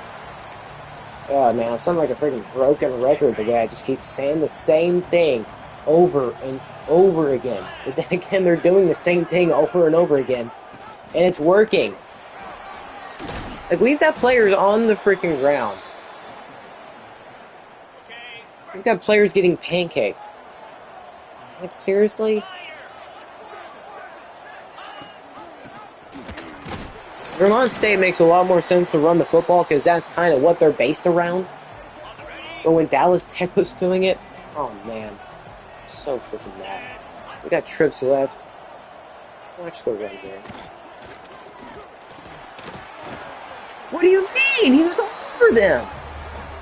We had like 3 guys over him. Man, ain't that some freaking BS? We had like several guys over there, and yet none of them can tackle. Like, why are y'all all trying to pursue to the outside? 3 of y'all don't need to protect outside. 1 of y'all does.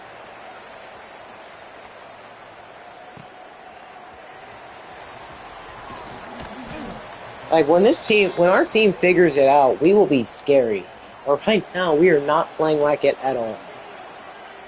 How is... He injured his right hip.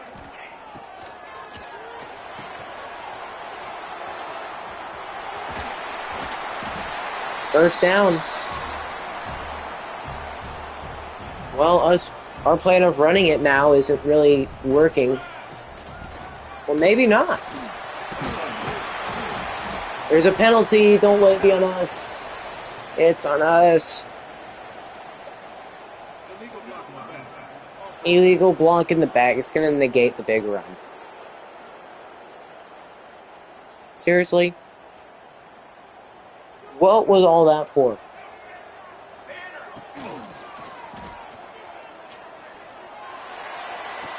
Perfectly dropped in the basket for Ferris. He's going to have a big... Nobody who can make a big play is going to stay healthy. Literally. I am turning this wear and tear down. I'm not turning it all off because it's still a big part of the game. But bro, that's our second player who can make big plays. Keep him in. We kind of need him. We can't afford to lose any of these players. Now, is he the one who's been dropping them all? Most likely, yeah.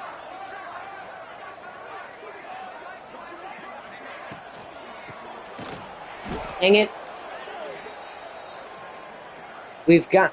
I was trying to hit Ollie right there, but he just took way too freaking long. But please! The fullback! Grant! You know what, maybe we do need to recruit fullback a little bit. So we can do crap like that.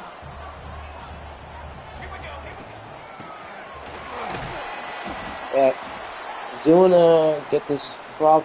You know, let's get this down to the 4th quarter and then score.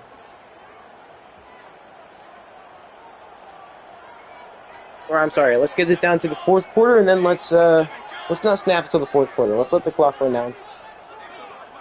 But we're not gonna have Dante the rest of this game, which is gonna be rough. But we've got to win this game, because if we don't, then it's not going to look good for us with that quarterback. But we've got to win this game. We have to. I don't know why we're playing such close games with these crappy teams, like with our crappy conference opponents. But it shouldn't be happening. Like really, it shouldn't be like this. We should be able to step away from games and actually dominate. But we're not able to run. We're not able to keep guys healthy enough to play like that.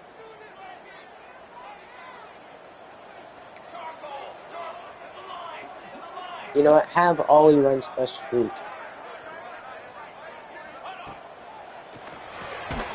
And Ollie will hold on. Now, whether they got a guy over onto him or not, he had the inside very much wide open.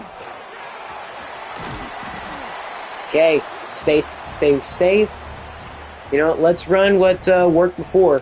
We've got numbers on the left side. Truck a man off of you and get in the end zone. QB blasting. QB blasting, ball slinging. Tony Atkins Jr. is in the end zone, giving us back the lead. And now it's all up to the defense. Will they get a stop? That is the big question everybody wants to know. Will the defense get a stop? And then can we extend our lead? Because if we can extend our lead, make this a multi-score game, it's going to look even better for the 5-star QB.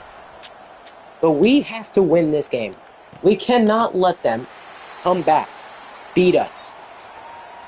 The first thing we need to worry about is getting the win. Second thing, make this much further apart. Like, much further. But where's the coverage? There's supposed to be a zone there. What? They ran double post. But look. Oh, that was me. Either way, they would have had somebody open. Like, seriously? No matter what, somebody was getting open.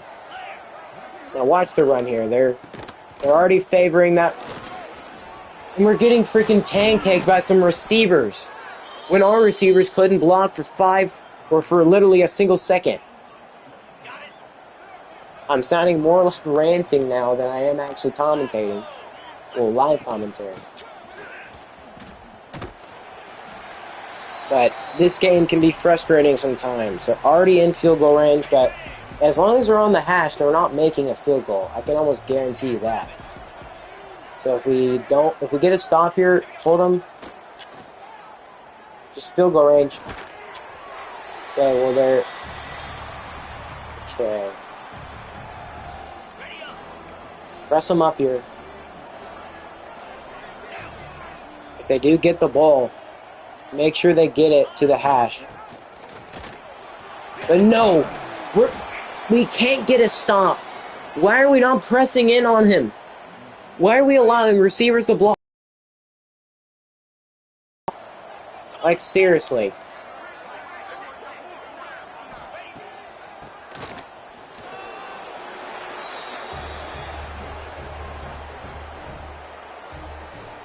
What on earth is going on? Why are we allowing a 54 overall team, then again we're 57, why are we allowing this team to play close with us at all? Because we can't keep our guys healthy for more than 5 seconds? And I'm not talking about the time in the pocket, I'm talking about just healthy in general. Like, we can't do anything right. Like, we literally need our guys to stay 110% healthy.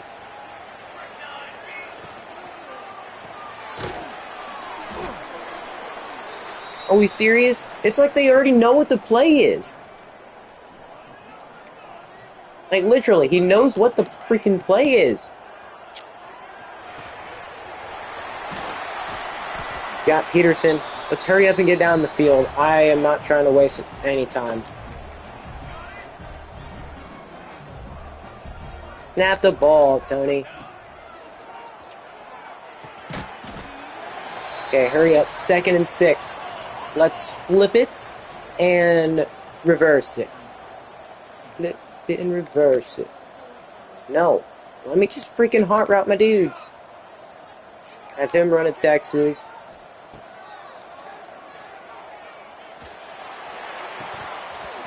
Okay. Having Ollie do that is not a good decision. It is not. It's not a one you can rely on. But I don't know how the frick Vermont State is even doing anything close to us. Can't move from anymore. Alright, come on, let's get this first. How on earth are they playing this close to us? They're not on our level. Okay, if we can't get this, I am calling BS.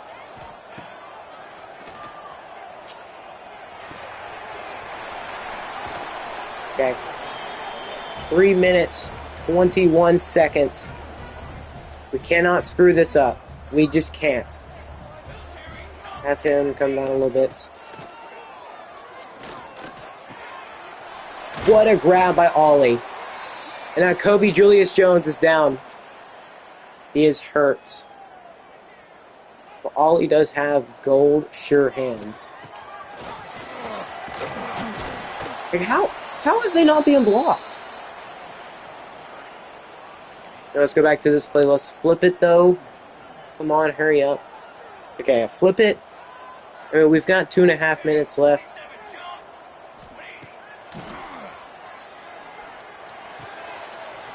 We've got Carmichael with the first down. Okay, let's take this to the 2-minute warning. You know, if we actually we can get one more runoff. Okay, one more runoff. Great run. First and goal. That was actually a great job, Carmichael. Back-to-back good plays. Now we're down in the red zone. But here's where it matters most. Last time we came down here, we scored. And we're gonna score again. It was a QB blast, and now it was an inside zone. Carmichael finishing this one off. This was a banger. But unfortunately for Vermont State, we've got to close this one out. We can't, well, if they get it to field goal range, we can't let them get in that dang end zone. And I mean, we can't.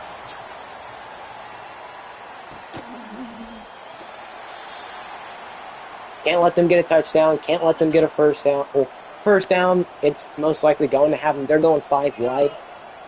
Can't let them get a victory. It's all I'm trying to say. We can't let them get a touchdown. Touchdown is the last thing we want, but we can't just keep playing underneath. I'm sorry, over top. Can't play over top too much. But they will run it. What? If that were happened to us, they would have immediately tackled us at the line because we were just in proximity of them.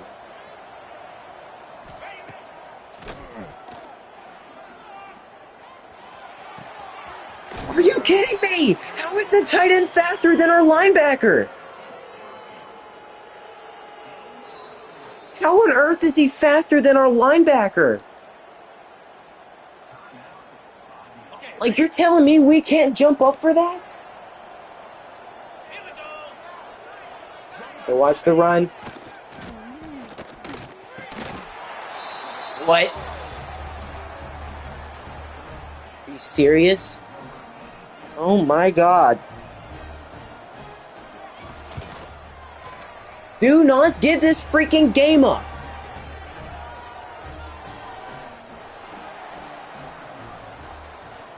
We've got all 3 timeouts. We've got to get a touchdown to win the game. And yet we can't do crap. Our defense is trash. It refuses to do anything right. We can't stop their tight end over the middle because for whatever reason, it doesn't want to happen. Now we've got to run, hurry up. Run, hurry up.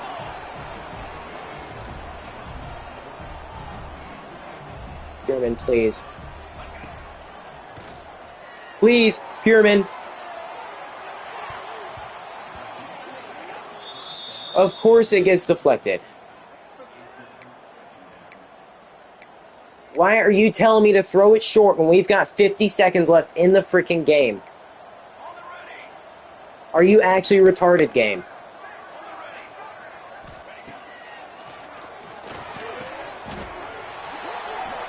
And it's kicked. It's on us! What are you talking about? That should have been pass interference, if anything! Are you kidding me? This is not pass interference! And how on earth did he get that pick?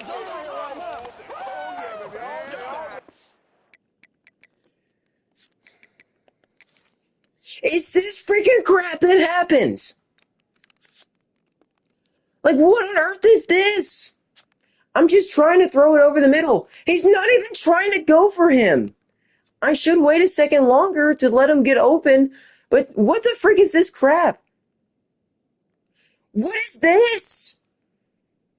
They act as if these guys are better than Oregon. I'm so mad at this because we can dominate against a team like Oregon and struggle against these freaking crappy teams who are 54 overall. Literally like 30 plus points worse than Oregon. How does it make any sense? Like, this shouldn't be picked. That should be pass interference. Okay, who the frick did they call holding on? Like, seriously, who did they call holding on?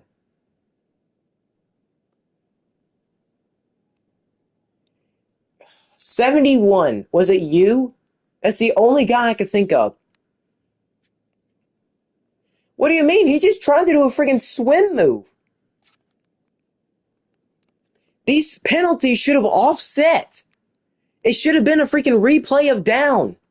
Not whatever the frick this crap is. Look, I love Vermont State and all, but freaking Chris Lettman's not going to make this play.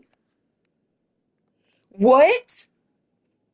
He doesn't even walk backwards. It bounces. It should have just been an incompletion. But no, for whatever freaking reason, he bumps into him. Look. He should like fall back. He shouldn't do this. How on earth is this happening? First of all, should have been a penalty. Like, he's literally running into my receiver as the ball is coming at him. But no, this game just doesn't know how to call pass interferences whenever it actually happens. It's whenever it doesn't happen is when it matters. Or it's when they call it. Like this, right here, pass interference. He obstructs the route. But you know what freaking EA Sports wants to say? No way, Jose. That's a pick. And you're not going to do anything about it. You're going to lose the game, lose your shot at that 5-star QB, probably lose your shot at freaking that linebacker as well. We're going to lose because of this freaking crap. He's actively running this way. He bumps into our guy, and somehow he loses all momentum going to the left, and then he falls backwards. It's a freaking linebacker who's like 70-something overall, like 74, 78 overall. This guy's not going to make some incredible play like this. First of all, pass interference. Yes, I know there was holding. Okay, I will admit that. Where the frick is he? Yeah, look, this right here, they're calling the holding. Yes, okay. Holding is holding. But pass interference is pass interference. He bumps into him, basically bounces off of his head because he got stuck on the receiver. I should have passed it underneath to Ollie. But still, either one would have been open. But this should not have freaking happened. They refuse to fix their game whenever it's freaking obvious crap like this happening. Like, that is the most obvious pass interference call they could have had. But no. We've got all 3 timeouts. We're going to need a stop. And we're not going to be able to get one because this game isn't like that. RPO. Okay, we're going to have to instantly call a timeout. It's not officially over yet, but we do got to get a stop here. We've got another timeout. But we can't allow some big play to happen.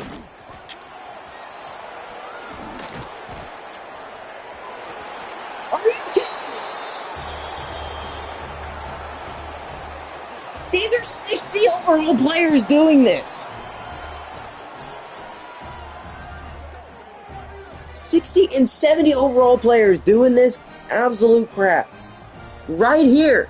Two guys could have made the tackle, but neither one of them can. What are we talking about, EA?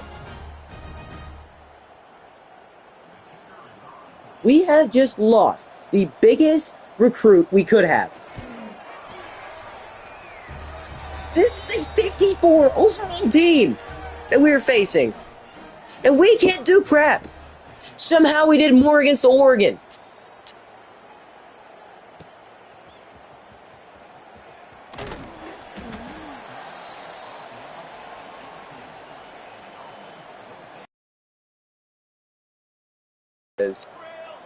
I mean, I'll probably still talk every now and then. But anytime we try doing anything, it just results in a pick or something. No matter what we do, it always results in some kind of turnover or touchdown for them. Even if they're a 54 overall team.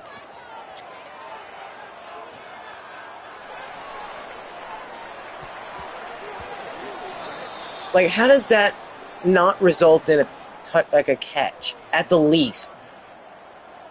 They're acting as if these guys are freaking great or something.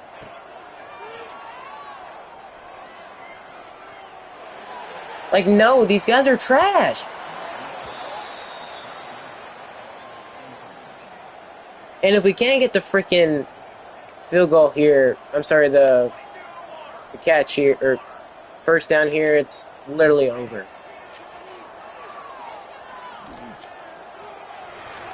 Please. No. They never call pass interference. Ever.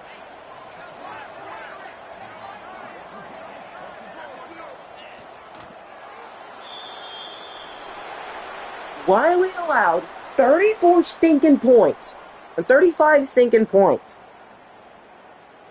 We had a 5-star QB in attendance, yet we don't want to play good at all. We act as if we want to stay bottom feeders forever.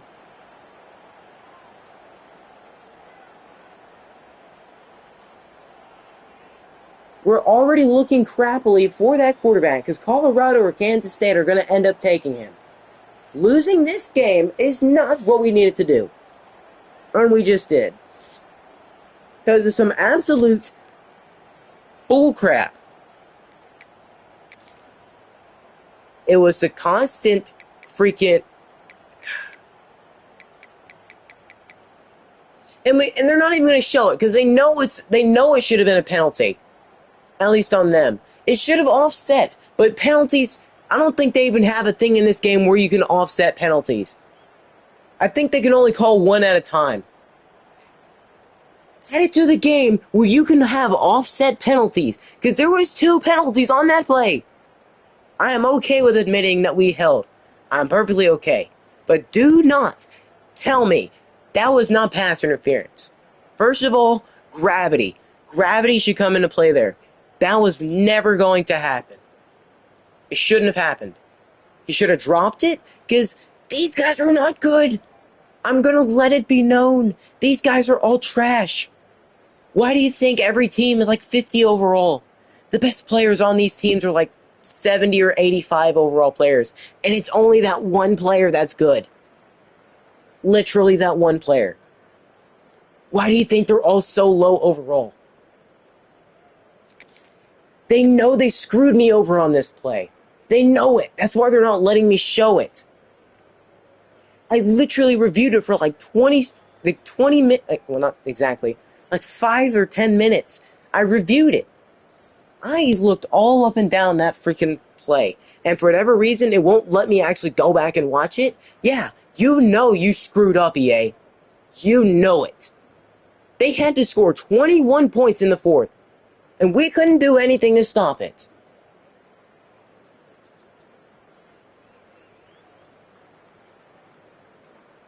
You see, I'm not switching from Heisman difficulty. I don't care. This should have at least went to freaking overtime. It's crap like this that makes me not like any game EA Sports puts out. We're now 2-6. We can't lose another game if we want to make a bowl game. We might as well kiss that 5-star quarterback goodbye. A win here would have been big. But no, we couldn't win lickety-split. At all. Nothing. Nada. Zilch. A stop? Never heard of her. At all. Never even seen it. Never. Ever. They were 6 for 10 on third downs, and we were 3 for 11. 2 for 6 on fourth. Now, they didn't get a red zone. Well, actually, yes, they did. They got 4 red zone touchdowns. Somehow, our defense has the awareness of a freaking peanut. And their defense is somehow aware to get bumped or literally obstruct the route, bump into the receiver who's the main target, while he's not even looking at him. He goes for the ball. But the linebacker, Chris Letman, was not even going for the ball. He was just trying to chase his man down. He was well behind him. Now, you can blame me for also not throwing it to the right guy, not waiting long enough on the play. We had all 3 timeouts, so we would have been able to go down, at least get not a field goal. We didn't need that. We needed a touchdown. But the fact that we let them drive down and score anyways. Like, dude. If we can't even beat a 54 overall Vermont State team, what do you think we're going to be able to do against any other? Nothing. I'm going to freaking zoom through these stats. I don't freaking care. Tony he threw a pick, touchdown, whatever. Joe Jackson threw a pick, but man, you've got to be kidding me. I don't know how Vermont State played this good. They didn't show it all season. Well, I guess they have. That's why they were such a big win for us. But we can't keep freaking losing games. So, I mean, obviously we're still in the running for Jamerson Mustard, but this would have been a big win. I mean, he came on a visit. He hopefully liked it. We lost by 10. Or no, we lost by 11. Multi-scores. He's not going to like that. Now, it wasn't a blowout. It was a close game. But there was nothing we could do to stop freaking Vermont State. This defense needs a massive overhaul. I'm bringing in a ton of players. I don't care what people say. Transfer portal is going to be our big friend. Like, really. But, I mean, at least they did have a good visit, like A-plus playing time is what they wanted, and that's what they got. Or that's what they're going to get if they do come here. But it'd have to be a miracle from freaking God that he actually commits here. Both of them. Now Travion, or that Mike linebacker that came on a visit today, I think we were actually pretty far ahead for him. I mean, a loss here wasn't really too big for them because they know that Vermont State's a pretty good team.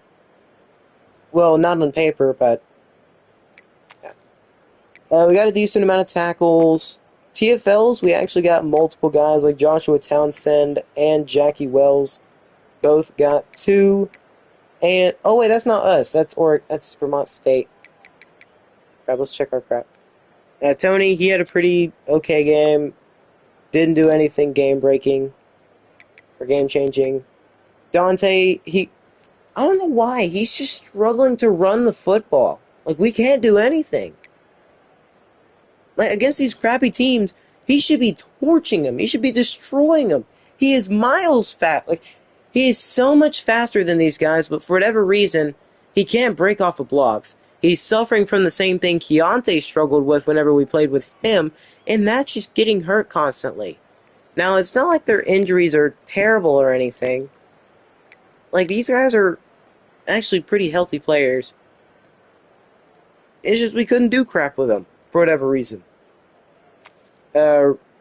Receiving, Patrick Pearman, he got some. But Parker Peterson and Dante Hill. Dante's catching, I don't think his catching's all too great. But him just constantly dropping crap is not helping either. But you gotta remember Tony Atkins is throwing some crappy balls as well, so it's not helping. We got a ton of tackles, but that's because we played defense a lot. We were trying to trying to stop them. We kept holding them to third down, but they just kept converting. Conversion. It said we only got 4 stops on them all game on third down. Yeah, I don't know. We've got to fix something. We got a decent amount of TFLs, so like I said, we've got to get off of defense. Like we were struggling so bad. We're not going to have Cody Barmore, unfortunately. But we've got to get off of defense. Stephen Pringle, after his interception, I really thought we were going to have just a big momentum change. Like, we failed to move the ball on offense. And whenever we failed to do that, defense, they came in and freaking doubled it and said, here, we're going to go down because we don't want to play. Offense, hopefully you do good. And we very much did not do good. We got a couple pass deflections, which, I mean, that's good. At least they're not mossing us deep. And that's because I'm not switching on to them. I'm not. Because if I switch on to them, it's absolutely going to screw us over. Because that's just how it works around here. And that's just what the stats look like for us today. I just hope he had a good visit. Obviously, we lost.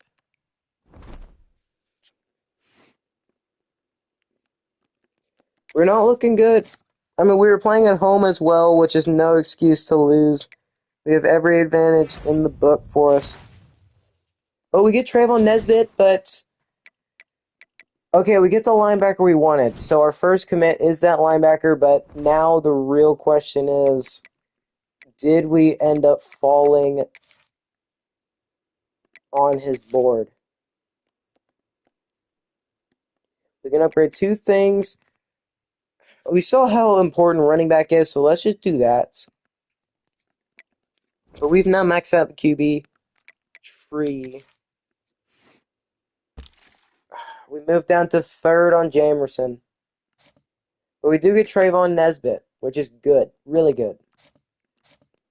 I did imagine he'd come here, and I imagine he'd be a pretty big player, which hopefully he is. Hopefully he has something better than normal dev. Hopefully he at least has impact. If he has like star and elite, I'd be just insane. But we're falling on Jamerson so quickly, it's not going to help. We did lose, but I do think he still had a good visit either way. Clear winner. Okay. Man, a win there would have been big. A win would have sent us over the top, but we couldn't even do that. We're just going to have to hope we can get some kind of 4-star quarterback in the offseason. If we can get someone like Marcel Reed to come, that'd just be crazy. Guys, first. Let's put 10 into him. Let's give him 40 points because they are very close to having him commit. We're still far ahead for Garrison. He's actually very close to committing. Nobody else should come in late. And, well, we're going to put 10 more points into him. I guess 5 more into not Denzel. Let's just put him in Jabari.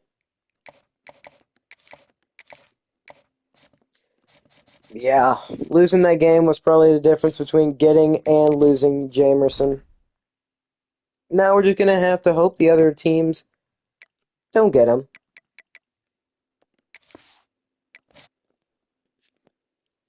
This is not how the first season, I wanted the first season to go. And there we go, we fall to 4th. Somehow, Arizona... What? We won, but Arizona shot up to 1. Okay, now we're on the home stretch. Can we actually make it to a bowl game? But wow, Arizona really shot up to 1 for them. I mean, they literally had like they were like pretty much behind for them the entire time. Is Arizona really gonna get Jamerson Mustard? Well, I guess that means we can just put a ton of points into these guys, to these other guys now. That freaking sucks, man. And Kevin Cuero.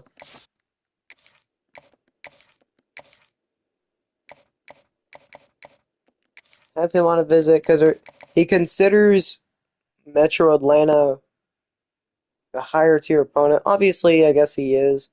We've got to win every single game here on out just to make a bowl game, which is not so easy.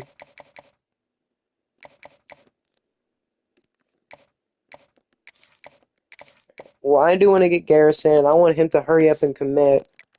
Because the 2 players I really wanted, well, actually, technically 3, I wanted that QB. But can we finally win our first conference game?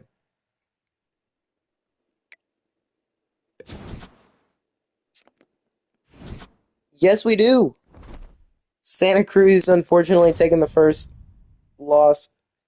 Well, they're going to be the team that suffered the most. But Central Texas Engineering is the worst team in the nation. 0-10. You got to imagine they're not getting any better. But we've got to win 2 games. Are we projected to make a bowl game at all? Vermont State for the Alamo Bowl. Uh, is Dallas Tech in here? I'm sorry, is any of our other conference... Metro Atlanta, the Las Vegas Bowl. And Dallas Tech in the Sun Bowl against number 11 Louisville. So at least our conference is going to have some big time teams. Or some big time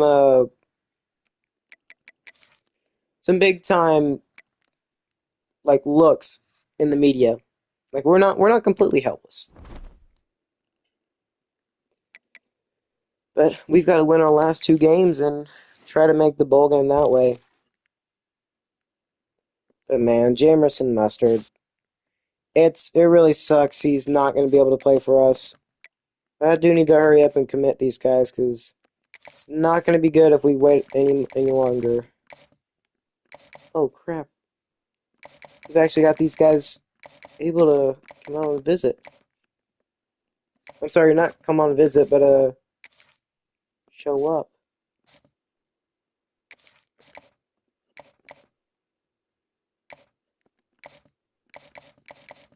Alright, we've got 15 points we can put 10. Because any 3-star is going to be good, better than what we have now.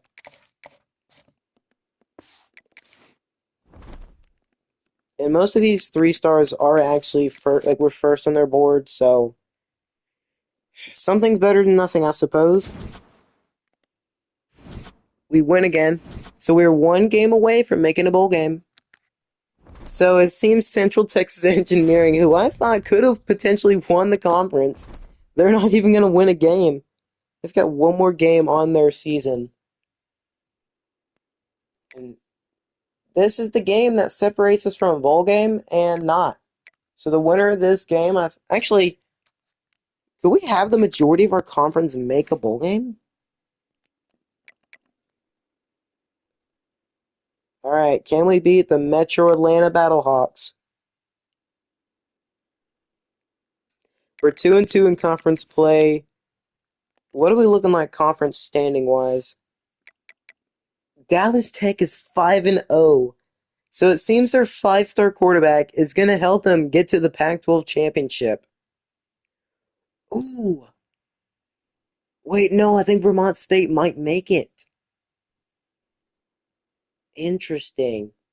So we'd be in a 3-way tie for the Pac-12 championship if we can beat Metro Atlanta. They're 3-1 in conference play. Dallas Tech's making it regardless. They're 5-0 in conference. Huh. Interesting. Now, obviously, if Vermont State doesn't win their last game, now they could lose. Now, let's check out this last week.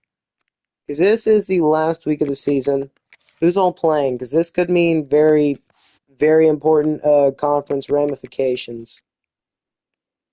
If Santa Cruz can manage to beat Vermont State and we beat Metro Atlanta, we would be in the conference championship. So basically, we need the team we beat, Santa Cruz, we need them to beat Vermont State. That's a lot to ask for. But we could make the conference championship. Okay. So we've still got a chance no matter what to make it. Dallas Tech, they're pretty much done with their conference play. They've gone undefeated. You only play 5 conference games because there's only 6 teams in the conference. So it's you and 5 others. So Dallas Tech's through, Central Texas Engineering's through. And these are the only 2 conference games that really these are 2 very important conference games. Basically, every single conference game you play in the Pac-6 is an important one. Like we've got to beat Metro Atlanta to be able to at least consider making the conference championship, and we got to beat them to make a bowl game. Because I doubt we're making it 5-7. But this would be an important game right here. No, it's not. It's not that it would be. It is an important game. But if we want to make the Pac-12 championship, we've got to hope Santa Cruz wins against Vermont State. Can we get revenge on Vermont State, please? All right, show me 6-6. Show me 6-6. Let's go. We got the gem tight end. We're 6-6. Okay, we got half the job done, and we're ranked 69 in championship contender. Okay, that's nice.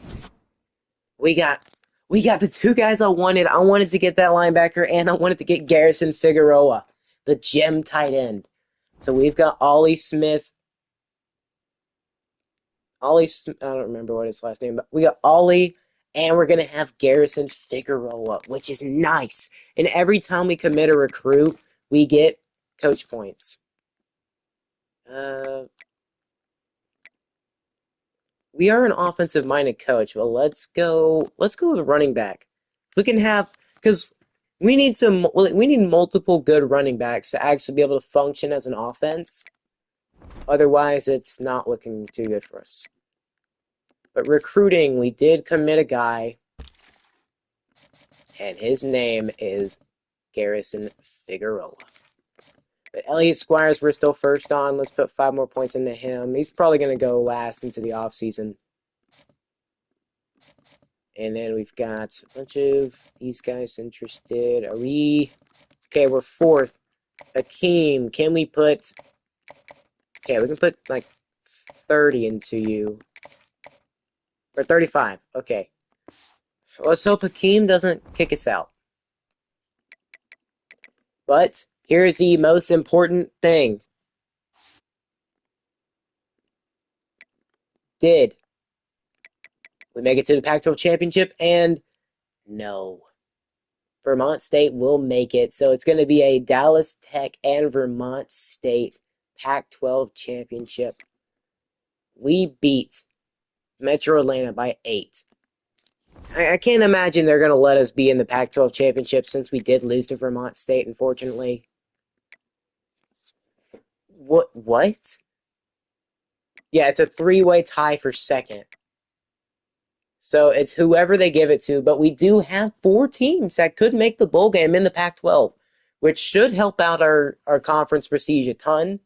Now, we didn't have anybody make the playoffs or anything, but we did have somebody actually do pretty well. Ooh, I don't know if we're going to have somebody in the playoffs. because none of the teams in our conference are going to be ranked high enough. But it is the Pac-12, so they might respect us a little bit too much. But here's the true question: do we make the Pac-12 championship? Is it going to tell us yes or no? Because if Metro Atlanta makes it over us, I'm not going to be happy. Oh, we moved down to 69. Oh, okay. But no. Do not tell me Metro Atlanta. Wait, what? Metro Atlanta went down, but we're considered the second best. What? Why are we not in? I know there's a Pac-12 championship. I mean, I put it on there. It should be at Allegiant Stadium. Who's playing right now? I mean, I'd understand if it's Vermont State and Dallas Tech, because it's a three-way tie. You're telling me Metro Atlanta, the team we literally just beat by 8, is in the conference championship? Really? Are you kidding me? Metro Atlanta of all the teams to be in there. Now, I will be honest, it should be Vermont State. It should be Vermont State over Metro Atlanta, but I don't know if they played each other or not. But I literally just showed we were considered second. We were considered second in the conference, and yet somehow we don't make it. We just beat Metro Atlanta. Make it make sense. We're considered the second best. Metro Atlanta here. Like, seriously, they shouldn't even be in this. Now, I don't know if the winner of this will go to the playoffs or not, but if that's what it means, then that's what it means. Okay, managed staff. Have they been... Oh, I've got to extend them. Have they been developing any? That's a true question. Okay, they're still at 1. Still, okay, they've actually... I guess they have developed it like a tiny bit. He's a motivator. Okay. What about him? Has he worked on... I don't think I remember what his was before. Talent developer.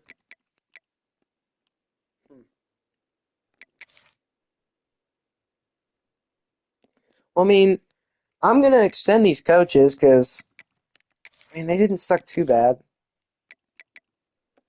and plus they're both talent developers. I don't Coach Cuban's only level 6, and these guys are almost level 20. They don't gotta leave us until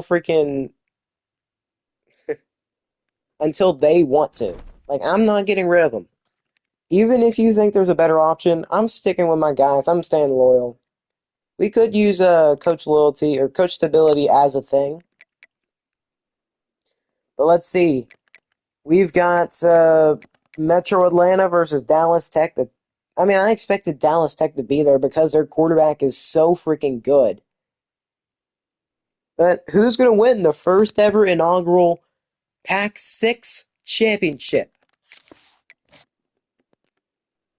Are we at least going to make a bowl game? That's another thing I want to see. Are we making a bowl game? And Zachariah Branch is going to win Heisman, a Georgia wide receiver. You're probably going to see this a ton because, well, Georgia's playbook, for whatever reason, lets them do that. Either that or it's heavy Georgia favoritism, but Zachariah Branch will win Heisman. Uh, um, well, I'm sorry, Georgia. I didn't mean to talk trash. Please go easy on me. Please. Oh, no, no. I mean, hey, we're making it to a bowl game, but it's not good. Gotta face off against number 20 Georgia. It's probably gonna be like 99.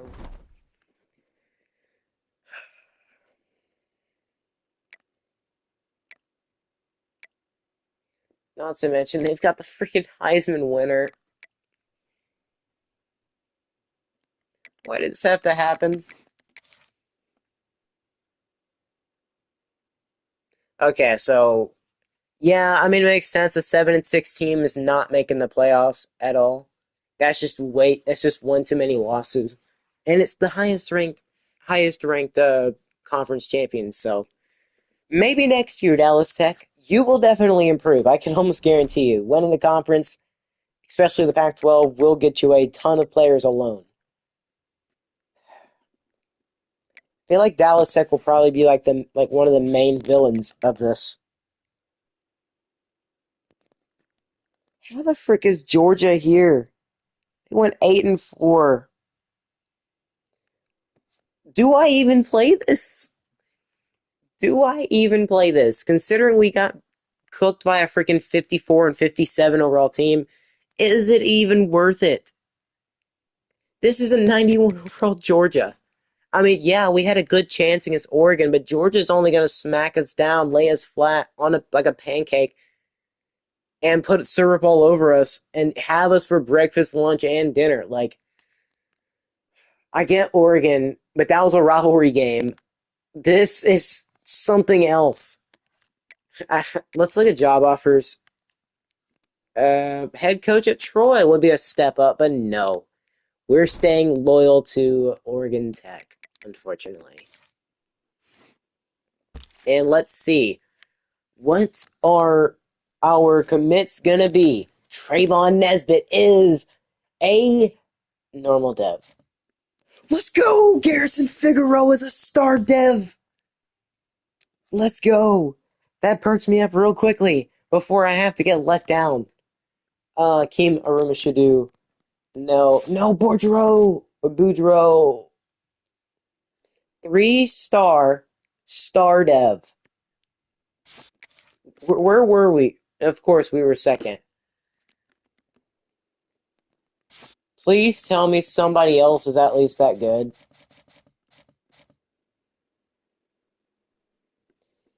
Well, we've got 1-star player. We had multiple on our board. Well, I don't even think it's worth it. I really don't. We might have a better chance in Sim. Who knows? We might get destroyed like we did against California. 56-0. Oh, God. Well, I guess before we get absolutely just cooked by Georgia, get treated the right way, apparently. Let's see. Really, only 2 of our teams made it to a bowl game. Actually, no, 3. 3 of our teams. So, what team didn't make it? Because I know we had like 4. Okay, Vermont, Oregon Tech, and Dallas. Wow. Santa Cruz didn't make. Wait, no, Santa Cruz sucked. Who was it? Is that I? We had multiple sick. Metro Atlanta, Vermont State, Oregon Tech, and Dallas Tech.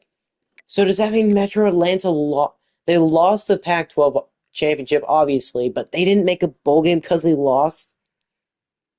They won 6 games. They're not going to let them go to a bowl game because of that.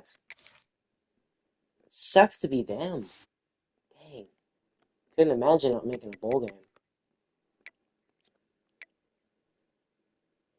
No way. I just realized Dallas Tech's one of their main rivals, if not their main rival, is SMU. And they've got to face off. This is only getting better for Dallas Tech. They can pull off a win against SMU. Just imagine what will be coming their way. Now, obviously, we're all making a bowl game. Vermont State's got to face Kansas State. What team is going to be, well, obviously, Dallas Tech's the first team above 500. But can they win 8 games? Can they do it? Can we? Why is it us? Why do we got to have the toughest challenge? God, why'd you give us your toughest battles? How are you still alive? I don't know. How are we still alive? Like, jeez. Oh, God. let's get it underway. It's not even worth playing. As much as I want to, it's not even worth it.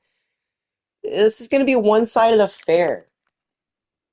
They're 91 overall, Heisman winner. I'm not saying we're giving up, but it is a 44, no, 34 point overall difference. 34. Now, obviously, it was like a 35. It was a 35-point difference with Oregon, and we still played them. Only lost by 4.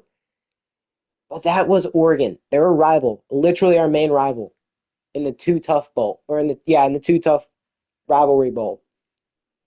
This is Georgia. They've got not necessarily home field advantage, but they're the home team.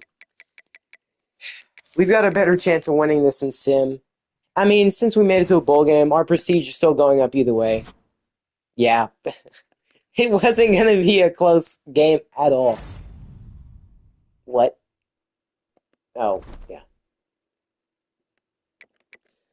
Bro, well, let's see. How did the game go for us? I'm going to slowly go down and see how bad did Georgia lay the smackdown on us. Oh, God. We didn't even score. Somehow California did better. It's not the first time we've lost where we couldn't score. Oh, boy. Well, all I hope is Tony Atkins develops nicely.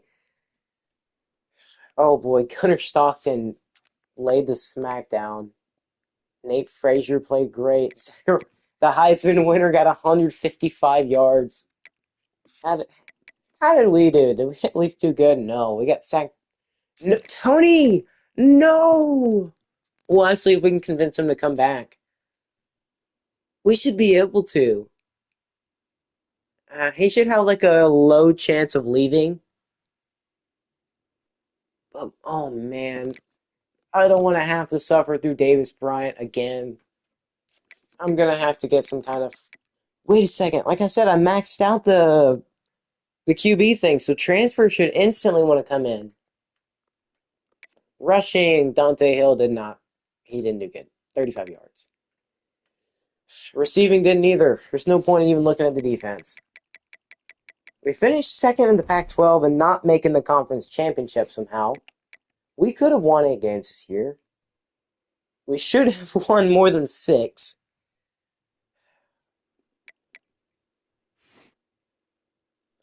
What?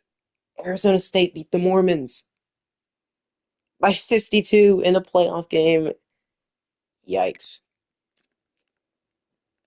Obviously, I don't think any of our coaches left. Okay, let's see. Is there any coaching changes in the Pac-12? Matthew Kamara, the offensive coordinator, is now the new head coach of Santa Cruz. And it seems, Central Texas Engineering is gonna get UCLA's former head coach. How on earth did he manage to come back? Oh, because he got fired. He probably did crappily. He probably did really bad at UCLA, bro. How bad did you do at UCLA to wait? What? Oh, these were both head coaches. Dude, how bad do you have to be the head to go from the head coach of UCLA? You went 4-8. How bad did you do? Because Central Texas Engineering literally went uh they literally went like 0 and 12. Yeah, Central Texas Engineering went 0 and 12. And you're having to be the OC? You went from the head coach of UCLA to the offensive coordinator of CTEU? Bro, how did you do that bad? He really got relegated to OC.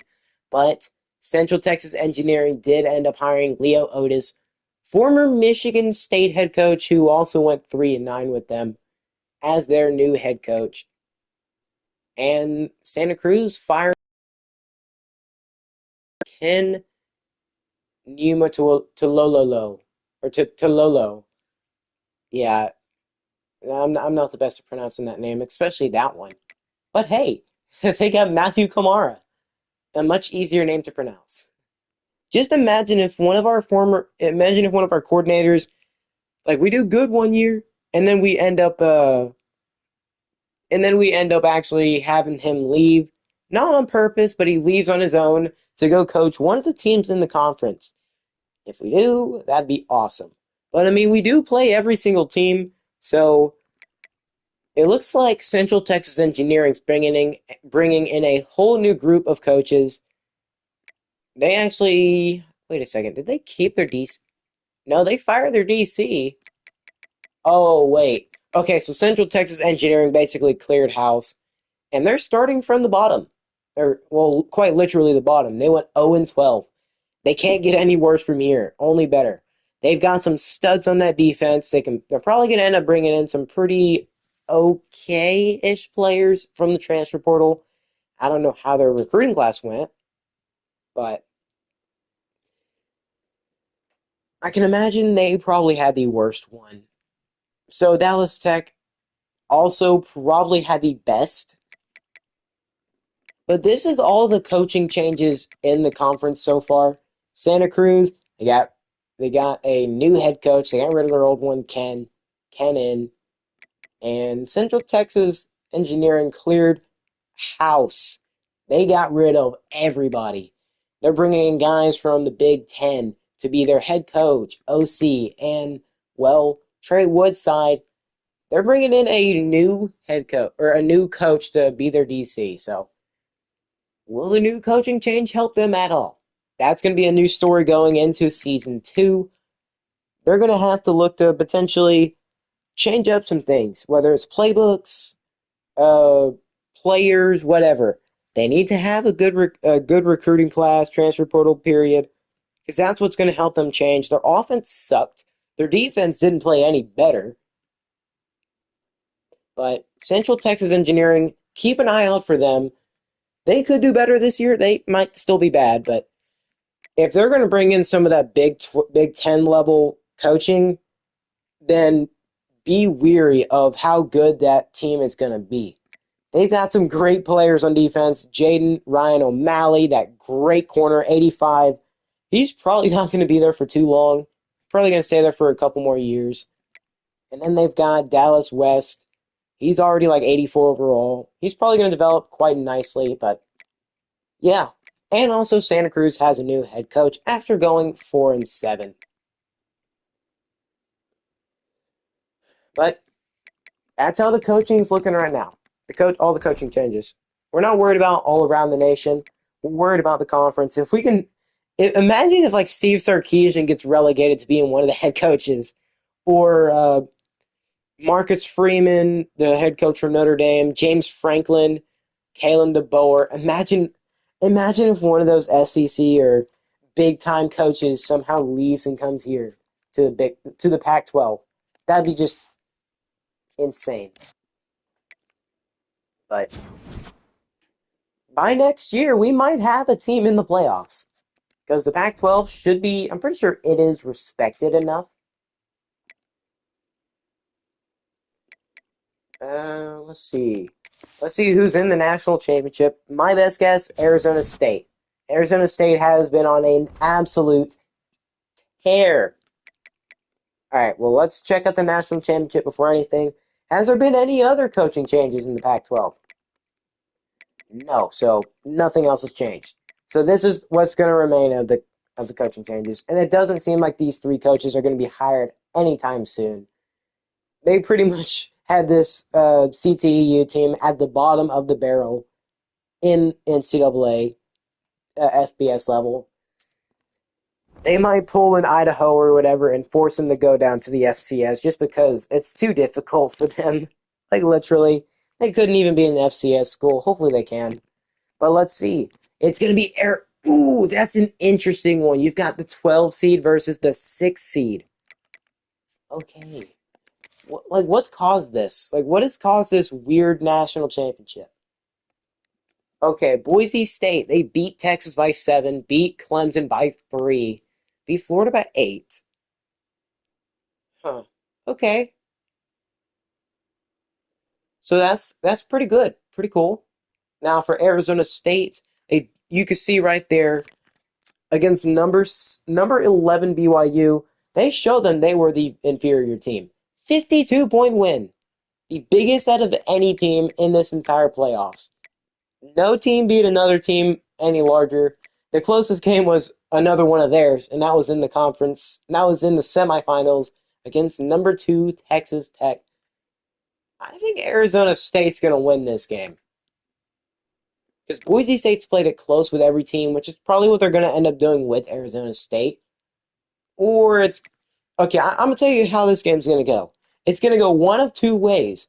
Either Boise State's gonna keep it close like they've done it all playoffs. I imagine if they keep it close, it'll probably be like the Texas game, or it's gonna end up being like BYU. There's no in between. No, 45-20. No, there's not gonna be that. Hey, at least Indiana's actually making the playoffs. Usually they just fall off and are terrible, even in sim. But Arizona State, that's my prediction. They've dominated the whole playoffs. They have the two largest victories in the entire thing. Expect Arizona State to get the dub.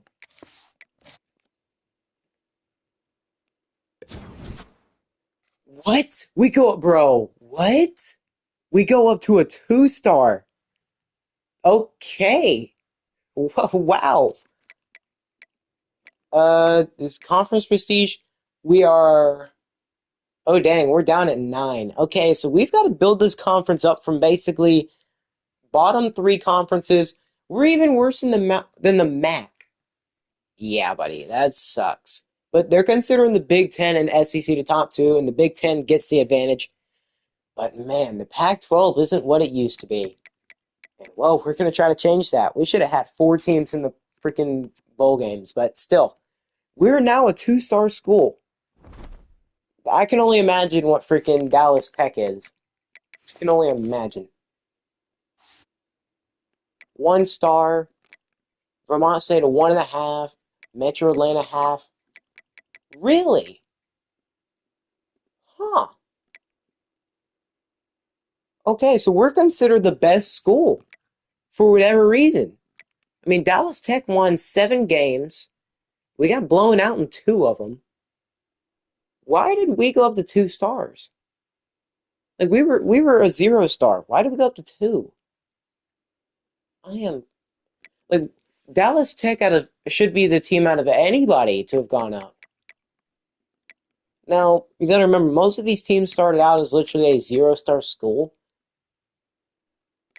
I mean, maybe a team like I think Dallas Tech started out as 1 star. So they literally don't do anything even after winning the conference. Now us, we went from like 0 stars up to a 2 star. That's gonna help us out tremendously in recruiting. You know how long it took us with Vermont State to even get 1 star? Oh, I mean, it probably took like 1 or 2 seasons, but it took us 1 season to get 2 stars with Oregon Tech. Are they really expecting us to be great? Wow. I cannot answer why we went up so much, but hey, I'm not going to argue with it. I'm not. If we're 2 stars, we're 2 stars. Let the game say what the game wants to say. But before we get into the offseason, actually, let's first check. And the winner is Arizona State by 11. My prediction was correct. Kenny Dillingham leads the Sun Devils to victory on the nation's biggest stage, and it is by 11 points. Now, Boise State did break some records, but this was an insane, this would have been an insane national championship to watch.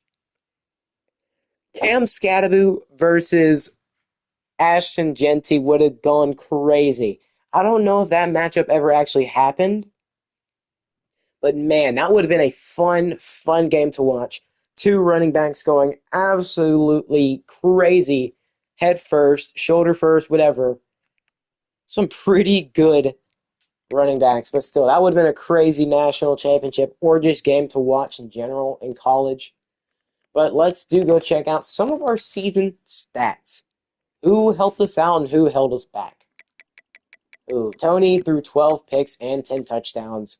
Davis Bryant, who probably won't be the starter, he did throw 3 touchdowns and 4 picks. So just overall terrible quarterback play, but look at their overall 65, 71. Are you really going to expect more? No, you're not. But eventually will come time. Dante Hill Jr., the man who's staying with us, he's got his first 1,000-yard season. So even if we lose Tony Atkins Jr., we're still going to be fine. We've got Dante Hill. Oh, and also, us moving up to the two-star school basically helps it to where we can easily, like, we can get 3 stars easier, like, much easier. And we can actually get, like, better and better players much easier as well. Like, 4-star quarterbacks will probably be interested in us from the get-go just because we've maxed that tree out. Hopefully we have like Marcel Reed or somebody interested in us in the offseason. And since we are a 2-star, it should help out too. And it does like Dante is an All-American, uh, what is it? All-Conference, All-American team captain. Give him everything. He deserves it. Now, as for receivers, we didn't even have a single 700-yard receiver, which is terrible. Closest we had was Patrick Pearman. But then again, Tony only played like half the season, unfortunately. Who knows if he could have had more passing yards or not? He was just under 500 passing, like touchdown pick ratio wise. And for the defense, tackles, we almost had 100 tackle player, and it was Casey Friedman, who is gonna leave anyways because he is graduating. Now for TFLs, the leader on TFLs is Cody Barmore and Derek Jones, who both want to leave. Championship contender and good prestige, of course. But those 2 players having 10 plus TFLs lets me know, hey, if we can at least get some pretty decent players on this team or develop them correctly, we'll be all right. We'll be good. Shoes doing great on defense because this defensive playbook, which I'm running, is 4-3 multiple. It's actually helped us out a ton. And then when we played against some, like, weirdly, like, we played against some good teams, it's helped us and it hasn't. Like, it works one moment and then the next moment we go back down to reality. Like, whenever I actually hop into play, if it's not against a rival, then it's just not helping us at all. Like, the run game, the 4-3 multiple struggles to stop the run game. Like, I will admit. Whenever I'm playing, then again, it could just be me absolutely trash play calling. But if I let the CPU call it every time, then we'd be screwed as well. We can get picks. We can. We just got to actually get guys who know how to intercept the ball. And our leading sacker was, well, surprise, surprise, Cody Barmore, the man who also leads in TFLs, and following him is Derek Jones. So 5.5 and 7.5. Sack leader for us was Cody Barmore. Interceptions, Stephen Pringle. He's going to be leaving us, unfortunately, and Casey Friedman. Actually, I've already looked at him. So it looks like the Mike linebacker and the corner. I think he's our best corner. He's going to have 3 picks. Any defensive touchdowns? No. Okay, how many pass deflections? Austin O'Reilly and Casey Friedman lead 12 and 10. So they both got double digits. Catches allowed. Well, he's on his Trayvon Diggs timing. He got the most picks on the team, but he also allowed the most catches. It happens. We've only forced 1 fumble, and it was Stephen Pringle. And, of course, he's also the only man to actually recover a fumble. So it's a shame we're not going to be able to bring him back because he is graduating. We didn't get a block. We didn't get no safeties. And Cameron Dalton, the man who played the most snaps for us. So that's what your 2025 Oregon Tech Fire Dragons are looking like. I guess Let's see. What do we want to look at next? Okay, let's look at the conference standings going into year two. Well, we finished second in the Pac-12 this year. Going, okay, don't start with this. We go 6-7. I'm gonna regret saying that, but it looks like every single team that could have made a bowl game lost. So no team had less than 7 losses. Is there going to be any team that finishes above 500? Because there was not a single team to do it this year. Now, obviously, you can look at Dallas Tech and be like, "Oh, but they were 7-6." Yeah, but they lost in their bowl game and they're 7-7, so they didn't finish above 500. So right now, the Pac-6 is not looking too great when it comes to having a team above 500. If you want to be above 500, you've got to have 8 wins. Now, if we can build the roster that I think we can, then we should be fine. Like, we shouldn't be 57 overall come the end of the transfer portal or at the end of the off season. We should be like 65 or 70 overall. Somewhere in that range, like 65 to 70 overall. I have a good feeling we'll be there because we'll not only develop a ton, but we'll bring in some really great players. And I'm going to get rid of some because, well, I don't want some. We're losing a decent amount of good players, but we are a 2-star school, so we're the highest rated school despite being 6-7, not making the conference championship, only winning 3 conference games. We lost to Vermont State and Dallas Tech, of course. Well, I mean, Dallas Tech, funny enough, they're an air raid offense. I think the air raid in the 3-3-5 works really well. They won 7 games despite being 57 overall. I can only imagine they're going to have like really good recruiting this offseason. Actually, I can't look at the recruiting class, but I do have a good feeling it's either going to be us or Dallas Tech that are going to have the best recruiting class in the conference. But yeah, Arizona State, they win by 11. Kenny Dillingham, this is the first national championship winner of the Dynasty. It will go to Arizona State. Are we going to see an Arizona State, well, Dynasty? Will they go back to back? Will they win multiple? Are they going to keep this level of dominance up, or are they just going to fall right back? Boise State, they tried to have the Cinderella run as the 12 seed. It just didn't work out the way they wanted it to. Now, they did come up short, like they did every other game. Well, they kept it close every other game. Like I said, it was going to go one or two ways. It was going to be a close game, or it was going to be a blowout.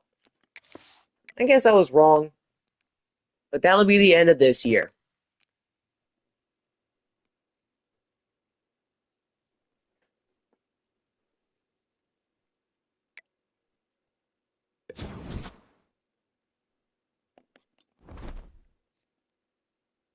All right, well, let's look at the screen we don't want to look at.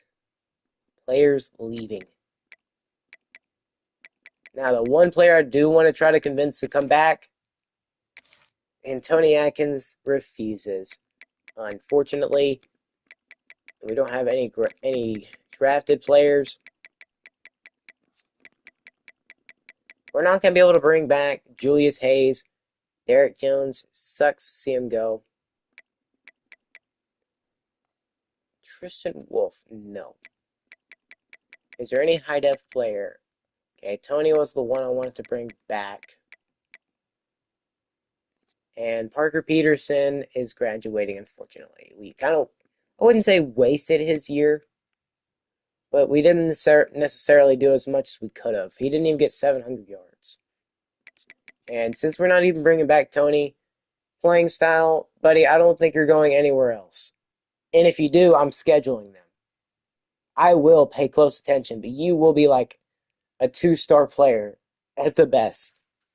If I have to, I'm bringing you back because you've got way too good of a dev trait to just be going some random place. They will develop you, but you're not that good of a player, bud. I don't know if we'll actually be able to bring him back. Probably not. But if he doesn't go anywhere else, or if he does, I will schedule that team that he went to. But I guess let's try to bring back these players that. Okay, well, I guess not. No matter what, we were gonna lose him. Well, we lose the guy who I thought was gonna be our franchise QB, Tony Atkins. Yeah, he left because of playing style of all things. Buddy, it's your fault. You suck. Well, let's go into the thing I think we're gonna do pretty good at. Let's see. What QBs are going to be interested in us? We're up to a 2-star school. There should be a decent amount, actually, that want to come here. Not even close. Do we have any Pac-12 players drafted? I think I probably skipped one already. Vermont State, no. Oh, I forgot to check. It's Keontae Foster. Did he leave? Actually, let's check. Any other schools? I seriously doubt any of the other teams. No. Ooh, Jordan Smith-Irvin. So they will have a player get drafted. So the first Pac-12 player ever drafted is the first Pac-6 player ever drafted is Jordan Smith-Irvin. Of course, the 5-star quarterback who dominated the conference for a total of 1 year. Made it to the Pac-12 championship, won that. So Dallas Tech, they're going to have a big hole to fill with Jordan Smith-Irvin no longer being on the team. He was good enough to be drafted at 88 overall. And the fact that he played pretty good too helps as well. But he did a pretty freaking good job. Pretty good. Now let's see. The next team should be Metro Atlanta. Yeah, they're not going to have a draft pick either. I'm trying to walk it slow. I'm trying to think. Yeah, us. Okay. So there was no.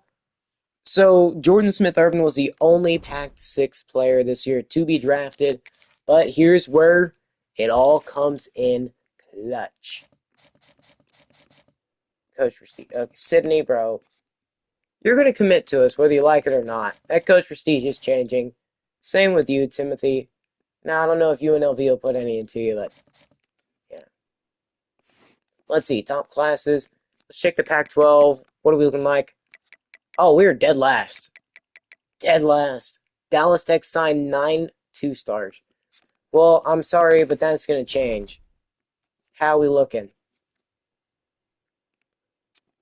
Ooh, we got a ton of 3-stars. You've got to be kidding me. Ooh, we can't get Syracuse's QB. Any state. Let's check the main position. Dude, there's 3 5-star players. No! Colin Simmons, Keldrick Folk, and Jordan Seaton. Keith Abney, the man we got before, different. Man. Did I get him with somebody else? I think I got him with Vermont State before, but it was like a 1-year rental. So he does win a natty, and he's wanting to leave. Are we gonna be able to get any good QBs? No. Oh man, why? Why not? Brand exposure, pro potential, playing style. We gotta change it up.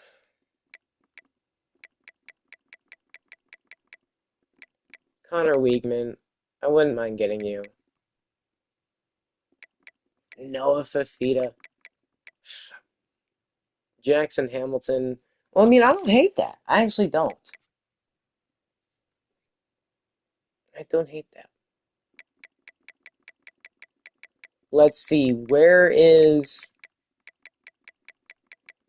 our former QB, Tony Atkins?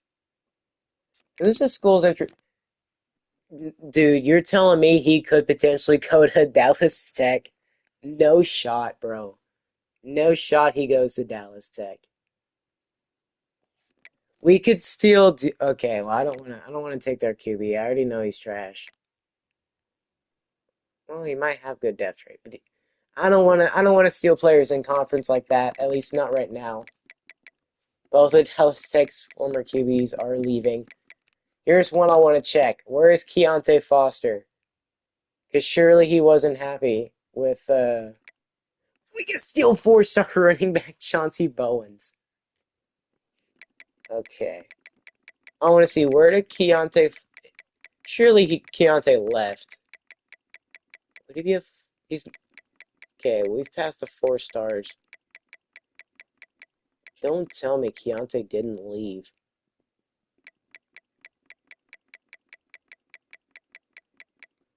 Well, there's our running back, Julius Hayes.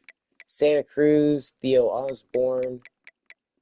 There's Dallas Tech's Ricky Tran, the man who cooked us. For whatever reason. Real? Really? I am surprised. How on earth did they manage to make that man stay? What did they say to him? What did they pay him? Oh, wait, no, there he is. Man, who's interested in him? South Carolina, Buffalo? Maybe after next year? Well, maybe after this year, we'll hopefully play good next year. We can get Keontae to come back. Or we can get Keontae to come to us and steal him. Surely he doesn't stay at other schools. He wants brand exposure. He wants to be able to show himself, like show off his talent. He's kind of like that the arrogant head because he is related to legendary Michigan running back Xavier Foster and former Jets head coach. Let's see. What is the best possible player we can get, though? Who is it? Let's see. Show me the money. Show me the money, money, money. Ew, boy. Parker Mendoza. No shot. No shot he's available. I thought he liked playing time. Okay. Okay, I'm gonna see. Is there any other Pac-12 players that are like impactful? Because I saw Parker on there. Because I could have sworn he wanted playing time. Why did he leave? Brand ex brand exposure. It's always brand exposure.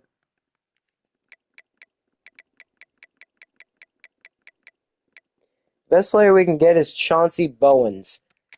That would be a pretty big pickup.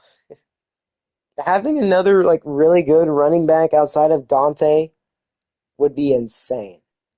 Like I said, when I'm probably gonna end up changing the playbook because, well, maybe not. We've got to bring in another. We got to bring in a good QB. We've got to.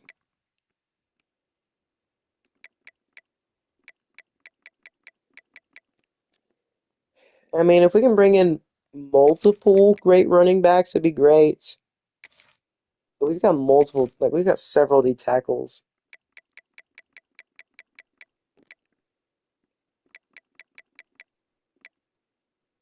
We don't need another running back. I will take an outside linebacker, tight end. I mean, he's a junior. He'll be a senior by the time he plays with us. Nah. Let's see. Sleep. Playing style. Marcel Reed likes playing style. Well, maybe if we had a freaking air raid offense, you would love us. But no. I honestly do hope some of our conference opponents get more than just 2 stars. What is Noah Fafita wanting? It's either playing style or brand exposure. One of the freaking two. I thought we were going to at least be able to get one of those two guys. Darian Mensah. Unlike real life, he's probably not going to Miami. So, and yet another. He's a fresh. A freshman four-star from Boise State's not terrible, considering they made the Natty and all. We gotta add that. I mean, we're adding one, two. Jason Cobbs. Oh boy, Michigan, Notre Dame. Of course, he's a four-star. Of freaking course he is. So we're gonna have one of our conference players go to like a big, big time school. Wow. We are really going to treat the Pac-12 like this.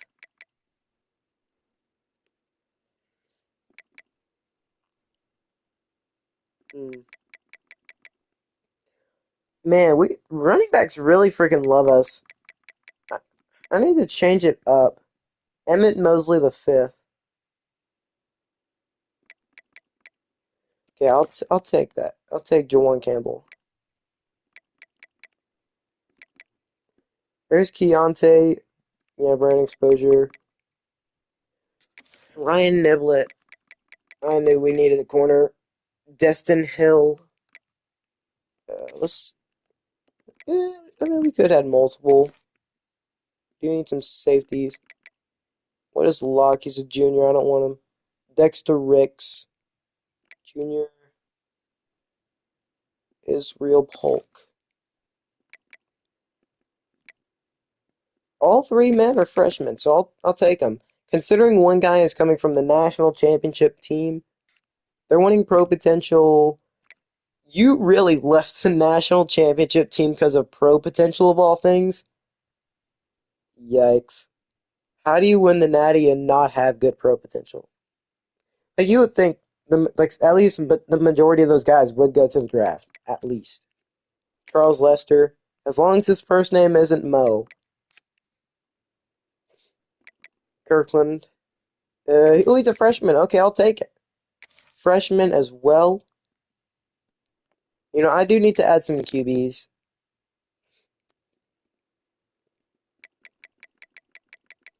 Let's see. Let's add some QBs. Who can we add? Okay. I'm definitely changing up the playing style to something else. I mean, I love the run and shoot, but I'm not trying to do the same thing I did for Vermont State, except for the defense. I'm okay with the 4-3 multiple.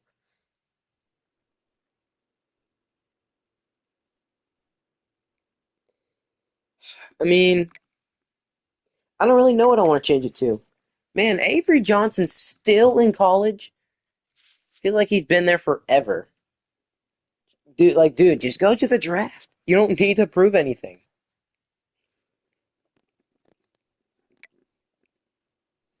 Man, just imagine what playing style championship contender. Okay.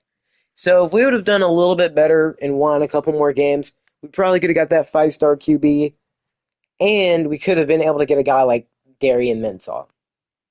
I just wanted to get at least a big name player that I knew semi decently. Just doesn't seem like we're gonna be able to do that. Okay, we got a ton freshmen. I want freshman QBs who I can develop. Schism. Jameson Schism. Henry Bellin. Okay, I mean y'all can take older guys. I don't care. I've got my three QBs. I'm trying to stick within the top 1,000. Who else do we need? Edge rusher and safety. We know the importance of building up a good defense just as good as your offense. Man, edge rusher, man, it took a big hit for every team. Georgia, Duke. Dude, Duke's already good in sim.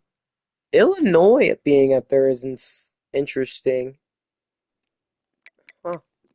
I'm honestly surprised Alabama's not up there because he is from Highland Home, Alabama, which is honestly making me curious.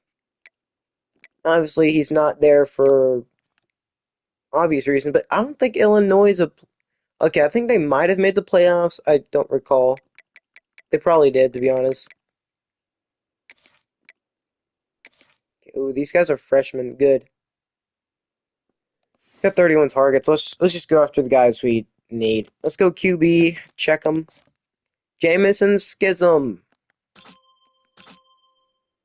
Only takes us two scans. Ooh, Drew Deviler. Or Devillier? Devillier? Drew the Devil. Torching defenses. I think I like Drew the best. I like his 90 throw power because everybody else is like 84, 85. He is a pocket passer, unfortunately. Jackson Hamilton is a pure runner. So yeah, if we're actually able to get Drew, yeah, let's go put a scholarship into everybody that we possibly can. Now I can't guarantee some of these players actually do commit, but I do want to bring in some 4-star players, like big time. And we do need to get a bunch of these 3-stars because we are still a crappy school. Like, we are 57 overall. We can't be saying no to anybody. Like, literally anybody. But if we can at least get a couple of 3-stars, I mean, think about it. The Dallas Tech had the best recruiting class in the conference, and they only had like 9 2-stars. And a bunch of these guys are freshmen, so we're getting younger. They're probably all going to be sophomores, but we're going to be bringing in a ton of players. And I mean a ton of players if we can manage to get the majority of these guys in. Of course, let's go to the, you know what? Drew is the main guy that I want. And he will get plenty of playing time. And I'll just put like, wait, how did I not offer you one? I offered everybody a scholarship. I'm gonna go through and make sure I did for everybody. You know what, first, who do I like the most? By who do I like the most, I mean like who's got like the best speed? 88. You've got 89. Got Bronze 360. Okay, I think Saray or Chauncey Bowens are probably the best options. Not to mention the best freshmen. They're, I think they got redshirted or something, so they could be freshmen whenever I get them. Who do I like more?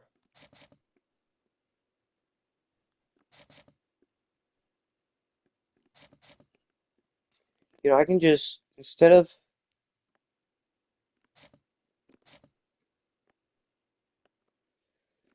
Hmm.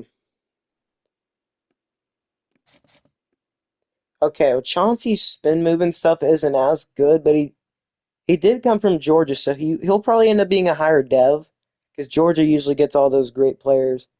He has Braun Shifty, but the thing is, Saray, he's got much better everything. I'll just put 50 into both of them, and if I get both, or if I get one, I'll be fine. Either way. But these players, I need to get. I think I'm okay if I don't get Nolan Ray. He's only got like one ability, so I already know he's probably not that good. Obviously, a 4-star is good. He's the best player in this class in his state. I do think I want Saray a little bit more, though. I'm going to put 10 points into these dudes. I might put 10 points into everybody. You know what?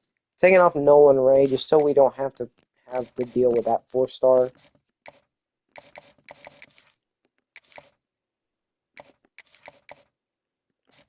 Let's see. 89. 93.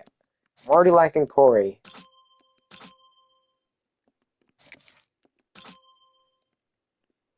Okay, I like Corey the best. And he's got gold 360. Ooh, okay. Okay, I like Corey Butler the best. 25 into him. And just put 10 into Jamie. I'm probably not going to get a single one of these guys or come even close. I'll put 5 points into the guys that we already have. Probably don't even have to. Could probably wait it out and he'll still commit. Because I can't imagine somebody's going to want to get Jabari. Put 10 into him. Washington might not do anything. We might lose Timothy because we can't do anything about it.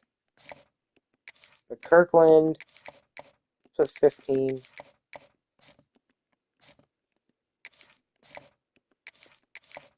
Denzel. Edge rusher. Oh, actually, do we have any more 4-stars like on our board? No strong safeties. One free safety.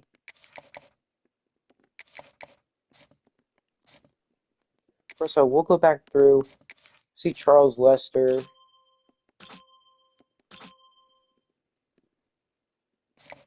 What's your coverage? You're a freshman. Put 15. Guess it won't hurt. John, we're already on your board, so I'll just put 10 into you. Ryan, I'll put 10. Obviously, it's probably not smart to put points into everybody.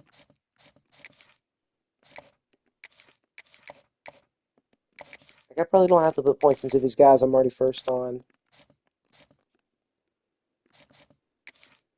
And now I do got to put 50 into him. Because I already know, like, big time player. And it helps being, like, super far ahead for those guys. Alright, we've got 10 points. Kyle or Daniel. Power rusher, pure power. He's 6'5". I think I like Kyle better because he's a behemoth. Well, let's see how many people take us off their board after this week. And I also want to see how... I am genuinely curious how the conference does in recruiting after this first year. Like, genuinely. Ooh. That didn't look good. Lester, Kirkland, and Brown, and Jackson Hamilton take us off. We're second on these 2 4-star running backs. Second on D-tackle Jordan Hall. 5th on Develier. Or Develier. Okay. Well, we do lose out on 1 of the 4 stars. That only gives us more points. QBs. Hamilton locks us out. Was I actually interested in him? I mean, he was the fastest guy on the board. But he's a pure runner, so no, I'm not really. I guess let's just put 50 into Drew. I have a good feeling about Drew. Because his stats actually look pretty good. He's got good throw power. His accuracies, even if he's a normal, hopefully aren't like maxed out or anything. He's a freshman, transfer freshman. I think he got a... They pretty much didn't play him. So we should be able to make it on these guys' sports easier. These 4-star running backs, bring them on a visit. Of course, let's, what do you like? Playing style. Man, we don't really have too many good options for him on a visit. Oh, Chauncey, Ole Miss. And then Saray, like I said, I want Saray a little bit more. Let's put a ton of hours into every single one of these guys.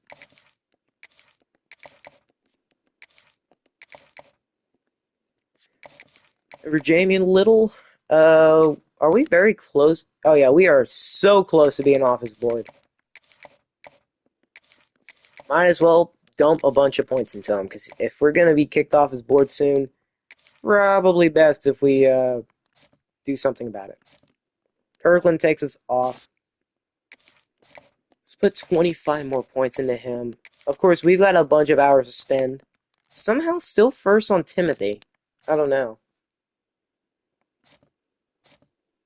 Edge rusher. 40 until him.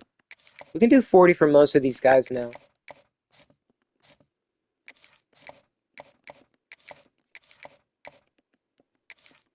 We're already at edge rushers. For Anderson, let's just go ahead and put 25. Of course, we'll probably come back and change some of this up. second on Jordan Hall. He can't come on a visit? No, of course not. So we missed out on the 4-star hostile linebacker, unfortunately. But we are first on these guys still. Probably will be for a while. Okay, Sydney. Lose Charles Lester.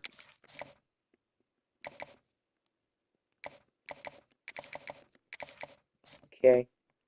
We've got, I believe, 2 players we can put points on.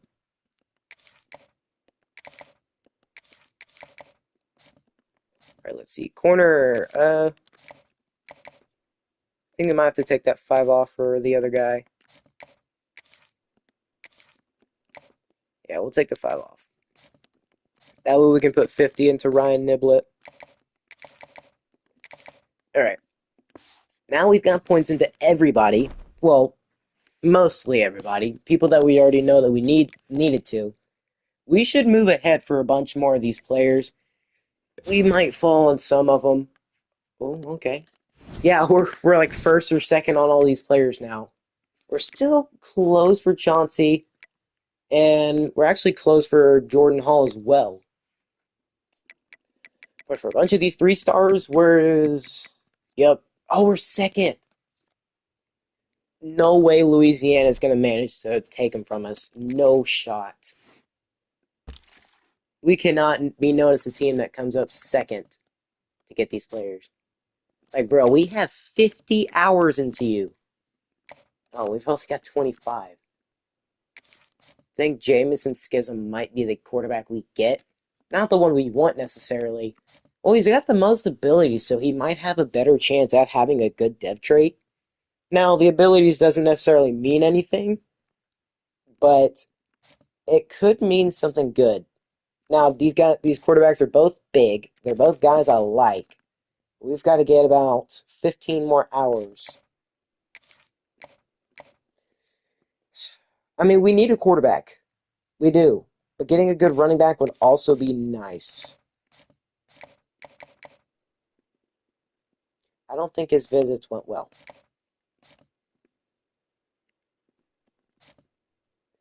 We've got a ton of people probably on a visit this week. Oh, we move up to first for all 3 of these 3-star receivers. Nice. The lineman up to first for Paul.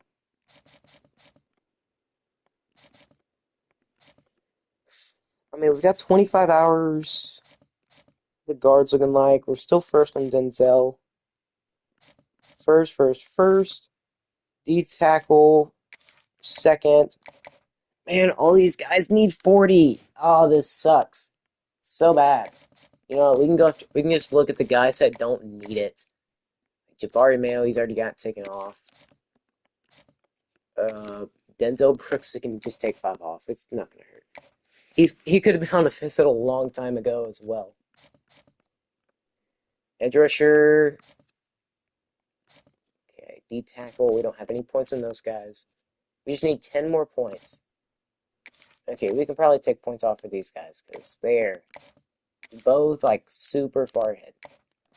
All right, which player do we want to have a chance to bring in? We're already far behind for Chauncey. What does he like the most? He likes playing style. Let me guess. Devin likes playing time. Okay, we probably have a better chance of trying to get Drew to come in. Let's just schedule him. Yeah, probably a dumb decision to go after Drew instead of that 4-star running back. But it is what it is. If we don't get him, then we don't get him. It's just what happens. We're still second on Saray. Did we move up for Devin at all? It's not shown here. But, yeah, Clemson is so far ahead for him now. Yeesh. Now the dreaded final week of transfer portal. Let's go. We're up to first for Drew. Cannot let him go to Louisiana because he's got to be our guy. He's got to be the one to help lead us to the conference championship and not let us get screwed over. We're actually really close for these guys. We can bring them on a visit finally. You're really telling me he's not going to get good playing time? Yeah, he's not gonna like the visit either. But we actually have him on a visit, unlike Ole Miss, who's probably gonna put him on one. But all right, let's see how many guys commit and how many guys don't. This is what the final recruiting class of the 2025. This is the final version of the first recruiting class of the entire series. We're getting Sidney Presley, all the guys that didn't really want to, Orlando Swope, Juan Smith, Joel Hayes. Can we at least get a 4-star? If we can get a 4-star, I will be plenty happy. We actually get Elliott Squires. Nice.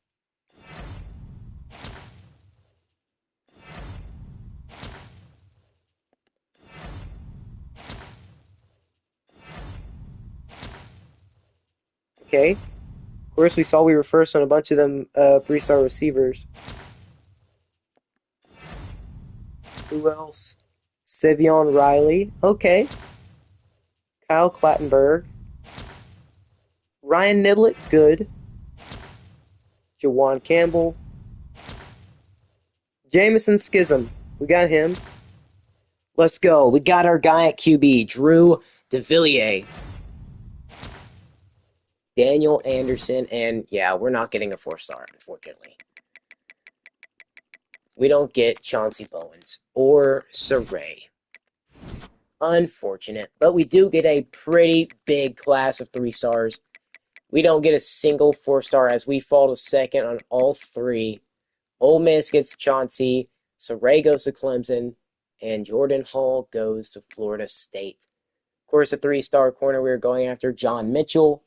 He goes to Southern Miss. But hey, look, freshman, sophomore, freshman, sophomore, freshman. And then we've got all these guys that we got in the season. If you've noticed a key pattern with all of them, they're freshmen or sophomores.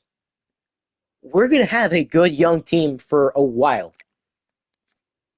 We're bringing in guys who can come in for multiple plus years and actually do great. But before I get into actually anything further, let's see, how good was this recruiting class? First thing I want to see, obviously I think I know the answer, because if the best recruiting class going into the offseason was Dallas Tech with a bunch of 2-stars, I can't imagine we don't have the number 1 class in the conference. Let's see, how's the Pac-12 looking? And we do. We have the number 54 class in the nation. Okay, 22 3-stars. That's over half the amount of people you can actually get, which is 35. So we were 13 short, but we did bring in a ton of 3-stars. Dallas Tech did bring in 7 of them. Vermont State brought in 3. Are they going after quality over quantity? Did any team bring in a 4-star? And the answer is no. But it's either us or Dallas Tech, right? Us, Dallas Tech, or Vermont State. I think Vermont State is definitely going to develop a ton. Santa Cruz could. But Central Texas Engineering, they actually got 23 players in total to come. 12 1-stars. Yeah, I think they're staying that low for a while. But since we got Devin, we're going to have to change up our playing style, like our playbook. I don't think the power spread's going to help any. But we do get the number 1 class. But let's see. What are the dev traits of our players? Starting with Trayvon Nesbitt. Of course, we saw him as a normal. Sidney Presley is an impact. Impact. Normal. Okay? If we can get... Oh yeah, Garrison Figueroa, he was a star dev. But Jabari Mayo is a normal. Timothy's a normal. Are we going to have another Ryan Niblett star dev corner? Okay, we're going to have playmakers on offense and defense. Ryan Niblett being a star dev is great. Savion Riley, impact. Okay, all these receivers are impact, which is great. Devin, De Villiers. Wow, Jameson Schism is only normal. So we do bring in multiple star dev players. Ryan Niblett, the 3-star corner, I think from like Duke. And then obviously Garrison Figueroa. I'm loving the direction of this team already. Man, oh man, I am excited. We've got a playmaker on defense in Ryan Niblett. And we've got another good tight end in Garrison Figueroa. Of course, he's going to be behind Ollie Smith. Ollie Smith Allen. I don't remember his third name, but Ollie, he's going to be sitting behind him. Jabari probably won't see much playing time. He didn't really look all that good. But Garrison being great is beautiful. We didn't get a running back, unfortunately, but we did get 2 quarterbacks to come in and be good. Probably our starting and our backup QB, to be honest. But I had a good feeling Drew was going to be the guy, so we had to go after him. We had to go forward, try as hard as we could, bring him on a visit. It's probably best we brought him instead of the other guy, because if we wouldn't have brought Drew on a visit, we wouldn't be talking about him being the new QB of our school. Because he's going to be the starter. I can almost guarantee it. He's going to develop good enough to be that. We signed the #1 class in the conference, and we're looking pretty feisty. We should look good going to next year. Now let's see the overalls of every player. Ooh, Savion Riley is a potential. Okay. Ryan Niblett is a 94 speed. Okay, quarterback. 70 overall, Drew DeVilliers. Brady Lynx. How is he still here? How on earth how did he not graduate? Like, how did he not leave? Did nobody want him or something? I'm confused.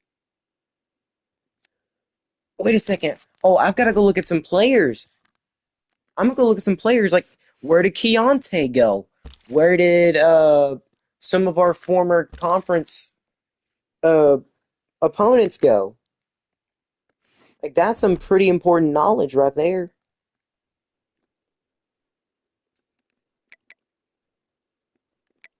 Like, that's some really important knowledge.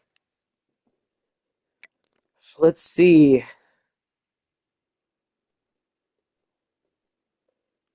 Keldrick Folk. Oh, you've got to be kidding me. We've got to play Oregon, and it's not going to help that they're going to get Keldrick Folk. Colin Simmons, once again, goes to Texas Tech. I've seen this happen multiple times. Okay. Darian Mensah goes to Oklahoma. I want to see, where did where the best player that we had coming out the conference was Parker Mendoza. Oh, I guess Jeff Cobbs, or Jason Cobbs goes to Notre Dame. So the best Pac-12 player, apparently, at least in the transfer portal, goes to Notre Dame. What about the next best player? I know he's a 4-star. Don't give me this crap. Where is he?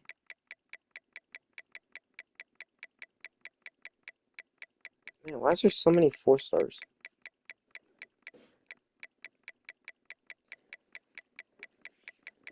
Oh, there's a lot of 4-star players. Holy cow. We got second on Chauncey Bowens. And here we are. Where did Parker Mendoza go? He's betraying his brother and going somewhere else, to where I can imagine they're probably going to end up, like having to schedule him just because the sibling rivalry. Parker Mendoza goes to Washington. Okay, that makes sense. Santa Cruz already has to face them. So, okay. Washington. Wow. Parker Mendoza probably had several schools he could have went to, But are we going to see them transfer down the line? Because, I mean, Washington's not going to be all that successful eventually. He's going to want to leave. He's going to want out. Whether he goes back to Santa Cruz, no. I don't think so. But we could see him transfer again. I don't know. I really don't. But that's the fate of the two best players in the conference, in the transfer portal for us. Not for us, like specifically, but I'm talking about the Pac-12. So Parker Mendoza goes to Washington, and Jason Cobbs from the Metro Atlanta Battlehawks goes to Notre Dame. I think we actually scheduled Washington as well, or we could. I think we actually scheduled them week 1.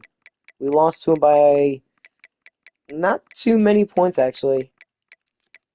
And now let's go look at 3-star running backs. I want to see, where did Keontae end up going?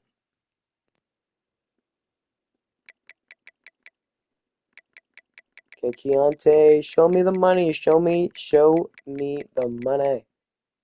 So Keontae Tyson, former running back for Metro Atlanta, goes to Syracuse. They're considering him better than Keontae. Okay, now, before we saw this man go somewhere other than Vermont State, last time we saw him transfer, we saw him go to somewhere like Air Force, and that didn't really turn out so well. But this time, he's going to California. Okay, I don't hate it. Funny enough, two conference opponents that we had to face off against go to two teams that we faced off against at the beginning of the year. Ooh. He's probably going to be sitting on their depth chart. He wanted brand exposure. In California, conference are they in? Are they in like the Big Ten or something? I don't remember. But, I mean, I guess going to California isn't too bad. They have legendary players like Aaron Rodgers, Marshawn Lynch that played there, and even Tavon. No, Tavon Austin played for West Virginia. Yeah, they've got some legendary players that have played there. So, I guess not. I mean, you would be technically getting some brand exposure, but I don't think so. All right, let's see QBs. Because I know there was at least a couple that left. 4 stars. No, there's some 4-star QBs. Okay, not 4-star. I think they were 3-star. Because I know a couple QBs did leave.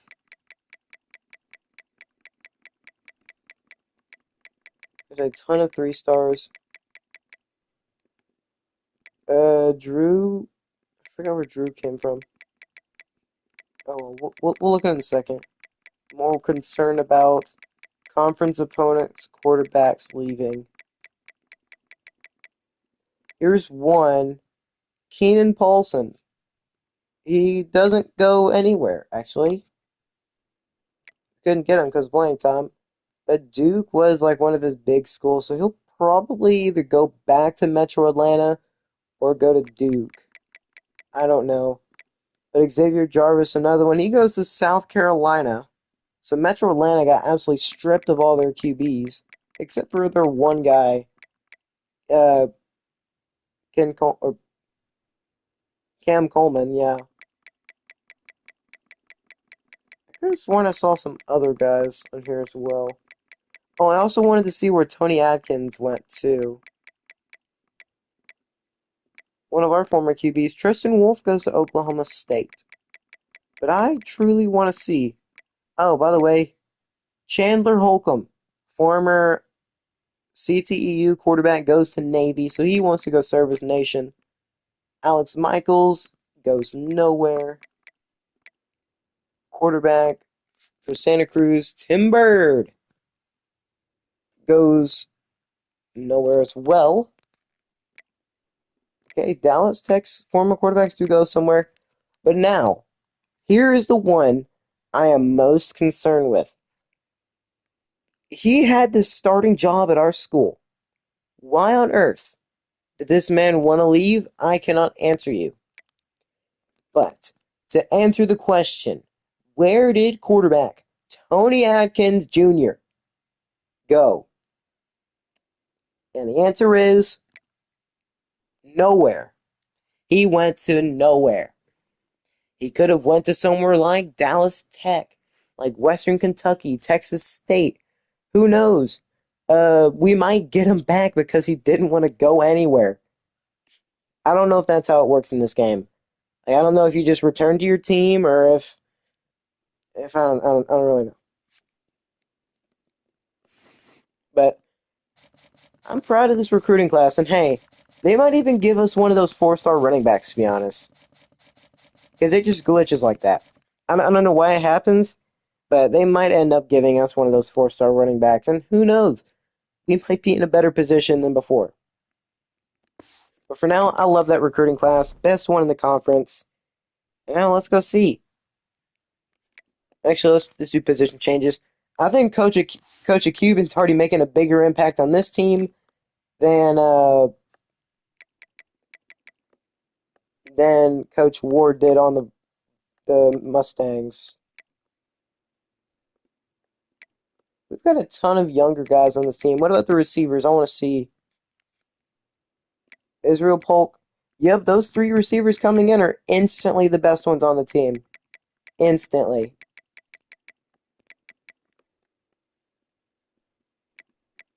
I mean, Brady Lynx, he's probably going to end up developing like a metric butt ton, but I think Drew is going to be our QB. Drew will be the starting QB for us, without a doubt. But I guess now we should be getting a bunch of coach points after this because of how many people we committed.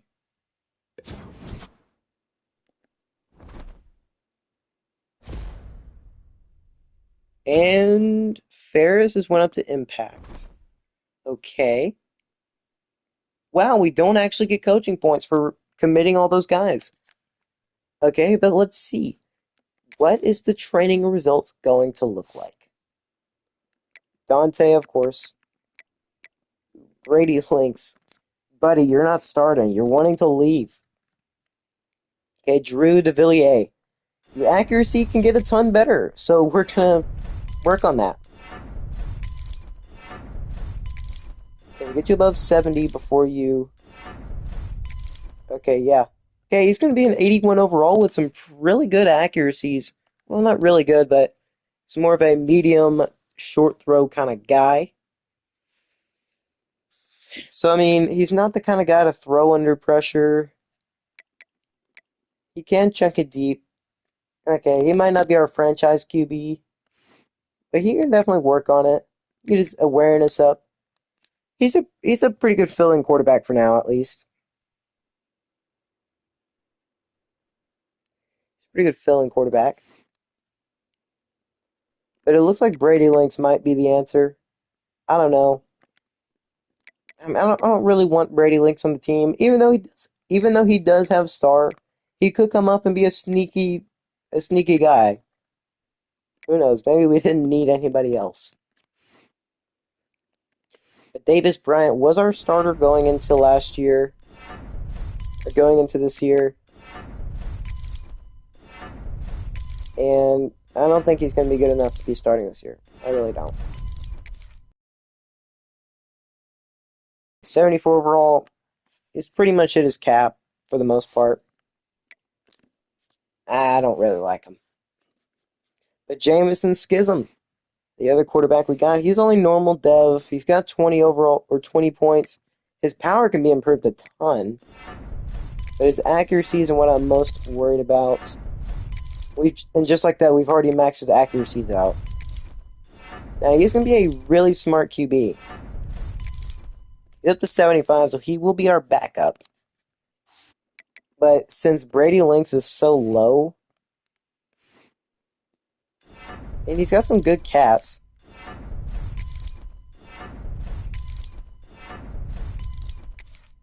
Brady could come in and steal the show if we're not careful. Well, maybe not, but he will at least be the backup. His throw power is pretty good.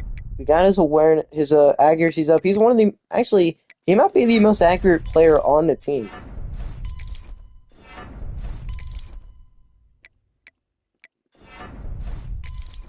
He will be a 79, so he's going to be the backup, and Drew will be the starter. Drew will get the edge over him. Now, his throw accuracy deep isn't the best, but we're not intending on throwing it deep too much. So all the QB's done. We've got Dante Hill. Okay. Okay. Dante, yeah, he's going to be a dog. We already know this. We could get him up to even better speed, but I'm more worried about, let's see, can we get his, okay, we can't get any more abilities. Let's get his elusiveness up. Ton more. Max those suckers out. I mean, we could go with speed. He's got, okay, 66 catching, yeah, it makes sense. I mean, let's go quickness. And then awareness. Okay, he's up to a 93 overall. Maxed out elusiveness. He's only one away from having maxed out speed. He's 96 speed, 96 excel. He's got pretty good stamina. He should be pretty good. His injury's 84. So, we should work on that, but power costs a lot of points. And if anything, I would wait to get quickness. But Dante is going to be a 93. This team should very easily be much better than 57 overall. I'll tell you that right now.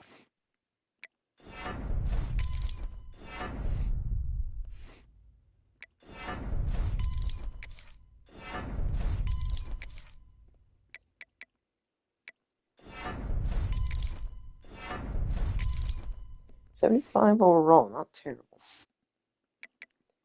Now, most of our guys do have normal dev, but the guys we brought in, the transfers, those are gonna be some really big helps when it comes to actually doing good stuff.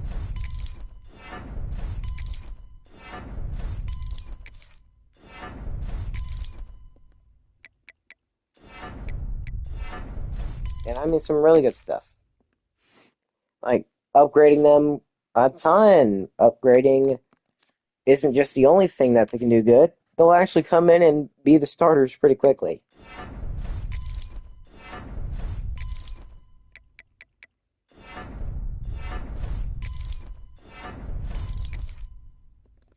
Wilson Wilkins will be pretty good. Hey, that's pretty good. Yeah, it's all them. Here's the part I want to see most. A bunch of the receivers can go up a decent amount. I mean, we need to work on definitely getting better. Also good catching, route running.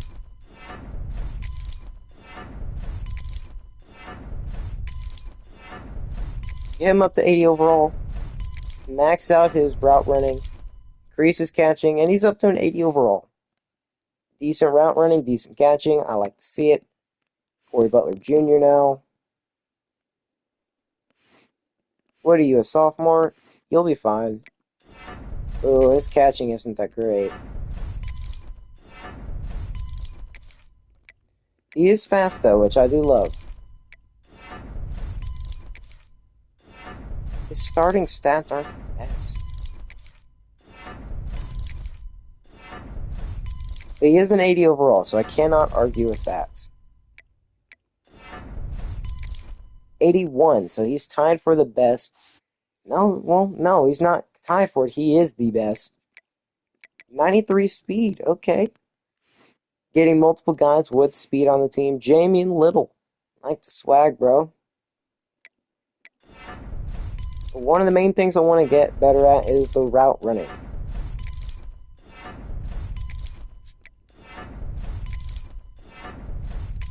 You know, imagine if we can get him up to 80 overall, please. Please. Yes, we do.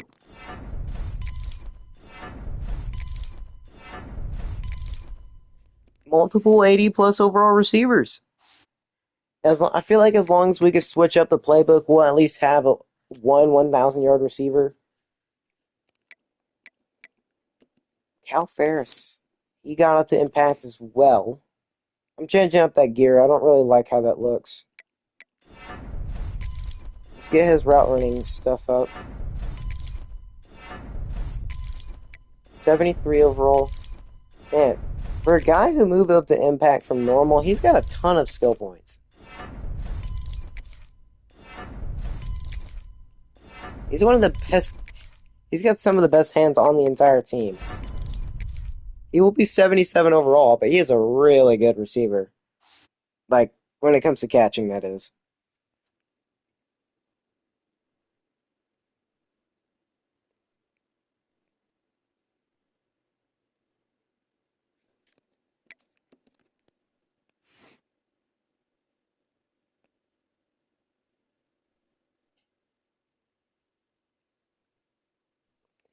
Alright, Quaylen Moore.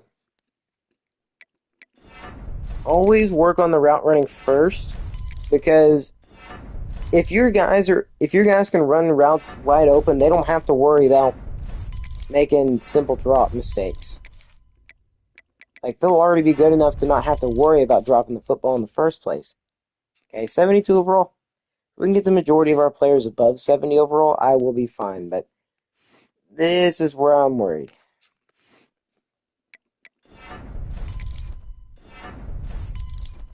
Well, maybe not. He could be getting close.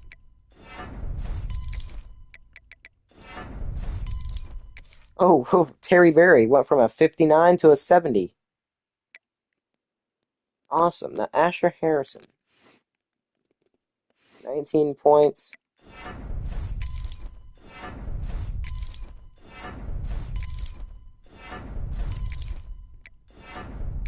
Let's max out your route running.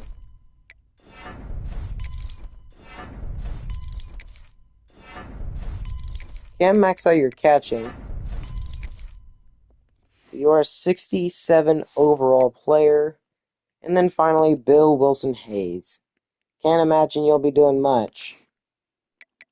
Should be better than what you have now.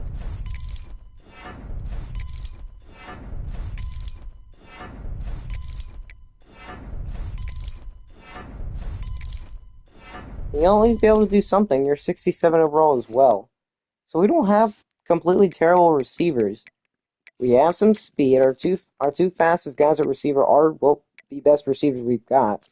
Jamie Little and Corey Butler. Now for the part I'm excited about, Ollie Smith-Patterson. He's got some pretty good stuff.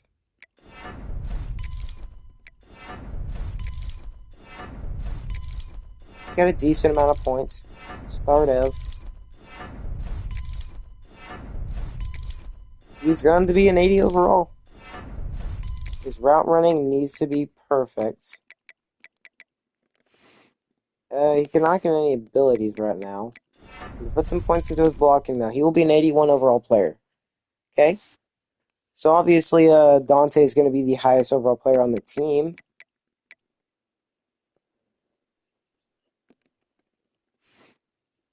But going through and upgrading every single player, now that's important.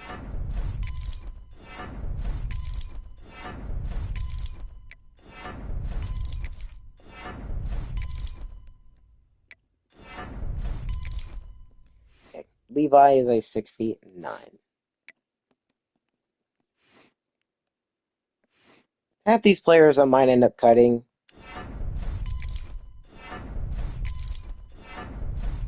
It's not that we won't have a big enough roster, it's just that, like, I don't need multiple tight ends because these guys are all trash anyways. Former two-star players. I'm probably going to cut Colson Sanders, just to be honest. No matter what he upgrades to, he is going to get cut, unfortunately. Well, for him, at least.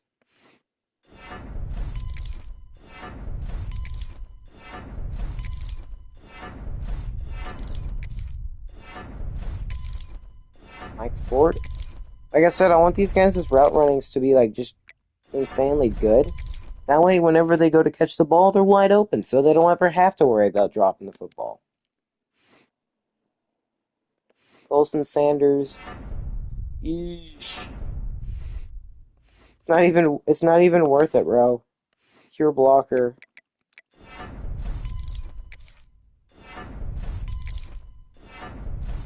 It's not even worth that.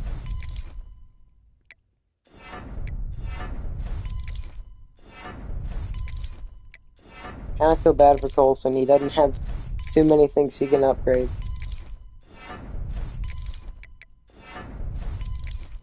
His max overall is probably going to be like 60 something. I'd say like 61, 62 overall. That's the best hope he's got. Speaking of best hope he's got, let's hope we have the. I do want to switch up to more of a pass offense, just based off like our talent alone.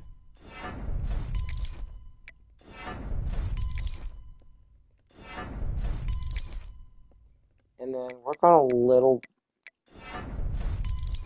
Okay, 74 overall is not terrible.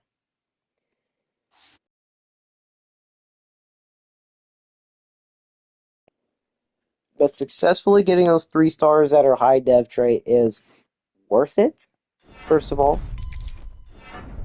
Very important.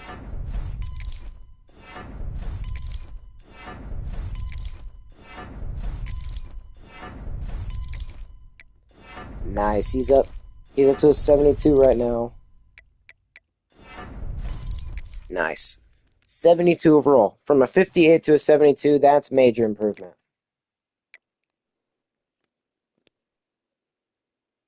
If we can get all of our linemen up to at least 70, I think that I'll take it as victory.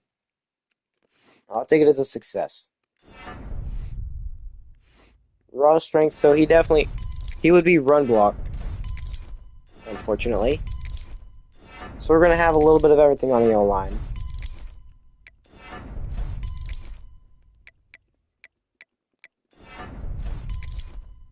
Okay, 68 overall. Not what I want, but it is what it is. We have some better freshmen in, so. Work on your pass blocking, fella.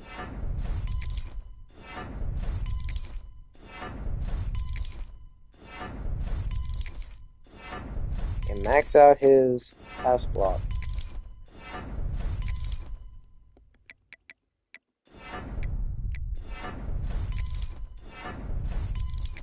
Okay, 69 overall, so he will overtake our starting lineman. 69 overall is not good. Now I don't remember if we actually have a better group of freshman linemen than that. Surely we do. Like I don't think we're going to struggle with that. We cannot have our best lineman being this bad. I'm sorry, not our best, but our starting center, I think it was.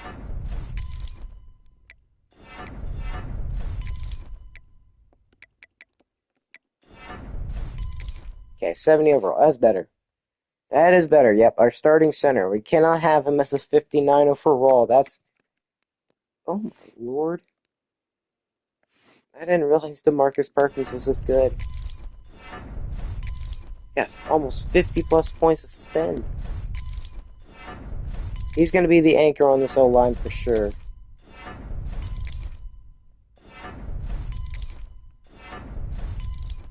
He's an 81 overall. 81 overall. Insane. We do actually have an 80 plus overall lineman, which is beautiful.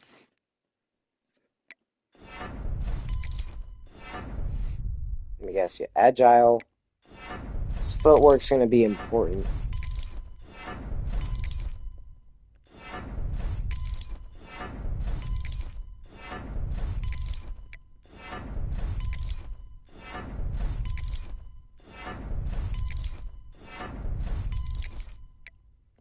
Okay, I'm not necessarily worried about his ability to be agile. I'm worried about his ability to block.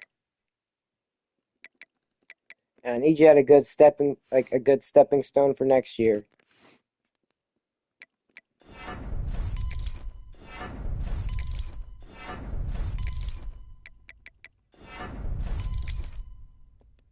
$77 overall. It's not terrible. Come on, Aiden, get yourself up to a 70 overall. Come on, man, do it.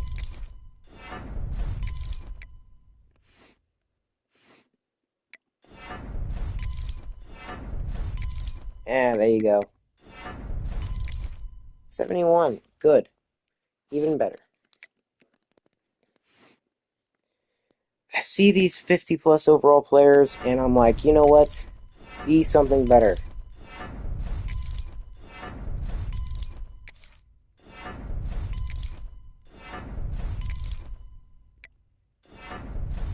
Of course, you can already see we're maxing out the potential with these pass blockers. It's not necessarily the best.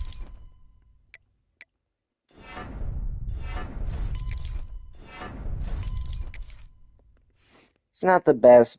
We're definitely going to be able to recruit a lot better than what we see now.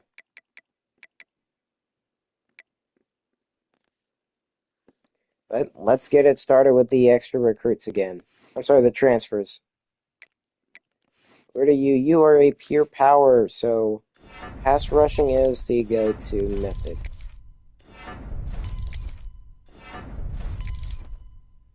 You are up to 80, good sir. Get as many 80 plus overall players as we can. Boost this overall up a ton. And make it look great. Pure power, you... Yikes. I mean, your IQ is very low. So just upgrade that a ton. You can probably get your quickness up too. Okay, you're 74 overall. You're almost maxed out completely, so not much I can do about that.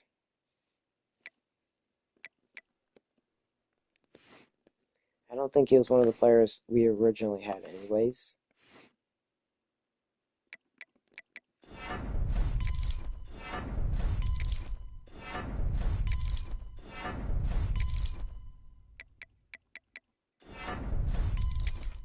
Okay, 63 overall. We're definitely not going to be 57 anymore, I can tell you that. We're 100% going to be better. I have a good feeling we're going to be close to 70-something overall. I have a good feeling. We're going to be close to it. We're not. I don't think we're going to be in like anywhere in the 60s because multiple 80-plus overall players on the entire team. Yeah, I think we're looking in good shape.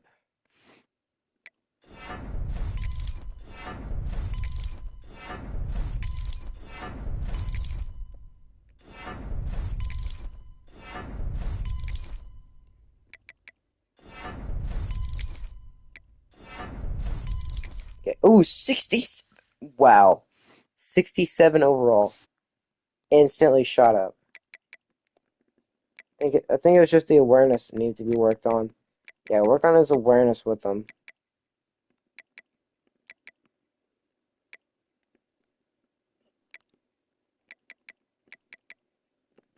I think Daniel Anderson. I don't think he's a new player. He might not be. Okay, what is he? Power rusher.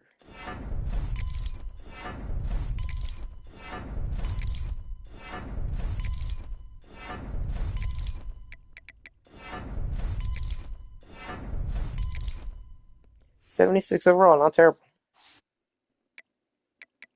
But I do feel like we have a good chance of being like a 70 overall. Somewhere around that. 93 overall player on the team, like a ton of 80 overall players. Yeah, we could very well be 70 overall.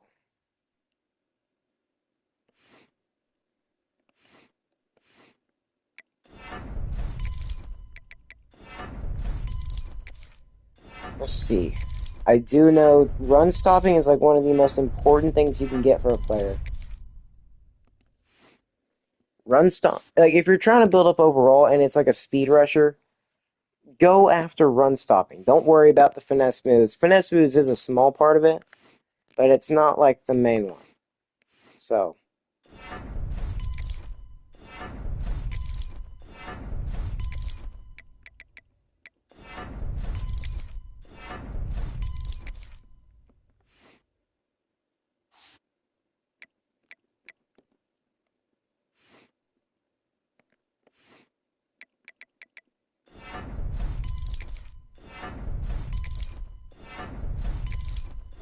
I think a bunch of these guys' awarenesses are just down too much.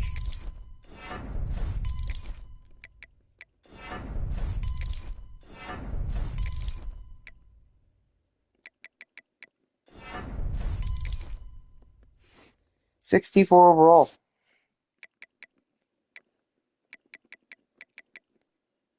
Avin Jackson.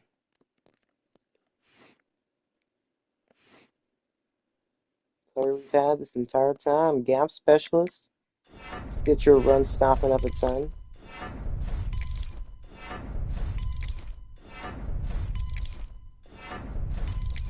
Run stopping is going to be a big thing.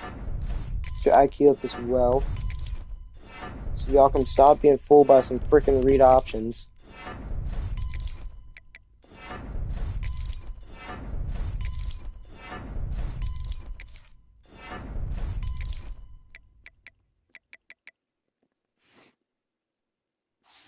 He'll be a 71. Probably could have went a bit better there, but it just didn't.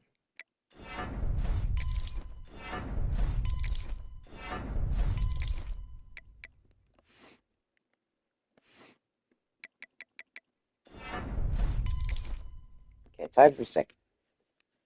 Okay, I think we need to probably work on bringing in a better D tackle. Because what we have now, yeah, that's not it, Chief. That's not it.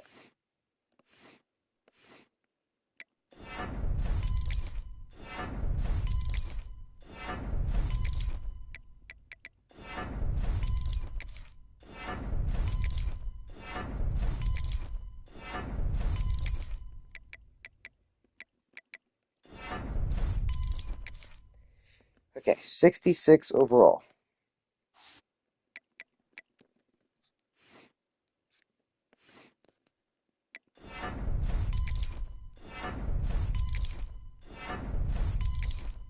Can we at least get him above that?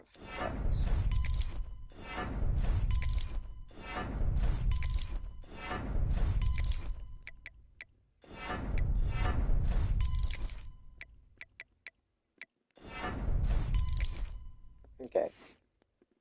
We're not having much luck with getting these guys up at all.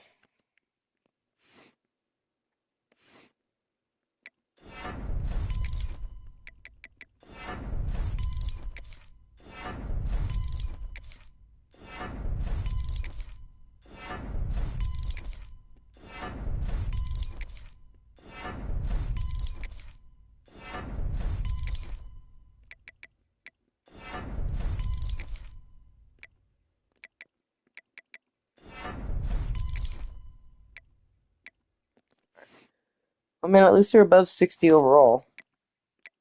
So there's at least that. I am very curious about Ryan Niblett, though. He's going to be really great.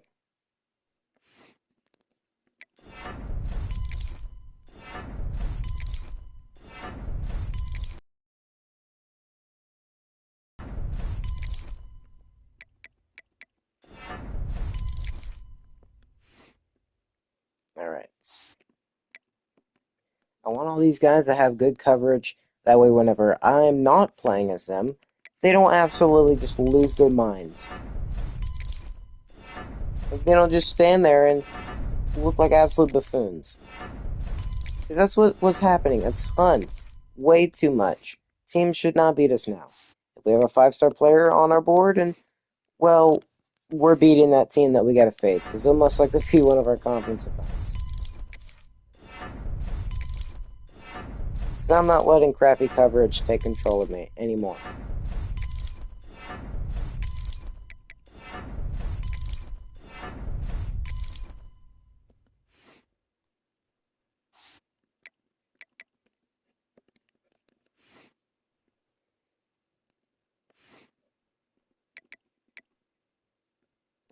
Oh, KJ's got no points.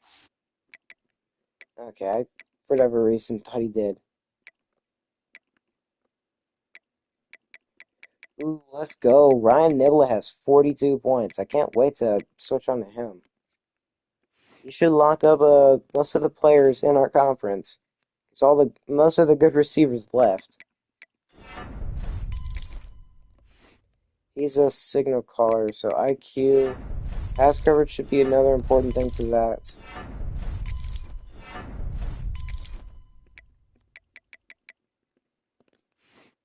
Okay, 68 overall. So defense isn't going to be a strong suit, but it will still be pretty decent. I'd say maybe like 65 overall at the mid point, I think.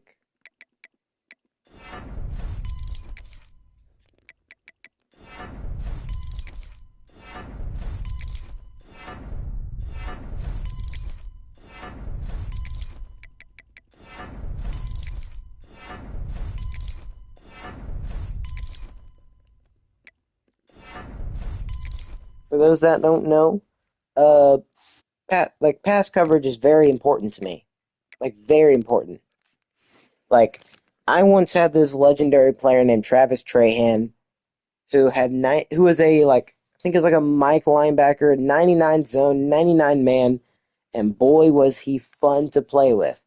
So basically, moral of the lesson of the story: get as much. Try to get your guys to have as best coverage as they possibly can. That's the whole fun in it. And also, it helps when not having to be on them. Like when you don't want to play as that person, it really, really freaking helps not to have to watch them suck at pass coverage.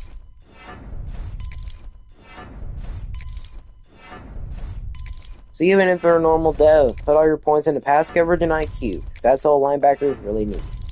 If they don't have good speed naturally, then it's okay. It's not really much to worry about. But just make sure they've got that good pass coverage. And now here's the part that I love to see. Bump and run, he's a man corner. But I'm going zone. Screw your base archetype.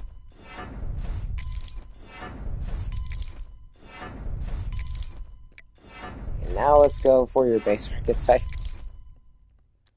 We've got 4. Let's work on your tackling a little bit, bud. 82 overall, Ryan Niblett, and oh, he's a junior. I thought he was younger. I thought I saw him as a freshman. Oh well. But you can see his zones basically been improved a ton, and his man's even improved a tiny bit. 94 overall though. I'm sorry, 94 speed. He's a fast bugger, a fast gentleman. So Ryan Niblett should be one of the best corners in the nation, or in the conference. Outside of like Jaden Ryan Day with CTEU, somehow I don't think he's transferring because he's really just wanting playing time, and he's going to get that easily with them. It's just a matter of can they actually build up around him. So obviously we're going to be just cooking them.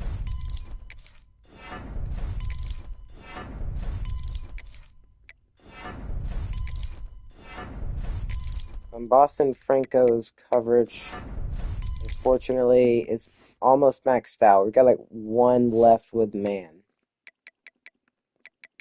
Okay, well, we've got a decent amount of points with everybody else.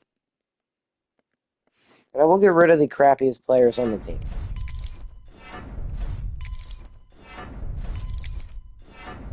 I play a ton of zone. We have a ton of zone in our defense. Probably best we focus on zone.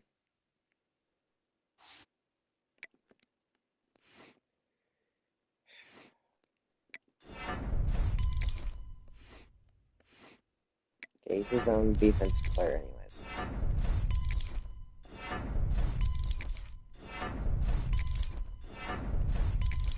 Good. 70 overall corner. Great. Let's see. Let's check out the zone coverage for everybody. Okay, everybody so far has at least 80 zone coverage, which is honestly pretty good, considering we play that the most. Play to your strengths. And we're continuing that trend with the Roan, who's got 86 zone.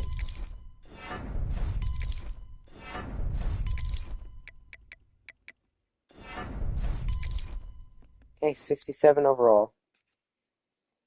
One of the better on the... Oh, no, not one of the better. Can we get... I think we've actually looked at the Marco.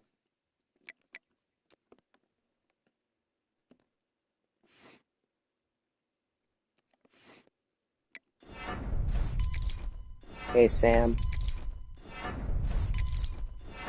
Okay, that's an 80 before you run out of points, and there we go.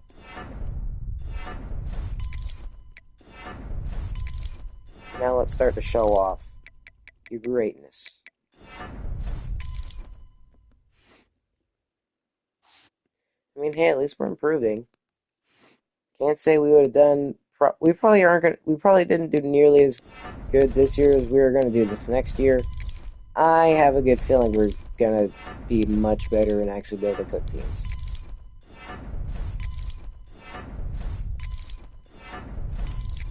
92 zone coverage is insane from a 59 overall player.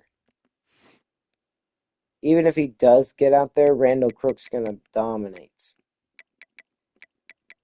And Savion Riley, okay. The safety we brought in, he is a hybrid. So I'll just work on his pass coverage. Because I might try... Okay, he's 87 speed. I might bring him down as like a sub linebacker a little bit. He's also an 80 overall. I could bring him down as a sub linebacker. I think that'd be a smart decision.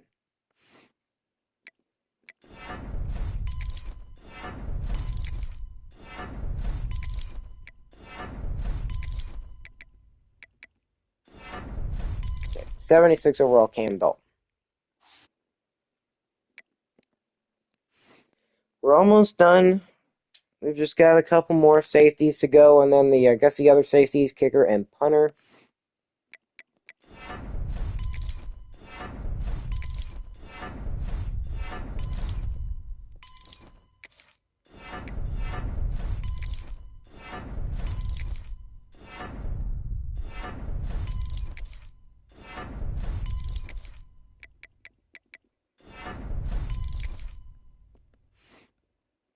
Seeing as how we dropped picks before,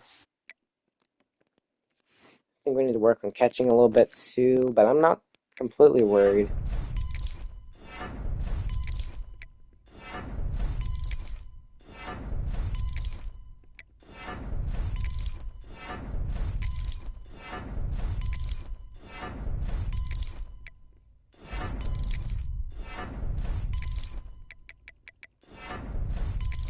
Okay, 68 overall. But every single one of these safeties are wanting to leave. Only one of them's really going to matter. Two of them, it's not good.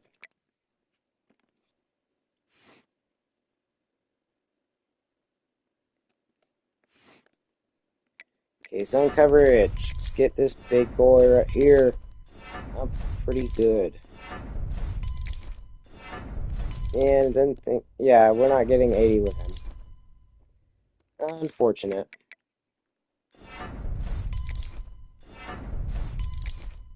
$72 overall. The kicker and the punter. We'll show some respect to him. Kick power. Ooh. Try to get your kick power up. No accuracy now. Your accuracy is god awful. Okay, 71 accuracy and 84 power. And it was just straight up terrible before, and now it's at least a little bit manageable. Still not going to be able to hit no 40-yard field goal. Barely even 30. So even if we get in the red zone, we probably won't really rely on the kicking too much. The only time we can rely on kicking is, well, not really all too often. Have this man be the most accurate kicker.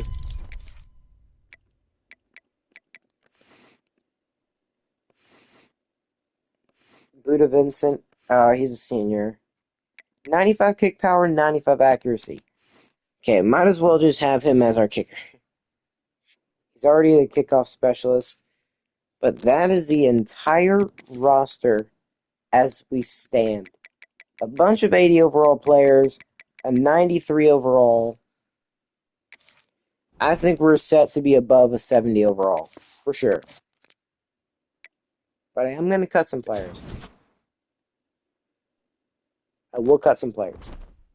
100%. I'm sorry, I will encourage some transfers. First one, let's go QB. We don't need this many. Unfortunately, Davis Bryant, you'll leave early. Running back, 4 is okay. Wide receiver. Terrible. Sorry, Asher.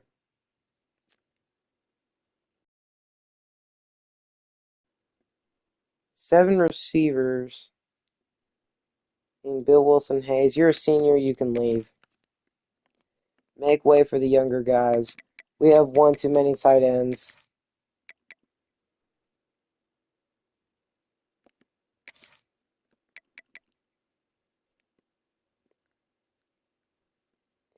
I mean, Levi Johnson. Sorry, bud. We gotta get rid of you.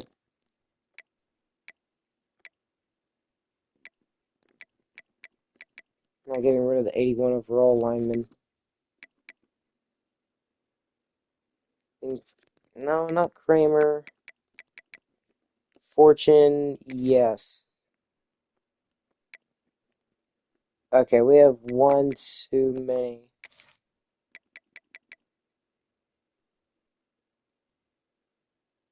Nate Daughtry, I'm sorry.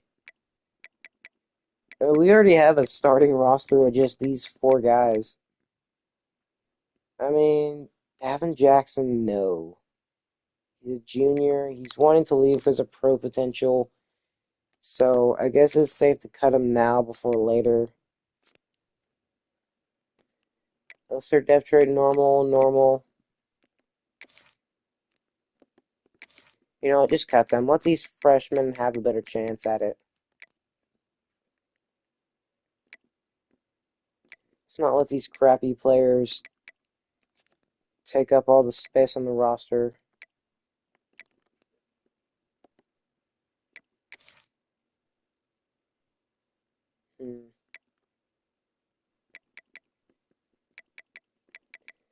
Okay, Carter, I'm sorry. I'm gonna let the younger guys actually get it.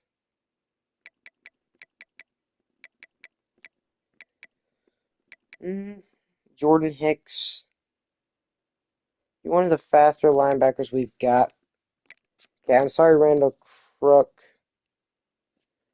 You got the best zone coverage out of anybody. You're not going to play. You're 59 overall. I'm sorry, bro. You're not fit for this team.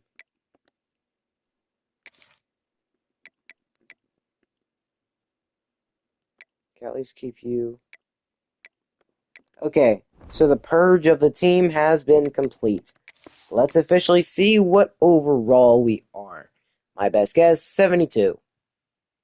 That is my honest guess. Wowee, I am correct. That was just a genuine guess, but 72 overall, that is great. The best in the conference by far. Let's see, how's the conference looking? 59. Oh boy. See, this is the problem I had, or that I didn't want to happen. Teams not playing good enough. I don't know how. How did we, out of every team, go up to 2-star? Like, Dallas Tech should have been there. Like, we're going to dominate. Now, we might not go to the Natty, we might not even go to the playoffs, but we are going to dominate the conference. And obviously, last year we went like 3-2 in the conference play. We should pretty much go undefeated. None of these teams should beat us. But Central Texas Engineering, I mean, they've all got some good players, but they don't got players as good as ours. Hmm. I'm honestly shocked they didn't get any better. Like, their defense got worse. Their team just got worse overall.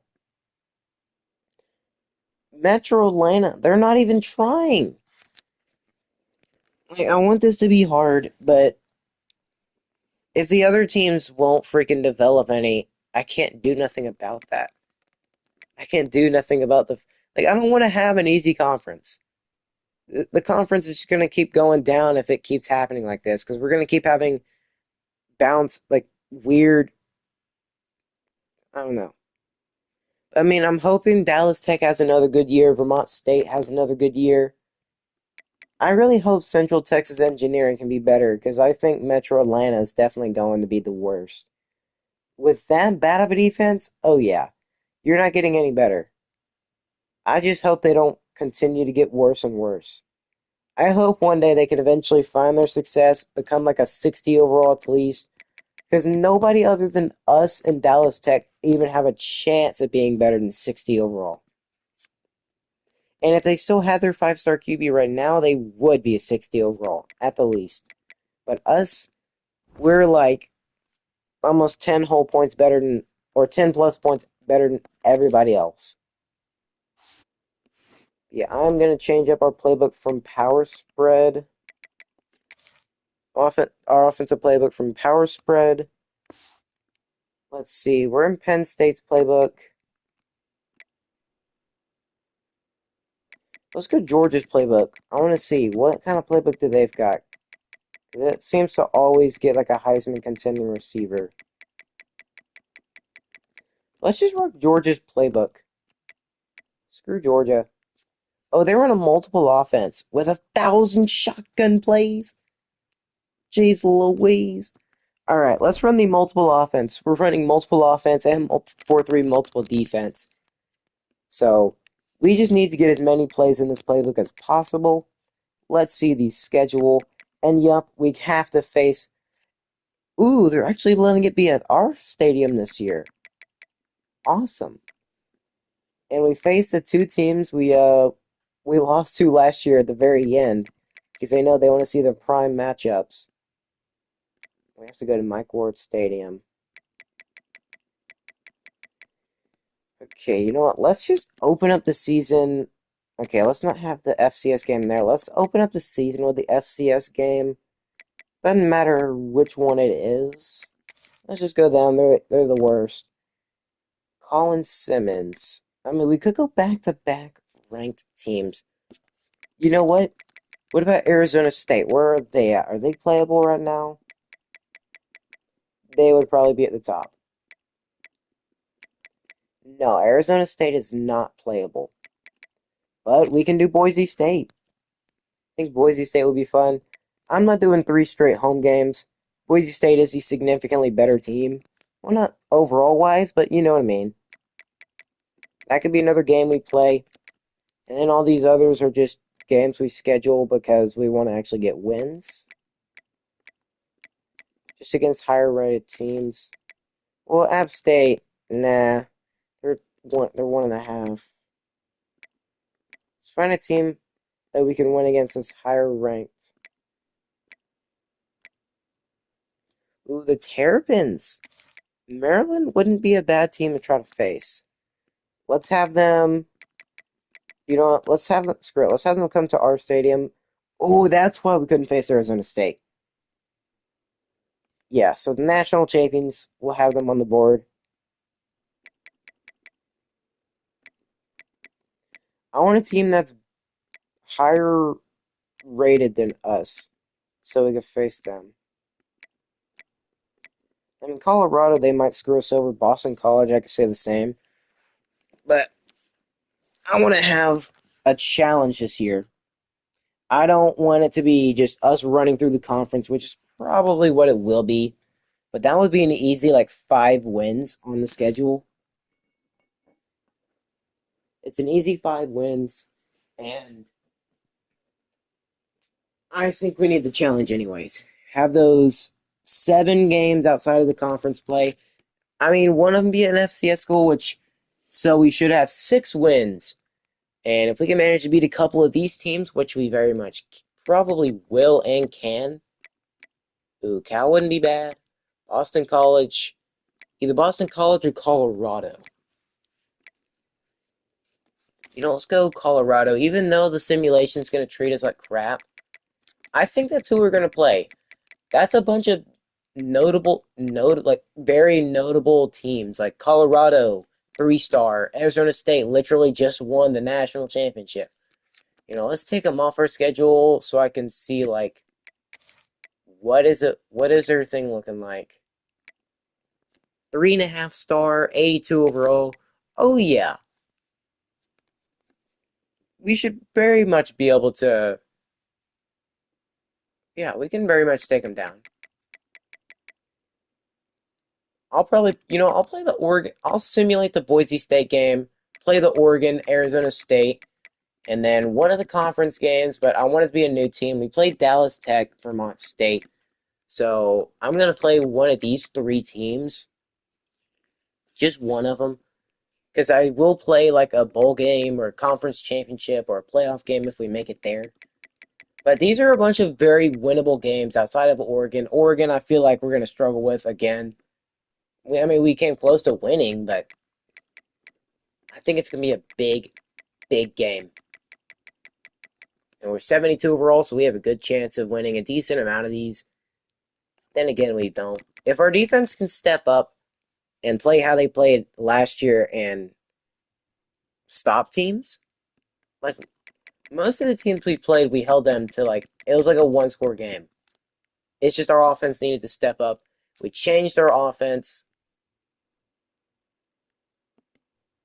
Okay, continue editing. I think we don't have. We need like one more game. Yeah, we do need another game. We're opening with that. Let's put another game on the schedule. We could have an easier win, but I want to actually be able to win the game. You know what? Louisiana. They tried stealing They tried stealing Devin. Wait, who's with that? Oh yeah, Tony Atkins didn't go to any team. I gotta see. Did we get any of the extra players? Because typically you might get a glitched player that said that they were going somewhere else, but then they come to your team. So I don't know. Are we gonna actually get that lucky this year? I mean, we have a ton of home field games, but that's just how our schedule is gonna be. Did we get any extra players that we didn't really think we were gonna get? Jordan Hall is one of them. Four. What? We got the 4-star D tackle. Let's go. That is epic. Okay, he's pure power. Okay, out of everybody to get, he was one of the ones I definitely wanted. That is a great, great signing. But he was only impact, so 88 overall D tackle senior. Man, we could have a beautiful year this year. And I mean beautiful. Did we get anybody else? No. Not at all. They wouldn't be 60 plus overall. Or they would technically be, but yeah. So we didn't get anybody else. So Drew DeVilliers will be the starting quarterback going into year 2. And man, oh man, this roster looks incredible. Much better than we saw before. We actually got Jordan Hall, the 4-star D tackle, so we did technically get a 4-star player. Ryan Niblett, he's already an 82 overall, 94 speed. He could probably play receiver if his catching wasn't just trash. He'll be definitely one of our return men for sure. Him and Dante, those two are going to be a force to be reckoned with in the return game. But yeah, that's what our team's looking like now. An insane pickup there. Let's check out the recruits before anything, because we are a two-star school and we have a thing where we have quarterbacks that are interested in us from the get-go. Oh, let's go. Four-star players already interested. Okay. Kevin Biadez. Biadez. I think that's how I'm going to pronounce it. Ooh, Menu Battles. Okay, first of all, I will put these 4 stars on the board for sure. It's not every day you get one. Well, let's go see. Do we have any actual players interested in us? Oh, we can't get a 5-star QB this year, unfortunately. We can go after like a 5-star receiver or something. We're going to start off with a bunch more hours, probably about like 400-ish. Ron York. We do need a better QB, just so we don't have to stick with Devin for too long. Dude, if you come in, you'll have plenty of playing time. Devin's not developing much further. He's almost maxed out his accuracies, his power, well, just everything. He can work on his IQ a little bit, or just a decent amount more, like a handful more, but you'd be getting some playing time. I can almost guarantee you. So, we do have a ton of 4 stars actually, or a couple 4 stars interested in us. It just really matters, can we get any of them? There's not a single 5-star. I don't think there's a single 5-star that has. Actually, no. Yeah, there's not a single 5-star with interest, but we can go after 5-star players. But that'll end this stream. After the first inaugural year of the PAC-6, with the new teams, Dallas Tech won the conference, but they didn't develop any. They really didn't do anything. I mean, their offense got a little bit better, but somehow it was us who went up to 2-star. We didn't make the conference championship. We didn't. I mean, we shouldn't have made the conference championship. It should have been Vermont State, who is also a 1.5. So somehow Dallas Tech is considered the third best team in the conference, behind us and Vermont State. Like, I don't know how Dallas Tech didn't get a higher rating. They not only went undefeated in conference play, they won the conference, and yeah, I don't know how they didn't get higher than a 1-star. And yet we got 2 stars. Like, all we did was win 6 games, make it to a bowl game, have to face Georgia, of all teams, and we lost 52-0. I don't know how that works. But all these other schools, like Metro Atlanta, Santa Cruz, and Central Texas Engineering, they are all a half-star school. I feel kind of bad for Metro Atlanta. They lost the majority of their best players, and I don't think they've actually done any work into improving their players, like at all.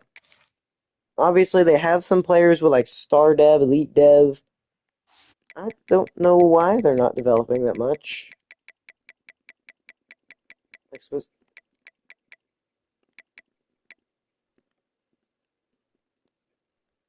oh, I guess Cam Coleman did go up to an 86, but he's only going up a couple. Hmm. I don't know. I think that. Wait a second. Did they worry about? Okay, they might have worried about abilities a little bit more than they needed to.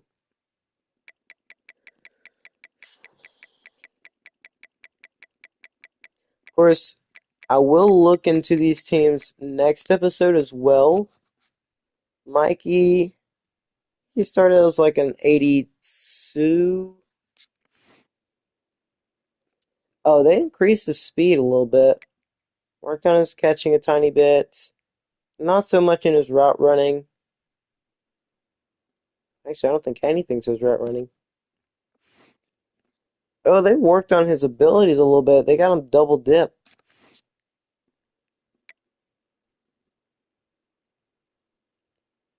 Huh.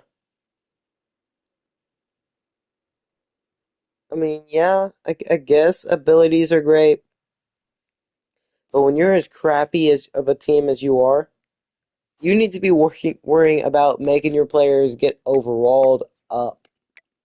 Now, Ash Mendoza, he goes up to a 80 overall. Former one-star quarterback, by the way. They worked on his accuracies, his power.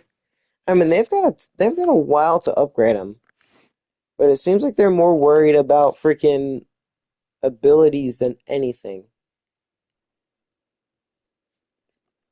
Yeah, they're more worried about abilities. Like if I were them, I would have worried about getting this man's overall up a ton. If he was my quarterback, oh boy, I would have his accuracy through the roof. I want to put into nothing but accuracy. Get his accuracies maxed out and just go crazy with it. Did they get his quickness up? He's up to 92. I don't think. I don't think so. But yeah, Ash Mendoza, he had his brother betray him. Speaking of which, I believe it was Washington that he went to. Let's see. Did Washington develop him at all? Actually, Vermont State. Let's see.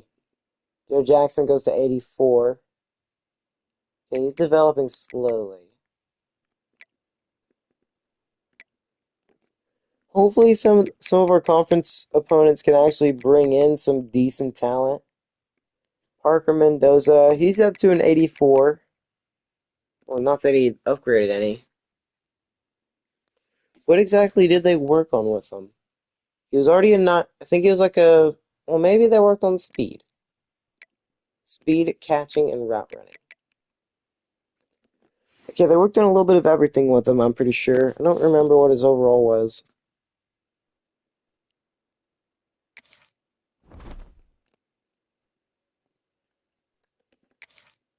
Hopefully, Tony. Oh, yeah, I want to check for Tony Atkins. Because where on earth did that man leave to? And let me guess, Jameson's getting some playing time, yeah. He ain't getting it behind Drew. But Drew ain't lasting there much longer, I can tell you that for sure. Where on earth did he go to? I'll figure this out, then I'll end the video, because I am very curious. Where did he go to play quarterback? Because surely he didn't get drafted. Let's see. Tony Atkins. Oh, looky there. Drew Bonner. Nice. Tony Atkins.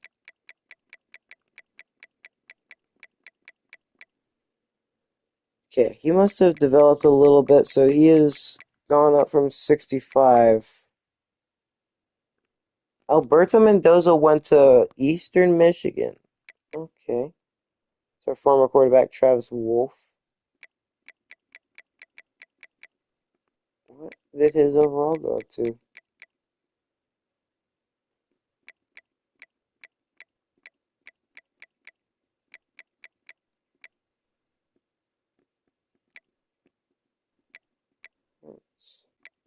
What did he do?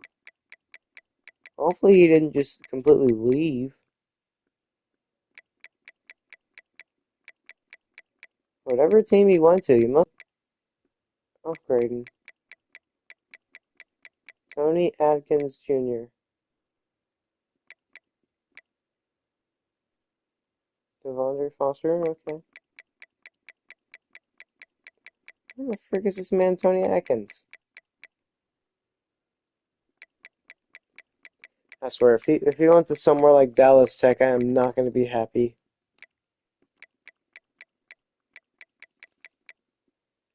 Okay, surely he's not an 80 overall. Surely not. I don't think the CPU would allow him to go up this much.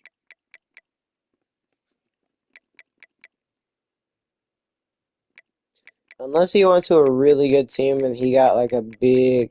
Because he was a star dev, so he probably got a massive amount of upgrade points to whoever he went to.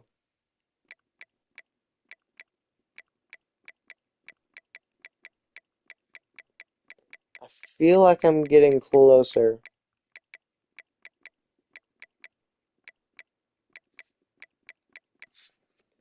Dude, if he went up to an 80 overall, I'm going to be absolutely shocked. There's Brady Lynch, our quarterback, or backup.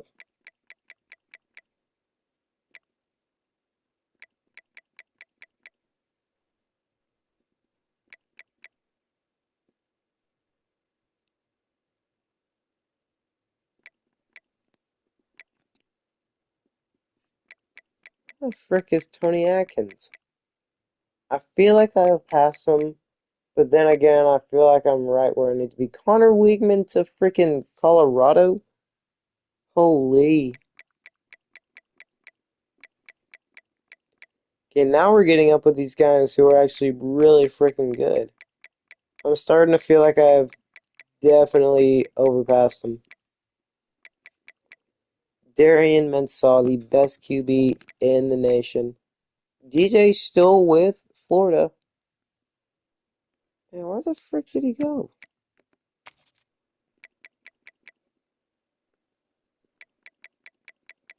Okay, he probably just freaking left. He didn't, because he couldn't go anywhere. He decided to leave. I will pay close attention, because he's not anything past a sophomore.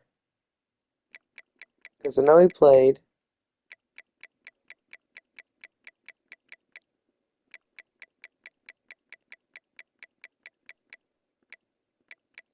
So if I see him, pretty sure he's a sophomore. I'll keep an eye out though. If I go to juniors and see anything out of the ordinary, he shouldn't be a junior. He shouldn't be a freshman. Pretty sure he's a sophomore. And now is where we need to pay attention. Where did Tony Atkins go?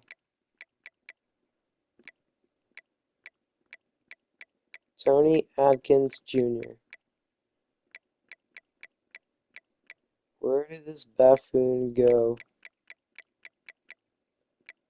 I feel like I've definitely passed over him earlier. There's our guy, Devin DeVilliers. Devin DeVilliers. Don't tell me he just disappeared off the face of the earth.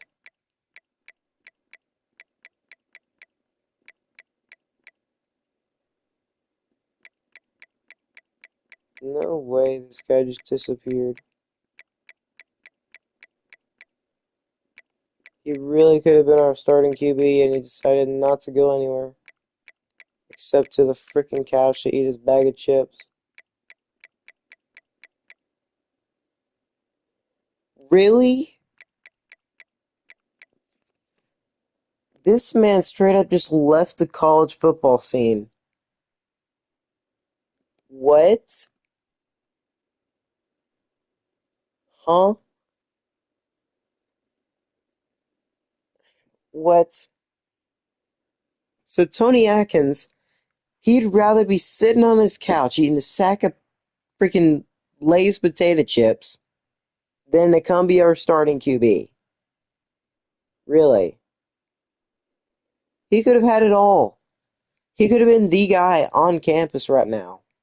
Him and Dante would have already have had a connection to the point where they already know what to do.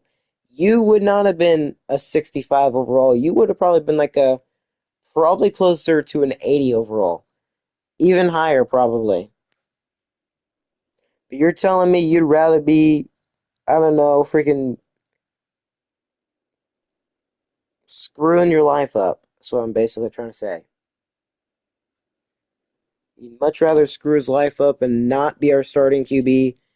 We were giving him the opportunity, and well, he might not have liked it, but we were his only option. I don't know why the game just doesn't give them back to you if they don't go anywhere, because a ton of players do that. I don't feel betrayed by Tony at all. He wanted to go somewhere, and he very well could have. Now I'm gonna check Dallas Tech's roster just in case, just so I don't accidentally see them having him at QB.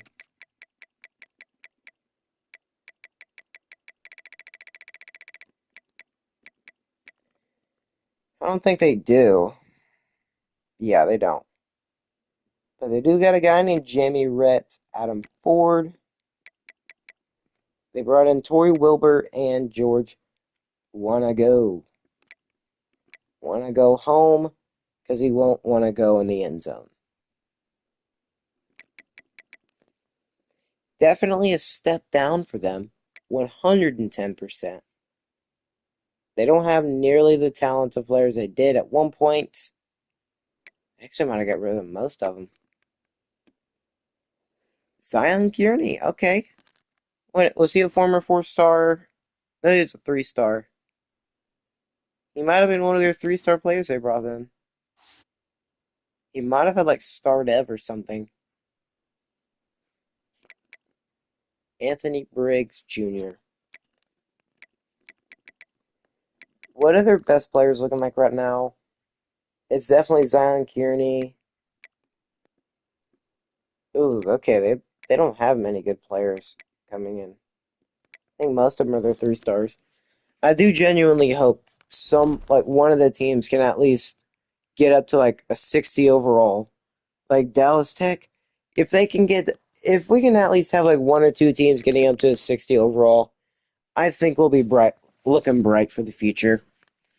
But that's going to do it here for the first inaugural season of the PAC-6, the new version of the PAC-12, made with a bunch of random teams or random colleges from all across the nation to recreate what was once a legendary conference, and now it's at the bottom three.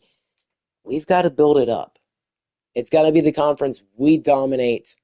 Basically, if we can become good enough, this series isn't necessarily about us winning the Natty, because it's going to be easier than we think because of the level of competition our conference is at. If we can become like really great, it might help boost up the conference's level. But we can't stay down with them forever. We've got to build up the Pac-12. That is the mission. Build the Pac-12 up. And obviously, we can't do the recruiting for them. We're only one team, Oregon Tech. But I'm more concerned. Get Oregon Tech to be as good as possible. Playoff contention every year. And we might even see some of our conference opponents actually get that good too. Because they might be like, oh, well, if this team is good in the Pac-6, then maybe this other team that is looking at me is good as well. So, I don't know. But hopefully we can have the Pac-6 become legendary.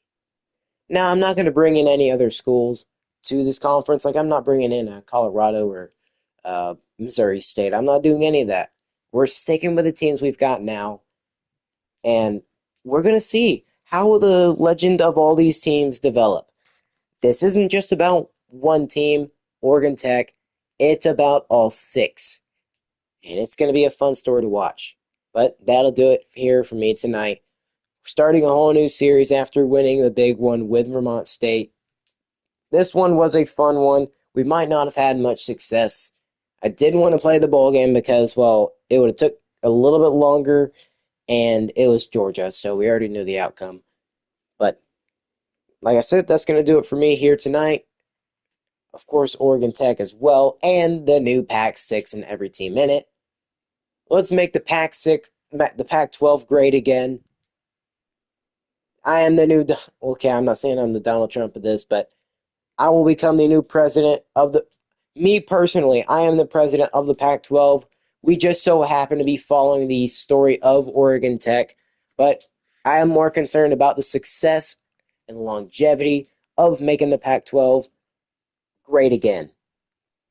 That is what we will do in every single series episode going here on out. Make the Pac-12 great again. Make if making the Pac-12 great again includes making ourselves great and just dominating here, then that's what we will do. It's what we'll have to do. If we win the Natty, I'm not going to end it. I want to end it whenever I see that a bunch of our conference opponents are actually worthy contenders and not just some random 50 overall easy dub. I want them to compete side by side. And if they just so happen to beat us this year, then they just so happen to beat us this year. It happens. But I do want to see our conference opponents play to a level we expect them. Now, who knows? They might not ever develop to what we think they would be. But then again, they could. Who knows? But for now, I do want to build up Oregon Tech to become the greatest possible coach we can. And I think Mauricio Cuban can do it. But I'm not going to push this any further. We are the Oregon Tech Fire Dragons. I am the president of the Pac-12, saying, as always, have a good day, have a good night, and peace out, everyone.